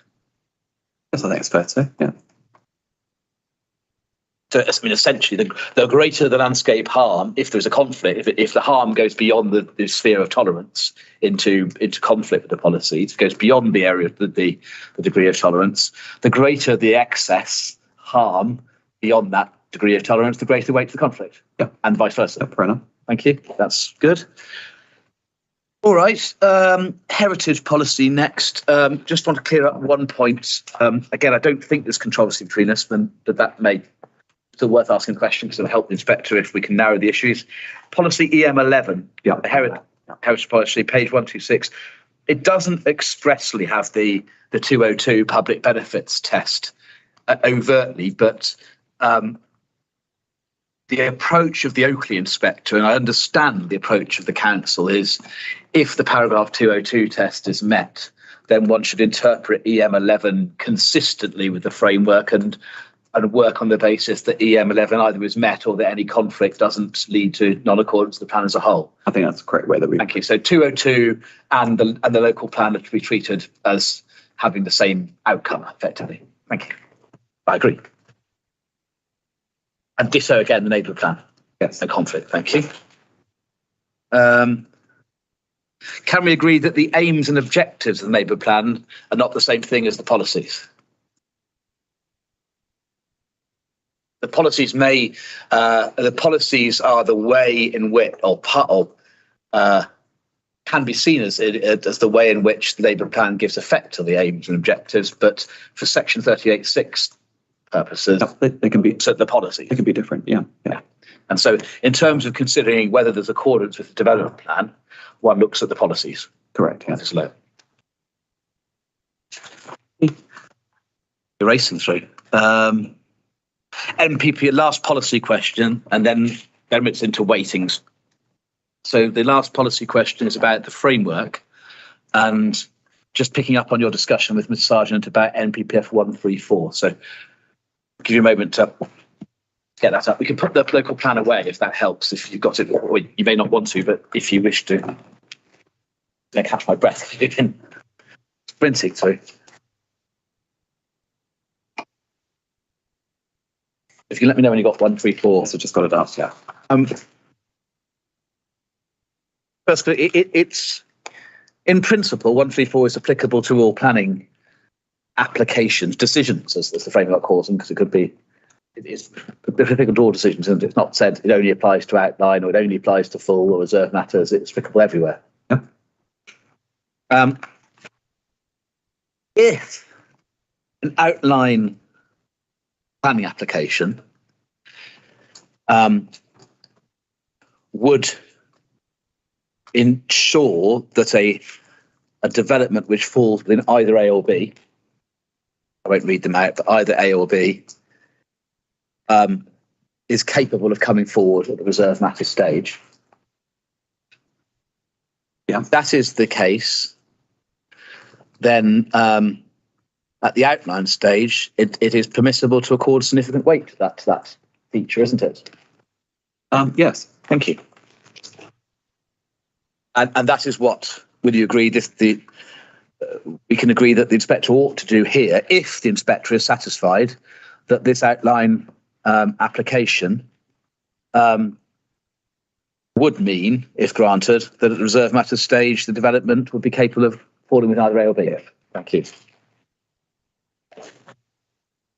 Okay, well, that's policy. Then weighting. So for weighting, can we get it's the last part of your proof where you set out the weighting. So let's get that up. And I think it starts at 4.135, I think. Oh, no, it doesn't. 129. Sorry, say again. Oh, sorry, I've got it wrong again. 135. It is 135. So it's page 78. Section K, and we'll need Mr. Ross's evidence for this too, so we might as well get that up now. But your page 78 and following, Mr. Ross, could you start, please? Check the first reference.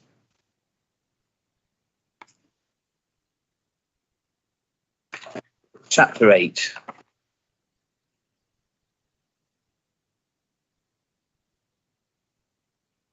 So if you can start at page 29, and Mr. Ross won't go there for a few moments, but if you just get it out, it's page 29 and keep that to one side. And let's delve into your proof first.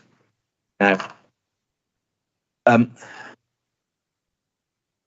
first thing I wanted to ask you is your weightings are involved, aren't they, through both in terms of the pluses and the minuses for each paragraph. You highlight the relevant weighting in bold text. Yes. Could you help us with what considerable weight means? I'm sure this probably, I bet I'd wager a 5, but that's probably on this list of questions. Where in the scale, where that falls in the scale? Because I generally don't know whether it's more or less than significant and substantial. And if I could just finish the point by, do you see Mr. Ross has his weight table? I do, yeah. Could you just run us through what your weight table? I'd go substantial, considerable, significant, moderate, modest, limited, little to none. So I'm just catching up. Moderate, modest, limited, limited. Sorry, limited, little to none. Okay. So substantial, considerable, significant, moderate, and then the rest of it. Okay. So, okay.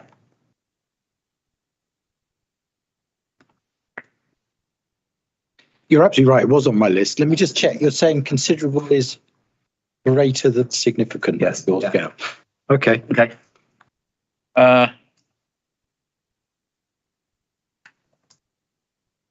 Right. Okay. So just to test that. That means in terms of the benefits, first of all, you give more weight to delivery to market to housing in the 5-year supply context than you do to affordable housing. I do. Right. Okay. That's even on your figures. Sorry? That's even on the council's figures, I should say. Yes. Okay.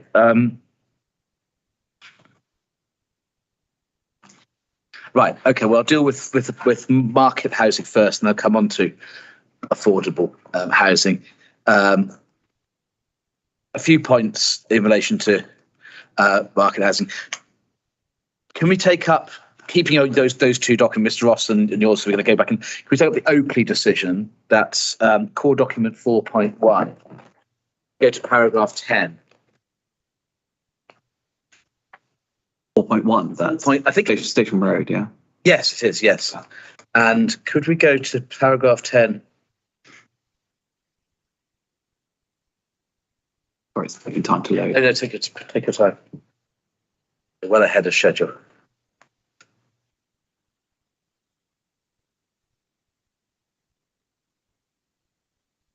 Yeah, I'm there. Paragraph. As of the date of that inquiry, which I think was give or take 18 months ago, the council accepted that the development plan housing target won't be met in the plan period. Am I right to think that remains accepted now? Yes.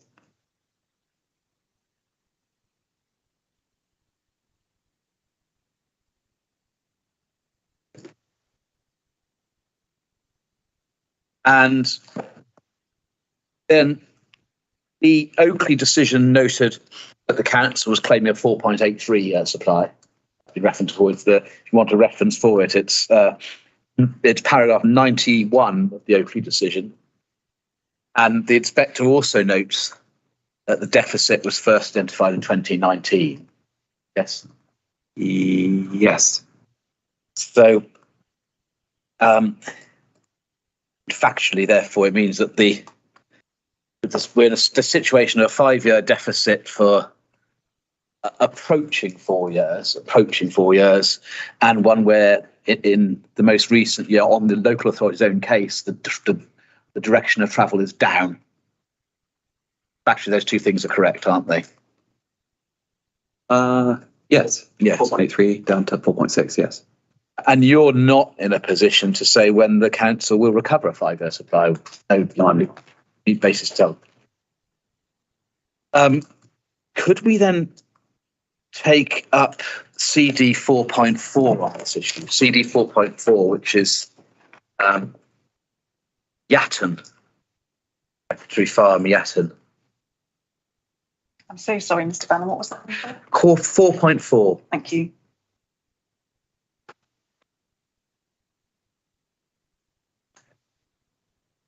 And I'm struggling to find it. I think it's 4.4. Misquoted. It's a rather lengthy decision by Inspector Harold Stevens, June 2022.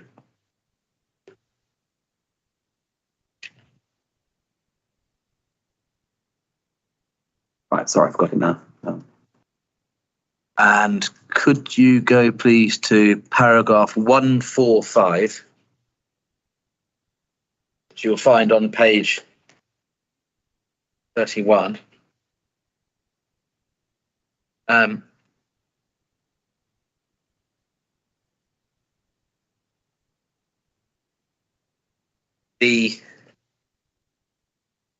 I'm there. So you said 145, yeah? 145, yes. The council, there's reference to a shortfall, and then the inspector goes on to this. So the council is not taking any urgent or effective action to address this. A review of the housing requirement local plan as a whole is overdue and is unlikely to be completed for the foreseeable future. That's a factor that Inspector Stevens took into account in terms of weighting in that case. That sentence is equally applicable to Basingstoke, isn't it? I mean, the situation, as you know, is the absolute earliest a new local plan would be 25, late 25. So yes, it's some way off. Yeah, so, I mean, the answer to the question, I mean, that sentence is equally applicable to basic social. Yes. Thank you.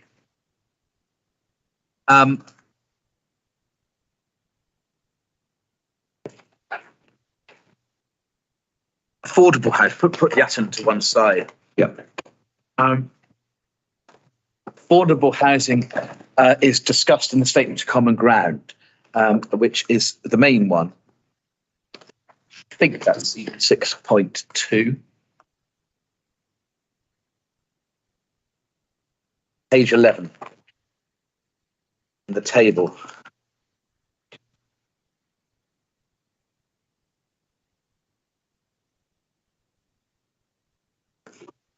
And you say there,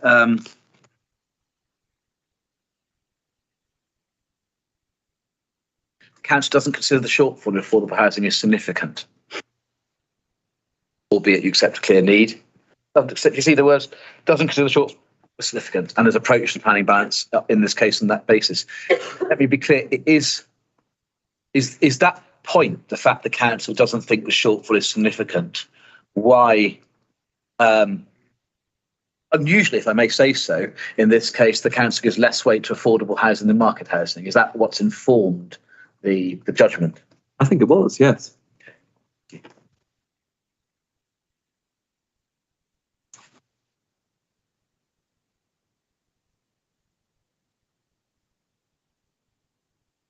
I agree. I mean, it's fairly unusual, isn't it, for affordable housing to be given less weight than market housing? Against that comment.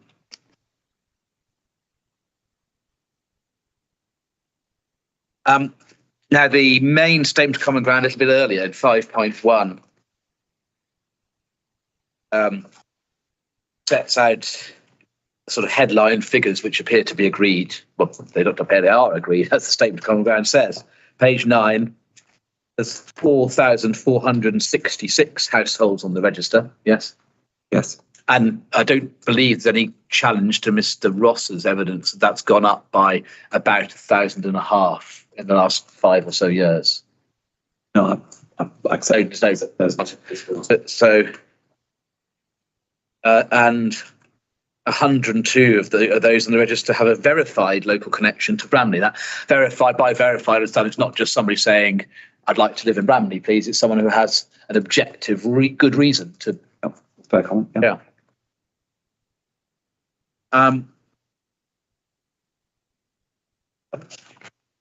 I'm struggling, to be honest. I've been grateful for your help. I'm struggling to grasp, maybe my small brain, why 4,466 households, up 1,500 in 5 years, is not a significant shortfall. Can you help us with that? I think, in terms of the affordable housing? Yeah, because I mean, I think we've got to the point where the reduction in weight, if you like, that you give your real weighting is because the council doesn't think it's a significant shortfall. It looks pretty significant to me, and I'd just like your help on that. No, I can understand the point, but I think the difference I made between the market housing and affordable housing is as we said, and I'm not sure I can give you. I mean, if you put yourself in the inspector's shoes, it would be a perfectly logical thought process to consider that shortfall to be significant, wouldn't it? Yes, it would. Yeah. Okay. And on that basis, if the inspector thought it was a significant shortfall, would you agree that the proper weighting would be substantial? On my grading, yes. Thank you.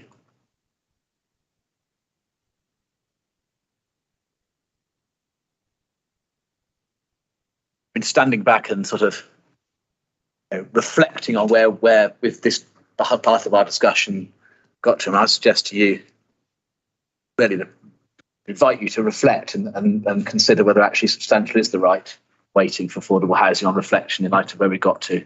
Spend a moment, but I'd invite you to make that appropriate and fair concession. No, I'm content with the weighting I've given it. Very well. Now, I'll just tell us this one last. I mean,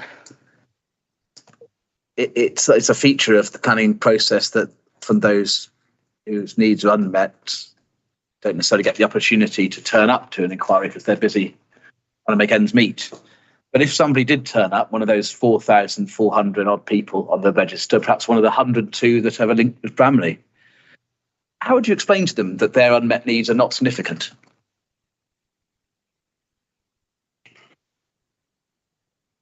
Well, I have used the word significant. Do you mean substantial, considerable? Well, you don't know because the statement of common ground says the shortfall isn't significant, and that's what's then informed the considerable weighting. I thought we'd agreed that if the shortfall was significant, then it would justify an upscaling the weighting to substantial. So I say, how imagine them all lined up here, all 4,466. If they had the same opportunity to turn up to inquiry as the well-off retired who are able to afford to take the time out, imagine if they all packed into this room with the 102 with the link to Bramley at the front. What would you say to them to justify? How would you tell them that their unmet needs are not significant? I don't really know how to answer the question, I'm afraid. Very well. Then 4.138 of the proof. Could you again help me with this? It's a genuine question. I'm not being facetious. When you say that the various measures in the unilateral undertaking they're considerable, afford a moderate weight, can you help me? Do you group them together? Are you saying collectively, or are you saying each one of them should be given moderate weight? I do look at them collectively, and I think the reason I slightly downgrade it, I think, is because of the policy requirement to provide them in any event, and so I gave them moderate weight. I struggle with that for many reasons, but I'll put this one to you it's inconsistent with your approach on affordable housing. Because as I understand it, am I not right that for 40% affordable housing is mandatory? Yes. And yet you give that significant weight, don't you? Yes. And that is inconsistent with giving the other features downgraded weight because they're mandatory. You see my point? Yeah, I can see your point, but at the same time, I've just said that I do put them all together as a whole. And by doing so, I took the view that it's required for the purposes of the development, and rightly or wrongly, I give them moderate weight. But I appreciate that's what you've done. But I understand. I appreciate what you've done. But my point is, I think you do understand the point. I do. That you obviously accept that's not a complete answer, because if it was a complete answer, you'd have lumped in affordable with that group, wouldn't you? Yes, I do. I understand that point. Yes. Okay. Not a complete answer. All right, then.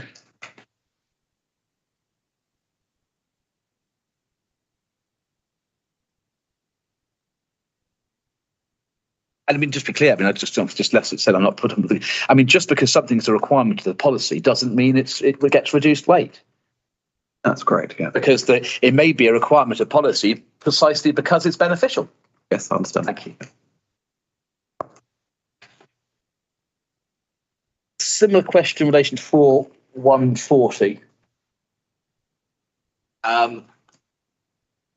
Is the moderate weight to each element of the things you refer to in 140, or have you lumped them all together? So just elaborate on what you've done. I put them all together. Right. So moderate weight is the accumulation, as I understand it, of the open space, 76% open space, allotment, skate park, bowling green, transport improvement, and the net gain as well.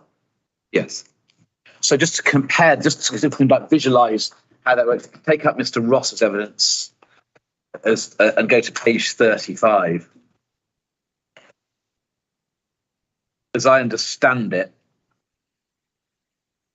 it's the dispute between you is effectively 4 lines down. He starts with provision of skate park, open space, allotments and orchard, net gain. He gives them individual weighting to set out there.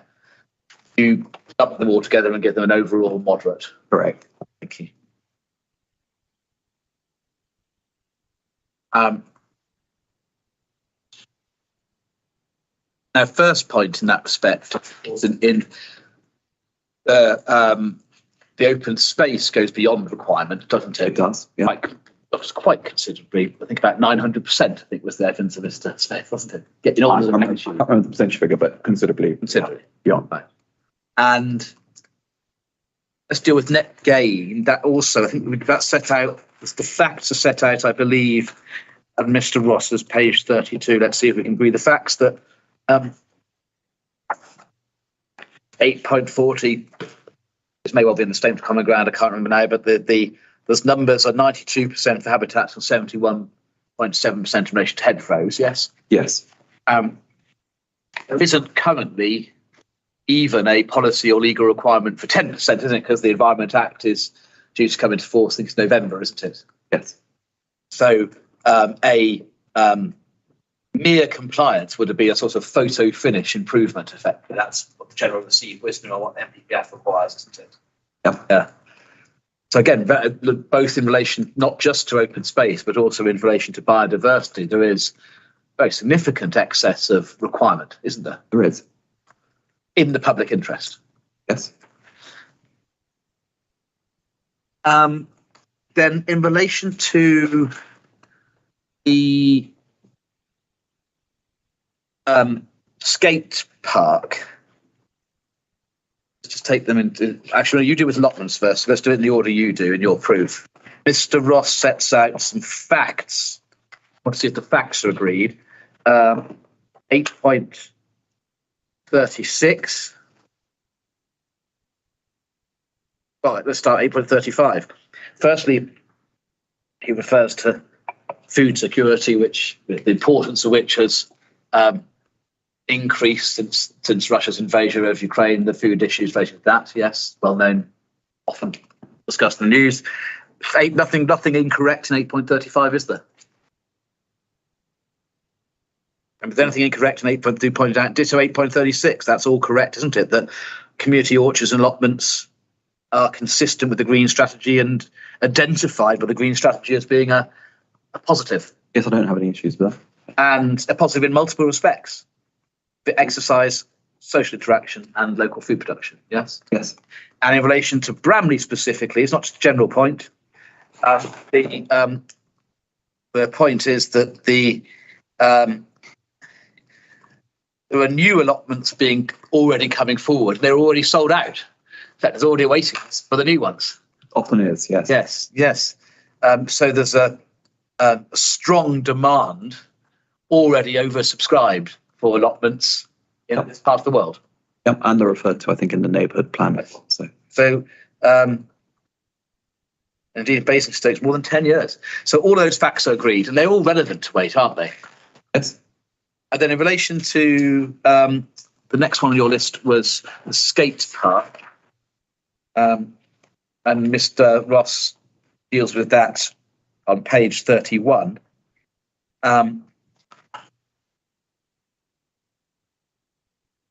And it's identified in the neighbourhood plan as something that's needed on the basis, he says at 8.26, that's the lack of facilities for teenagers in Bramley. Again, none of that description of the facts, if you like, is disagreed, is it? It's all common ground. That's fine. Yeah. And there is effectively, therefore, an unmet identified need for a skate park in Bramley. Yep, I think it's referred to, again, in the neighbourhood plan. In the public interest and in the public interest in favour of balanced communities, a village that meets the needs of those of all ages. Yes. And there's no evidence before the inquiry that the need will be met in any other way, is there? No. And all of that, again, is relevant to wait, isn't it? Yes.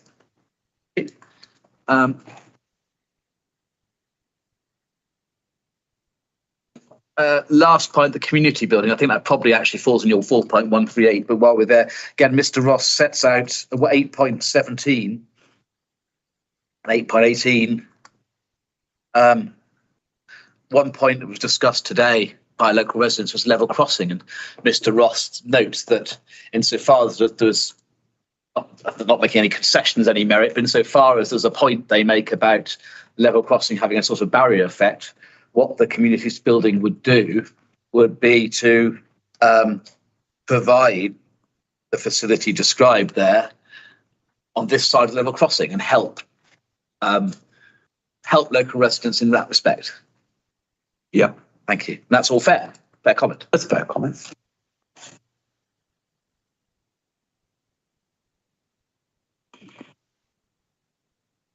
bear with me one moment. Yes, okay, I think I'll turn then to your analysis of this benefit. I think we can put Mr. Ross's proof away. Let's do that next.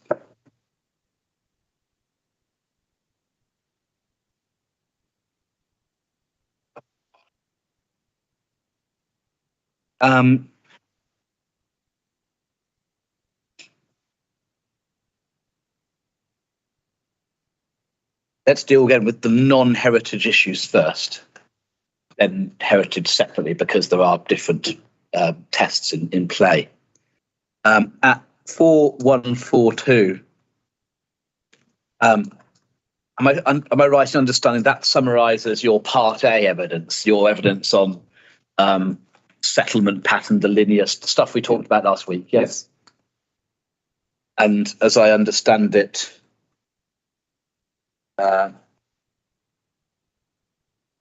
4145, are you intending to summarise the landscape? I am. Effectively. Yeah. And that's why, because it's important to avoid double counting, isn't it? Yes. So in terms of where you get to effectively, you give substantial weight to the urban design settlement pattern issues, considerable weight to the landscape objection, and then substantial weight both to the list of buildings and heritage. Yes, that's absolutely spot on. Yeah. Thank you. So again, bear in mind what you said about your scale, therefore you see the point at issue between you and Mr. Burton, if I can call it that, the settlement character urban design issues, you see that as actually more important in the planning balance than the landscape objection, don't you?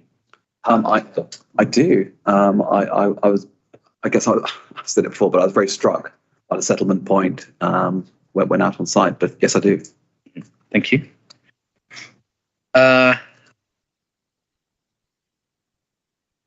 Just one point on non-designated heritage issues. You do at 4146 refer to non-designated heritage assets, but of course they are not protected by statute, are they? No. And one isn't compelled by the framework to give them any particular weighting. Right. They fall to be considered in the context of the tilted balance if one gets to tilted balance. Yes. Thank you. Okay.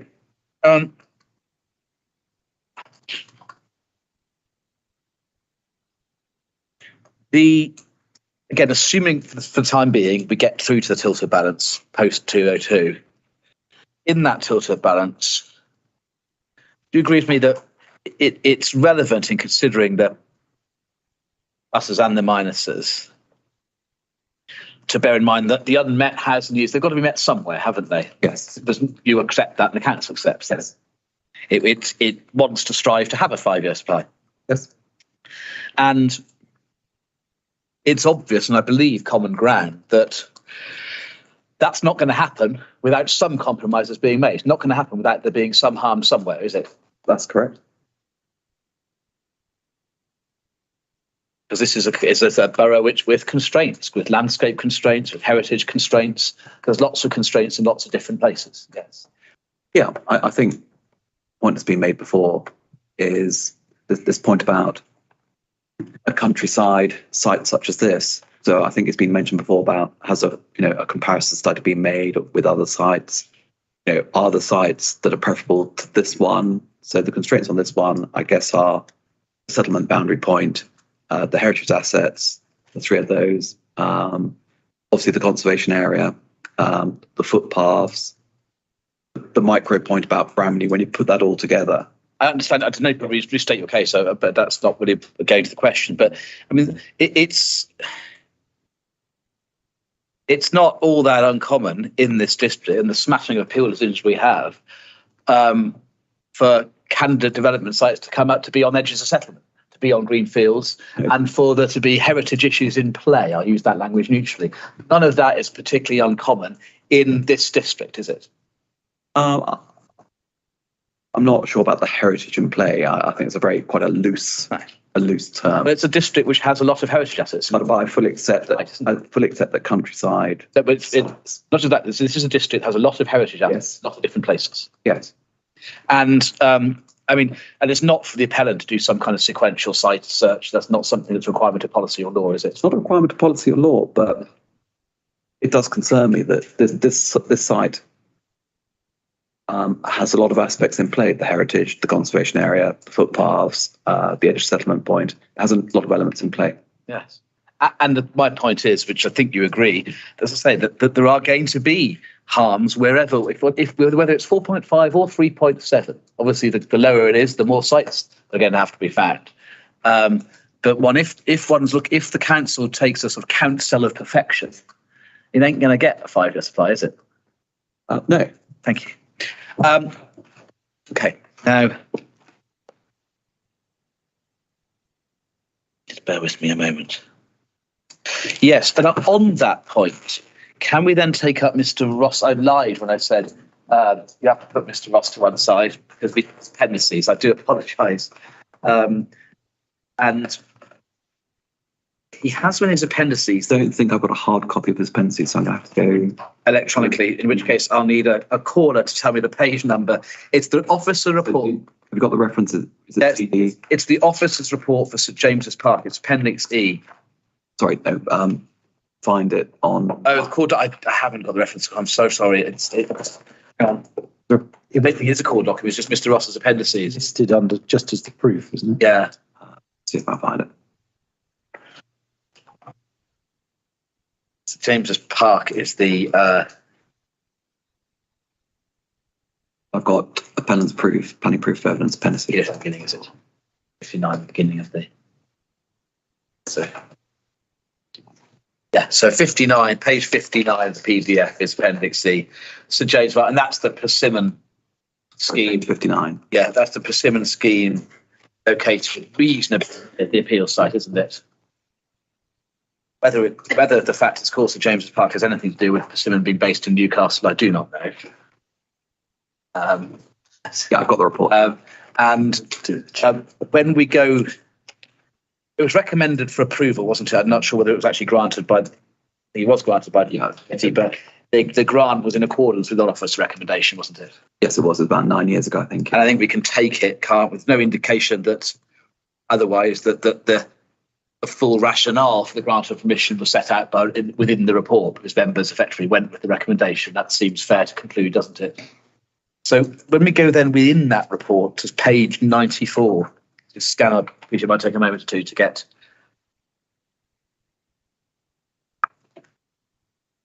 I think it's page 94, both on the PDF and on the hard copy at the top. No, I'm there. At the bottom of the page, you see impacts on heritage assets. Excuse me. Do you see that? I do. And then there's a list of heritage assets that are affected. So it starts, although there are no listed buildings or locally listed buildings within the development site, there are some in the vicinity of the site, yeah. Exactly. And then they go through and the conclusion is the heritage assets are listed on page 96. We'll come back to which ones in a moment. The second paragraph under impact, do you see this paragraph being notwithstanding? Yep, I'm there. Notwithstanding the assessment site during the Shire, the Conservation Office of the view that proposals are called less than substantial, but nevertheless significant, harm to the significance of several listed buildings, including by virtue of substantial loss of rural setting, etc., etc. And the planning officer doesn't express disagreement, but that's then weighed in the balance effectively, isn't it? Yes. And the conclusion reached was permission should be granted notwithstanding that those impacts. Yes? Yes. And it's clear they applied the legal duties in relation to heritage, because there's reference to those legal duties expressly, isn't there? There's reference to Balmoral Manor and the legal. The Balmoral Manor predated the incorporation of Balmoral Manor into the framework, so there's no issue that this was anything other than a lawful approach. And good. And the overall conclusion was the housing need, particularly, justified the grant of permission in the public interest, notwithstanding the harm to those heritage assets. Yes. And the heritage assets affected, if we go back to page 95, included Stocks Farmhouse, didn't they?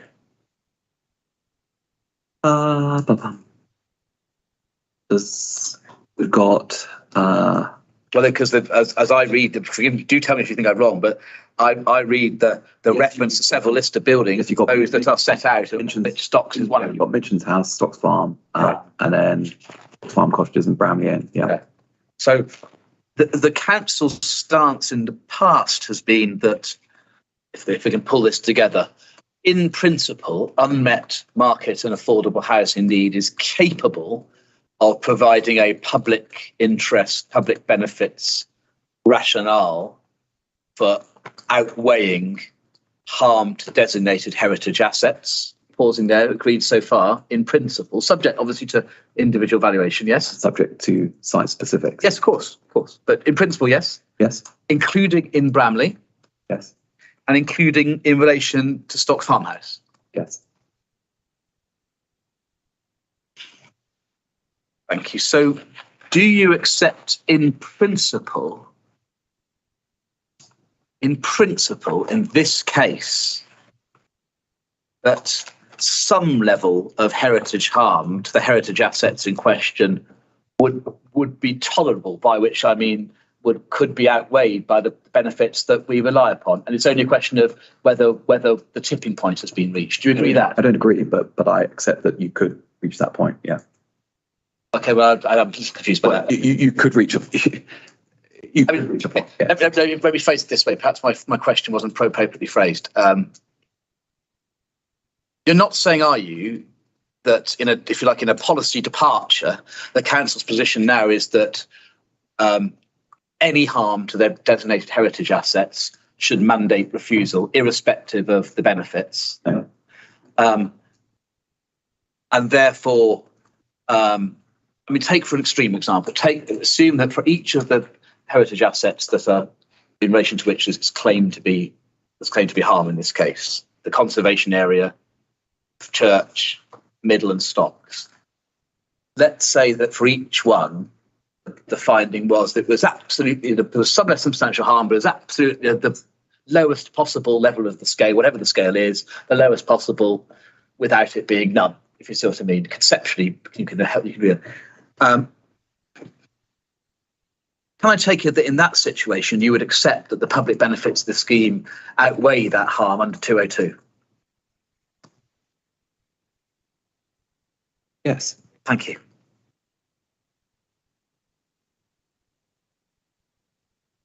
I know what my next question is going to be. Like the tipping point.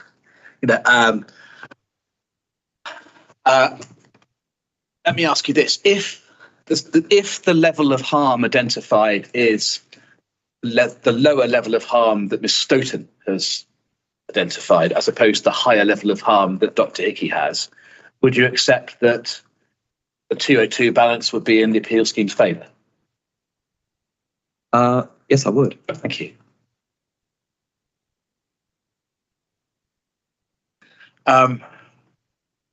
Right. So next question is that and if this is an unfair question, do say, because it may be impossible to answer. It may be possible. I'm throwing you a bone here, but there may be. It's not one or the other, is it? The inspector may find that the level of harm is somewhere in between. Is it your judgment? Maybe you simply haven't turned your mind to it, and that's fair enough if you haven't. But do you advance a case that the harm identified by Ms. Stoughton is the maximum possible that would enable the 202 to be reached in our favour, or do you accept there may be some room for further harm beyond Ms. Stoughton, with the 202 balance still being our favour? Have you thought about that, or are you able to give an answer? I don't think I'd give an answer. Okay, so you don't say it's the maximum, but you don't know. You haven't thought about where in between the two the tipping point would be. Correct. Understood. Thank you. That's very fair. I don't criticise you for that, because I think it's fair enough. Okay.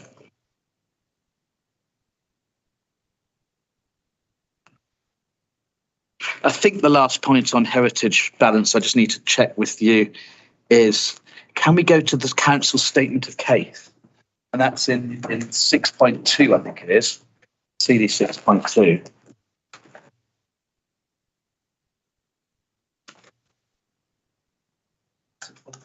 My bad, 6.3. Okay, and hold on a moment. Because I'm using a hard copy, I don't have page number. I'm sure the PDF will have. Paragraph. It's the page that has paragraph 6.13 through to 6.15 on it, with reason 3 halfway down the page.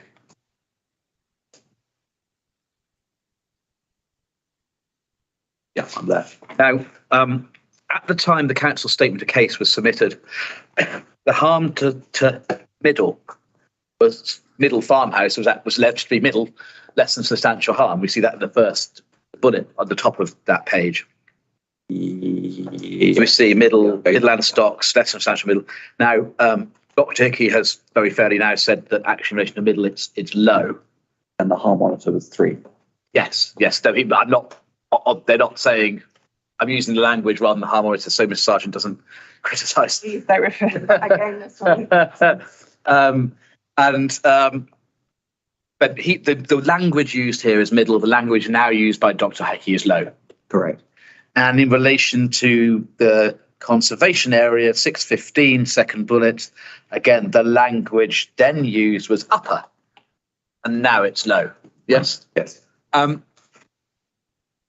You said, I think it's fair to say, your evidence in chief a few moments ago was the first time where there's any sort of reappraisal by the council of whether that affected the merits of the case, effectively, under 202. I don't believe that's been grappled with prior to then. Is that right? That's right, yeah.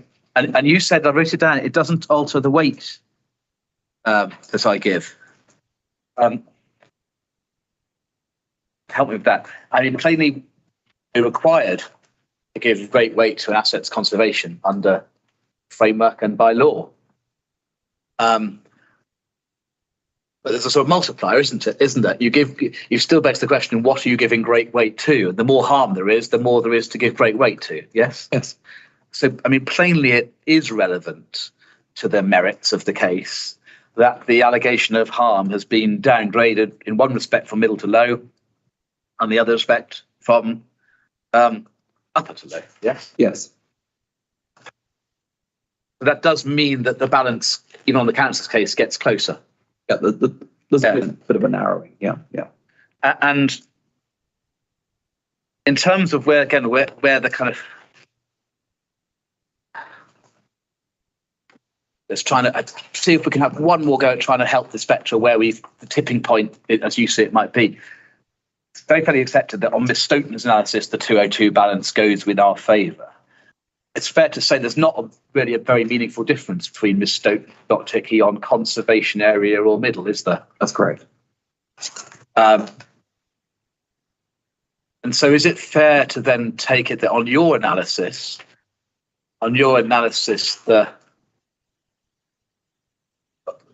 whether 202 is complied with, on your analysis and your weightings the benefit, etc., whether 202 is complied with turns upon whether the inspector goes with Dr. Hickey or Miss Stoughton on the church and on stocks. Yeah, that's really where it comes down to, I think, in terms of as between us. I think that's very fair. And if it's in the middle, you don't offer a view either way. But if it's Dr. Hickey, you say 202 means refuse. If it's Miss Stoughton on the church and stocks, we get through 202 and it's tilt to balance the rest. I think that's very fair. Thank you. That's hopefully makes the boundaries a little clearer for you to decide. So I think that's probably. Let me just have a look and see if there's anything else we need to. Thank you, sir. I think that's all we need. Thank you, Dr. Dr. Dawes. Thank you very much. Okay. Mr. Banner, thank you very much indeed.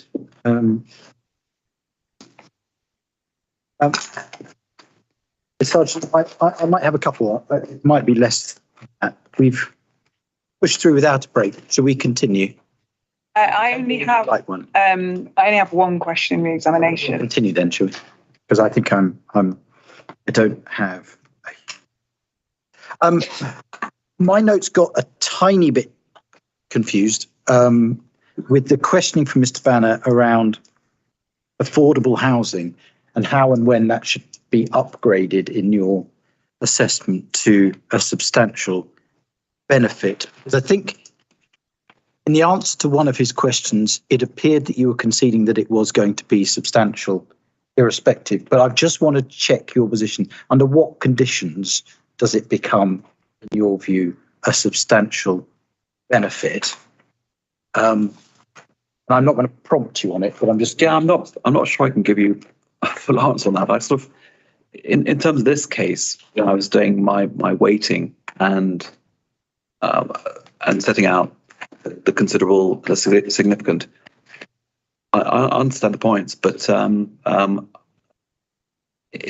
I basically gave the market housing considerable weight and the affordable housing significant weight, and rightly or wrongly. That's where I got to, but I fully understand the point that. Well, no, I mean it has to be your, it has to be your, it has to be your answer. No, my point was it seemed that you had moved your position. But I don't think you did. I think where we got it, and I should to be fair to Dr. Dawes now, Mr. Dawes, is that if contrary to the council's position, one thought that the shortfall was significant, if it was considered, then it was accepted. Then the meeting would be substantial. So if you like, whether it's substantial, considerable, I believe that's what he said. Turned on whether the shortfall is or isn't significant. Is that a fair? Yes, it is. And then the reference came back to, I think it was the Statement of Common Ground, where I'd set out, or we'd set out the position. Yeah. Yes, and it was still argued that the affordable housing was not. Sorry, the affordable housing shortfall was not significant from your point of view. So you retain your view on the weighting for affordable housing, but accepted Mr. Banner's in principle suggestion that it would go up that scale were it to be considered. Correct. Now that's very good. I just had a bunch of significance and substantial. Sorry, it gets rather confusing, doesn't it? And I just wanted to be very clear about where I ended up on that. And another just a quick, and I think it's an incredibly simple one, is Ms. Sargent took you to H1 and H2 of the neighbourhood plan. And just a quick question on that one, because you only really answered on H1, but I think you're probably right to only answer on H1, because I think H2 isn't in the same way as D1 and D2 are reflected in the local plan. It's H2 is not a policy where your answer would have applied in the same way. Sorry, what's the question? I'm making my own life hard by taking a note as we went through and then just needing to go back to it. It was about the neighbourhood plan policies that were to receive full or reduced weight.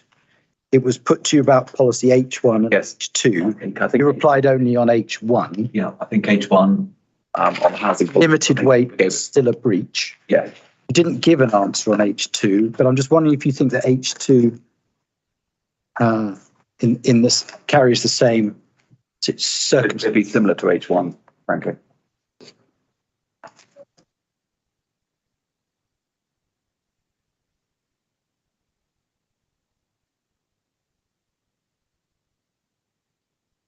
Good, thank you. Now,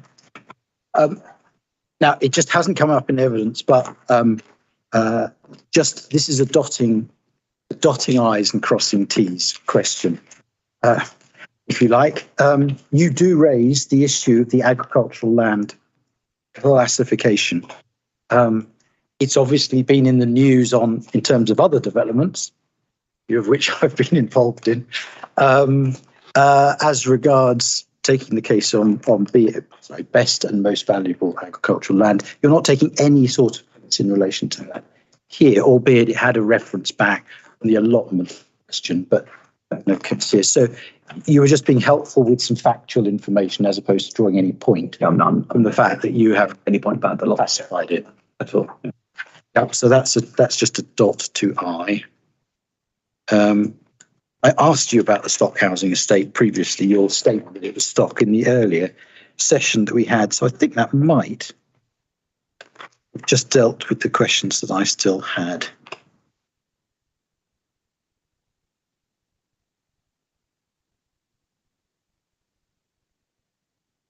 Yeah, Ms. Sargent, did you have any re-exam? Just one point. So, towards the start of your cross-examination, let's just get the reference up. Yeah, paragraph 312 of your proof, please.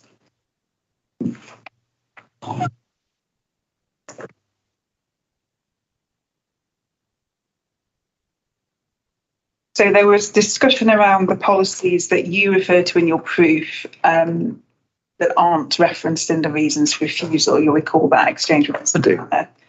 It was put to you that there is a legal duty to refer to policies in the reason for refusal, and therefore the council must not think that policies that aren't mentioned make even a contribution to refusing the scheme, which you agreed. But to what extent, let's be fair, you're not a lawyer, to what extent would you actually be able to articulate that legal duty? What, myself? Yeah. Not particularly easily. Thank you. I'll deal with that in submission, sir. Thank you very much, Mr. Dawes. Thank you, sir. That concludes, I think, everyone's evidence for the council, unless someone's hiding that I've forgotten. Mr. Sergeant, thank you very much. Mr. Dawes, your second appearance, thank you very much. You may stand now. Thank you very much, sir.